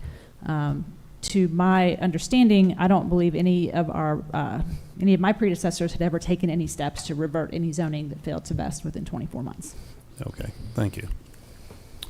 All right, so how about District 3? District 3, you elected us, and you elected me to do what's right. You said very clearly that you did not want any additional gas stations. And I am very concerned with that area, specifically where we're addressing and the existing gas station and property there now. So based on that, and I'm a property owner in District 3, I have these same concerns. I'm going to do what's right. I'm going to do and support this community, and the community has spoken loud and clear. So with that said, I'm going to yield back to the chair, and we'll wait for the vote. Any other comment? Back to you, sir. Thank you, sir. Mr. Chairman? Okay. Excuse me, Mr. Chairman, I believe the County Attorney would like to speak to the board before we proceed. Thank you, Mr. Chairman. Good evening. Because the chair did allow for there to be, I think it was an additional 10 or 15 seconds for the side in opposition, I do believe you need to follow the rules and allow the same 10 to 15 seconds for the side in favor. Okay. Thank you. Would anyone like to speak in favor? Nope, no takers. Okay, Planning and Zoning Board, you've heard the discussion fully. Do I have a motion on S 2024-41?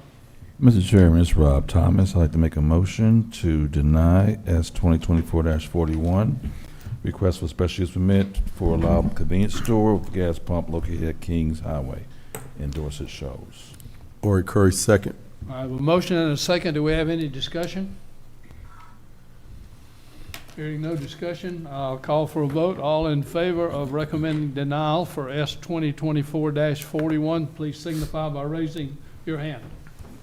Thank you very much. This was unanimous, Mr. Chairman. All right. S 2024-41 comes to you with a recommendation for denial. Board of Commissioners, we have a unanimous vote from the Planning and Zoning Board denying S 2024-41. Do I have a motion from you? Yes, Mr. Chairman. Yes, sir. I would like to make a motion that we deny S 2024-41 for special land use permit, and additionally consider new zoning map for this particular property. Second. We have a motion and a second. Any discussion? Having none, all in favor, raise your hand. All opposed, same sign. Motion's unanimous with the addition that we look at this piece of property and possibly rezone it. Down the zone. Yeah.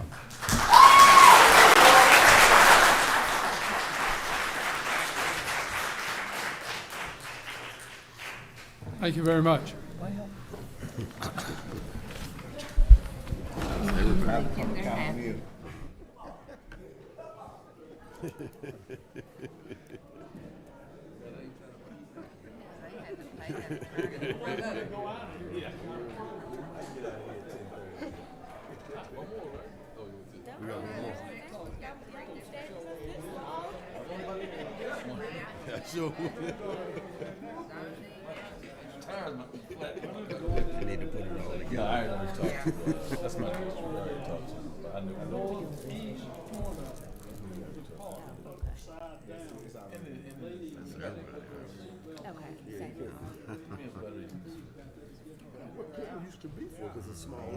To put a storage facility.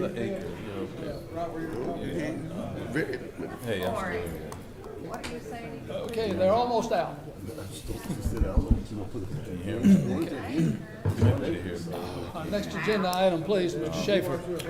Mr. Chairman, the next agenda item, M 2024-06Z, 2024-42S, 2024-43, future land use map amendment request, rezoning request, and special use permit request.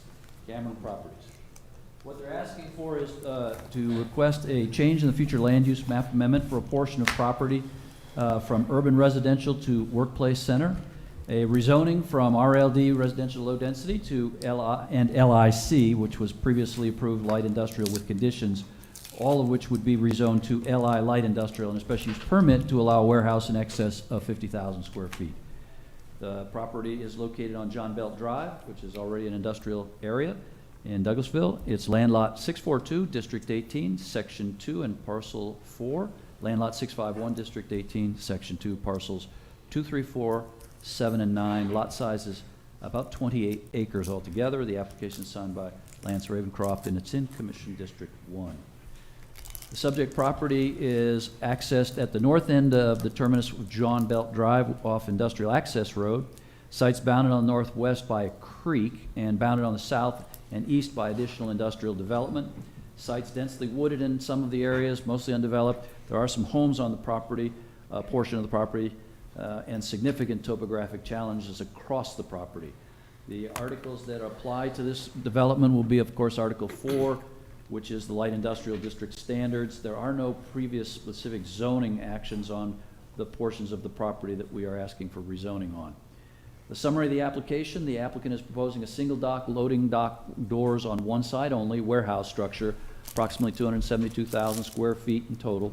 The buildings will be incorporated office space along with working floor areas and can be designed as for a single user or several smaller tenants. At the community information meeting, which we held July 16th, a number of neighbors attended. One of the issues that was raised was some of the dumping that's been going on.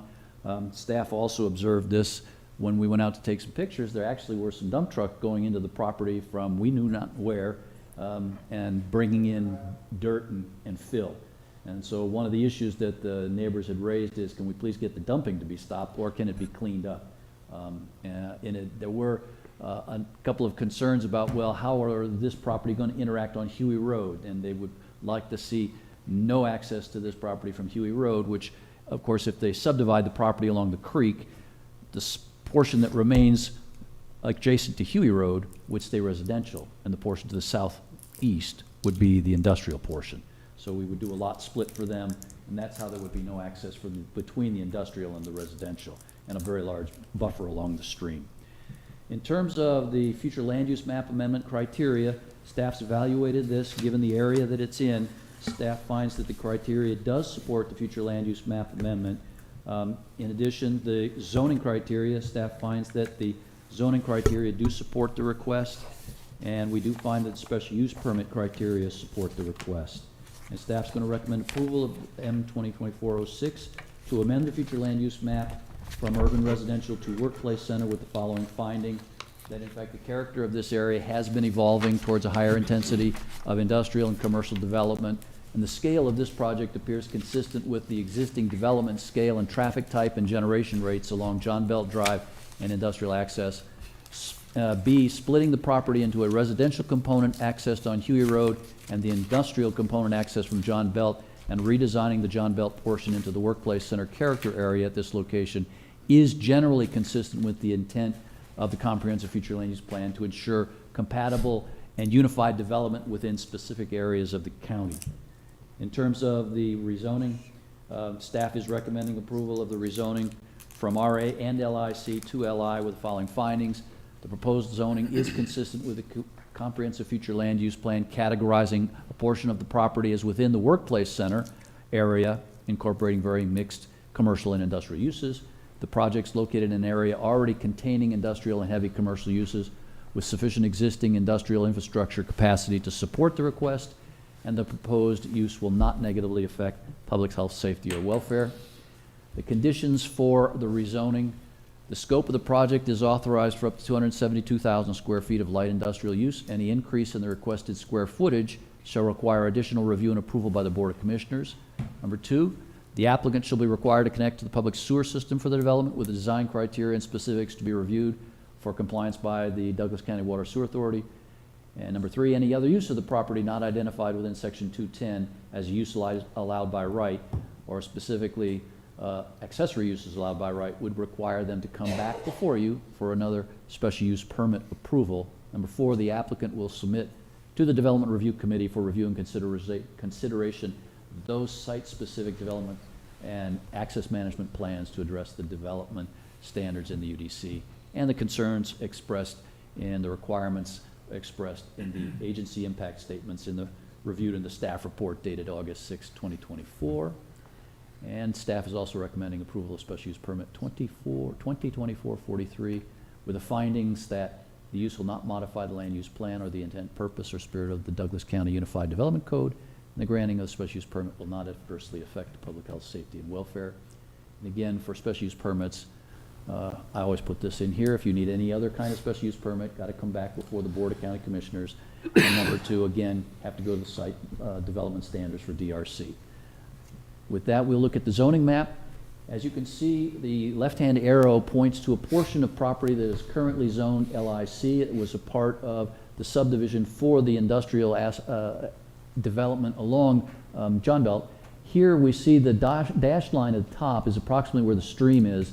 To the right of that dashed line is what they would like to change the future land use category of and rezone to LI. The residential low density that it currently is would remain with the existing house and also the property that surrounds that house. So that you can see the square that's not colored in, which is currently RLD, there's a house on that. But that's the owner who owns around it. So what they would like to do is the neighbors for sure wanted to make sure, A, there would be no connection between the industrial part and Huey Road, which is there, and that's how we will separate the two of them, so that all of the industrial activity remains on the industrial access road or John Belt and exits out of the area to the major interstate or to the U.S. highways to the south. So we kind of separate the truck traffic from any residential area. In terms of the site, this is an aerial to show you the property itself. The cul-de-sac at the end of John Belt is what they will develop off of. As you can see, the site survey does still show some residences on the property. Those would be removed and the property graded to accommodate the single building. It's a little hard to see, but the red lines that you see are actually site vista. They're traverses so that you can understand. They have some pictures that I'll show you in a minute that look back towards the building from the far ends of those red lines. So you can see back to what the topography is going to look like once the building is in place from the Huey Road area. Again, this is the current zoning map to show you the existing zoning, RLD. This is the trip generation study that shows about approximately 1,200 automobiles trips will be generated, approximately 68 truck trips, for a total of 1,330 vehicle trips daily. In terms of the future land use map, it's a little hard to see, but you can see that a portion of the property is in fact already future land use mapped correctly. So that the pink that you're looking at there, that road, I apologize, I should have put a little circle around it, but it's that little road cul-de-sac, as you kind of see, is already within it. So approximately a third of the building is correctly future land use mapped, according to this. And then the future character area, this is a little better picture. The stream is the place that we will divide the property apart for. And then you can see John Belt is the white cul-de-sac at the bottom, and the area in orange is also part of previously adopted when we updated the comprehensive plan. So the character area for this is in fact changed to the Veterans Memorial Highway Professional Corridor, which does allow for industrial rezonings. Here we have, again, the site plan view shed. So I will show you here. It's a little hard to see, but on the left-hand side is where those arrows would originate. It's top to bottom. If you look at, I'll go back to the picture, right to left, so the upper view shed, the next one down, the next one down, the next one down, that's what you're looking at here as you look back towards the building from the Huey Road area. You're looking through some pretty dense woods across a topography change at basically what would be landscape screening. So you will have a hard time seeing this building from the Huey Road corridor. This is the terminus, the end of the cul-de-sac on John Belt, showing you that there is a driveway in there. It's a little hard to see. To the left, you see a fire hydrant. That's where we actually saw the dump trucks go into the property with, whenever, this was last when we were taking pictures to make sure the signs were posted. Anyway, here's the picture of John Belt heading into the top of the property. This is the intersection with John Belt at Industrial Access. All the truck traffic would be headed to the left to access Industrial Access Road over to McIntosh and down to 78, or all the way over to Burnt Hickory down to 78. So that's how that'll work. This is looking west on Industrial Access at that intersection, so it's got quite a lengthy sight distance so that the road itself is safe. DOT did not ask for any improvements at this. The only improvements that were asked by DOT were, in fact, the normal improvements at the driveway entrances, curb gutter sidewalk along the extensive range of their property boundary at the street. So that's what they asked for. And with that, I believe I will conclude my report, Mr. Chairman. Thank you, Mr. Schaefer. At this point in time, I'll open the public hearing on this matter.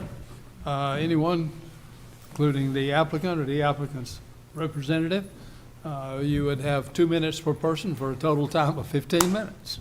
Allow me, Joe Fowler, Post Office Box 49, Douglasville. Allow me to introduce Lance Ravenscraft, who's one of the representatives of the applicant, Nick Woods, who's in the back, and several property owners and other representatives in this much diminished size room at this point. Phil outlined the nature of the project, the size of the building. The plan is to target a number of users between 10,000 square feet and 100,000 square feet. They have been for a number of months working with Chris and Breezy at the Development Authority, and they've got folks interested in determining what happens tonight, because that will have an outcome on what those discussions have been up to this point. I will note that the entire area to the east and south is predominantly industrial, including, in fact, just to the east of what you see there on the plat, about 150 feet away is a 250,000 square foot building that's about 75% complete, I believe, at this point. As drawn, the building will have more than 300 feet of undisturbed buffer from the nearest property line of the residents on Huey Road, some of whom are here. And we provided in the staff report, as you saw those line of sight profiles from the points along Huey Road. We've met with the nearby property owners a number of times. We believe that we've addressed their concerns as follows. We moved the service court to the east side that faces the newly constructed industrial building. That was a concern, so we moved it to the east. We've agreed to plant evergreen trees on the west side of the building, and you see it hugging the pond that's located there. Those will be ample-sized evergreen trees. We've agreed to haul off a huge load of dumped debris along the north side of John Belt Drive. That was part of the negotiations, and some of the property owners are here who had concerns about that. And then finally agreed to install a retaining wall of 300 feet to ensure that no runoff enters Mr. Forrester's Creek. There are 4 conditions of rezoning which are acceptable to the applicant. Thank you. Thank you. Appreciate it, Mr. Fowler. Anyone else wishing to speak in favor of this application, please approach the podium.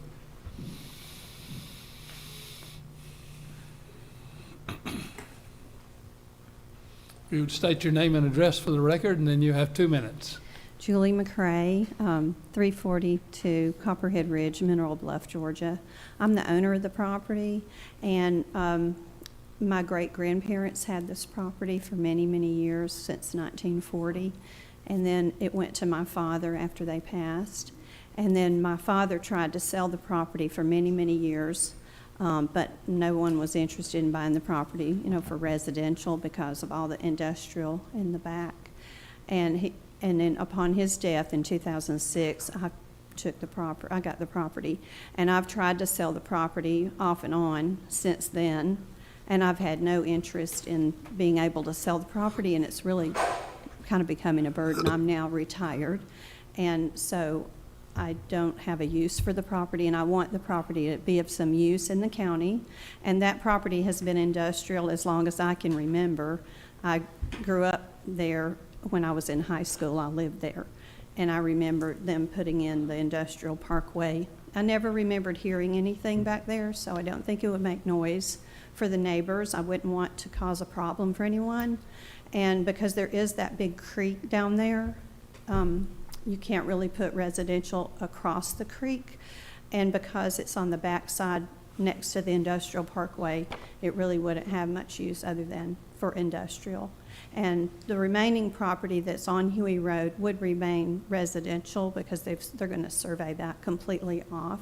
So I would still have that property as residential and could possibly offer it later for someone who might want to buy it and build a home.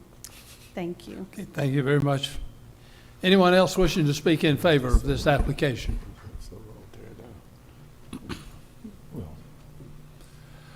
Seeing no one moving, I'll close the public hearing in favor and open the public hearing in opposition. Anyone wishing to speak in opposition to this application, please approach the podium.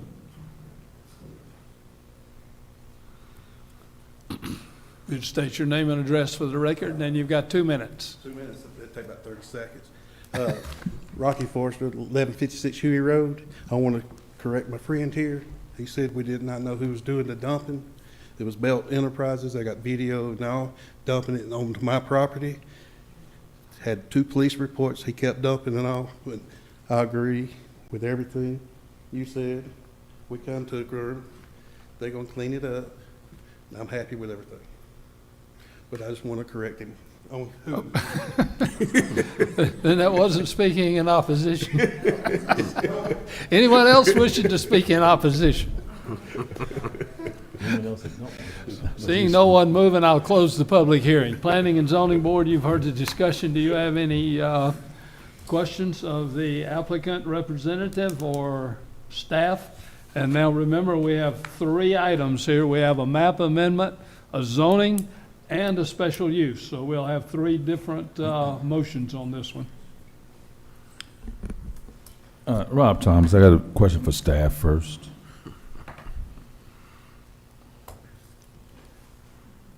So of the 28 acres, when they chop it up, like to keep the residential at the top part, the north, and then the the rest for industrial, how much acreage would that be? Do you know? I don't have it offhand. You got an estimate? I mean, just looking at it. 28 acres is what the site itself is. I don't have an estimate of what the remaining acreage that stays residential is. Okay. It hasn't been surveyed as part of this. All right, so basically that horizontal line, that's pretty much where it's going to separate? Okay. I think most of it is in the residential side, but nevertheless, I'm just curious as to how they're going to chop it up. The one question, the special use primarily is because of the size of the warehouse, right? Over 50,000 Over square feet. 50,000, we got it, so it was over 200,000+, so Correct. needed for that reason only. What type of warehouse? Is it going to be like the flex space, contractor's office type, or is it going to be just open? Do you know? Or maybe That's what he described as the ability to subdivide the building out into different spaces for 10 to 100,000 So square similar foot to that, space. so what's over there now is one not too far from there, on John Belt as well. So similar to that same format. Well, it's a very large building, but yeah, they would probably be that same format. I mean, they'll obviously have some docking on the east side of the building in case the folks who enter the building, tenants would need Trucks. multiple Right. truck docks. But as to who goes in there, obviously that, maybe Chris at Pumphrey can help them figure out who goes in Right, there, that's true. is what they're working with. Okay. All right, so you guys did did recommend approval. As far as the map amendment, future use map amendment, how do you feel about that? I mean, I see you said it kind of fits in, or majority of it already fits into the map amendment, correct? Majority of this lot?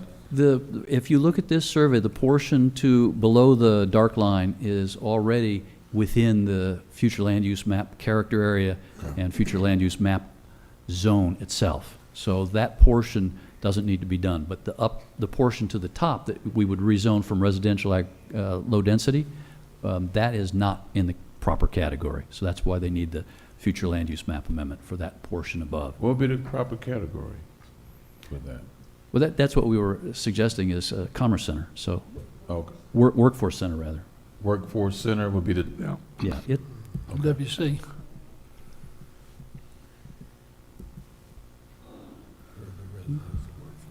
Okay. Okay. Yeah. But That's- would it it's- still be, any restrictions as far as, can it still be built on as residential, lived on as residential? Or Not that once part? it, not if it's rezoned to industrial. No, not the industrial, I'm talking about the, okay, so, sure I'm clear. The future use map is only, is affecting which part? It's only affecting the residential portion. The residential portion, the top Correct. portion? Yeah, the top Okay. portion, yeah. And to the point where it still could be residential, there's no change in that So zoning. I'm not sure what we're talking about. The portion to the northwest of the stream will remain residentially zoned as a zone district. It will remain as the future land use category that it is currently. Okay. The portion to the southeast of the stream will be severed off, and it will be rezoned according to the future land use map to workplace center, and that will create the proper category for them to then ask for the rezoning itself. Oh, okay. And then we can move forward with the rezoning, and then you can, of course, talk about the special use permit. Okay, understand. I'm good. It was a little complicated there, but I understand. I yield. Any other questions? Any other questions, planning and zoning? Hearing none, I'll throw it over to you, Mr. Chairman, for anything from the commissioners. Thank you, sir. Board of Commissioners, do you have any questions or comments? We have none. Have none. That's a first. Okay. Planning and Zoning Board, could I have a motion on the map amendment, M 2024-06? Amendment from urban residential to workplace center. This is Frank Payne. I make a motion to approve M 2024-06, a request for a future land use amendment for urban residential workplace center. Do I need to do the rest of it? The conditions? And with the following No conditions. conditions on the map, okay. And finance. All right. I have a motion, do I have a second? Rob Thomas, I second. I have a motion and a second, do we have any discussion? Hearing none, I'll call for a vote. All in favor of the M 2024-06, the request for future amendment, future land use amendment from urban residential to workplace center, please signify by raising your hand. Thank you very much. That's unanimous. Mr. Chairman. Yes, sir. M 2024-06 comes to you with a unanimous recommendation for approval. Board of Commissioners, M 2024-06 comes to us for approval by the Planning and Zoning Board, who voted unanimously. Do I have a motion? Yes, Chairman, I have a motion. Question though, point of clarity. Will we be able, we have to vote on it individually? We can't improve? Oh, okay. I make a motion to approve M 2024-06, which is a request for future land use amendment from urban residential to workplace center. Together. Do I have a second? Second. Is there any discussion? Being none, raise your right hand if you're for it. Same thing if you're against it. Unanimous, sir. Thank you, sir. Okay, now, do I have a motion on Z 2024-42? Chairman is Rob Thomas. I make a motion to approve Z 2024-42, and that is for rezoning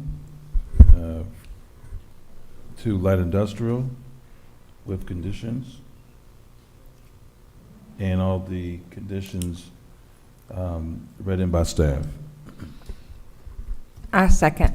I have a motion and a second. Do we have any discussion? I'll call for a vote. All in favor of approving Z 2024-42 as read into the record, please signify by raising your hand. Mr. Chairman. Yes, sir. Z 2024-42 comes to you with a recommendation for approval unanimously. Board of Commissioners, Z 2024-42 comes to you with a unanimous recommendation from the Planning and Zoning Board. Do I have a motion? Mr. Chairman, I'd like to make a motion to approve Z 2024-42 to light industrial. We have a motion, do we have a second? Second. We have a motion and a second, all in favor? It's unanimous, sir. Thank you, sir.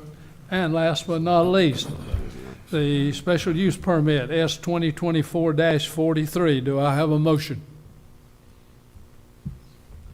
Chairman, it's Rob Thomas. I'd like to make a motion to approve S 2024-43, and that's for a special use permit to allow a warehouse located on John Belt Drive, with the conditions read in by staff. I second. I have a motion and a second. Do we have any discussion? Hearing none, I'll call for a vote. All in favor of approving the special use permit S 2024-43 for a warehouse, please signify by raising your hand. Mr. Chairman, that comes to you with a unanimous recommendation on S 2024-43, the special use permit for the warehouse. Thank you, sir. Commissioners, S 2024-43 for a special use permit comes to us with a unanimous vote from the Planning and Zoning Board. Do I have a motion? Yes, Chairman. I'd like to make a motion that we deny the fact that we are going to stay here any longer and approve S 2024-43 with the conditions read in. I second the motion. You're killing me. We have a motion. Do we have a second? We have a motion and a second. All in favor, raise your right hand. All opposed, same sign. Unanimous. Thank you. Au revoir. Planning and Zoning Board adjourned.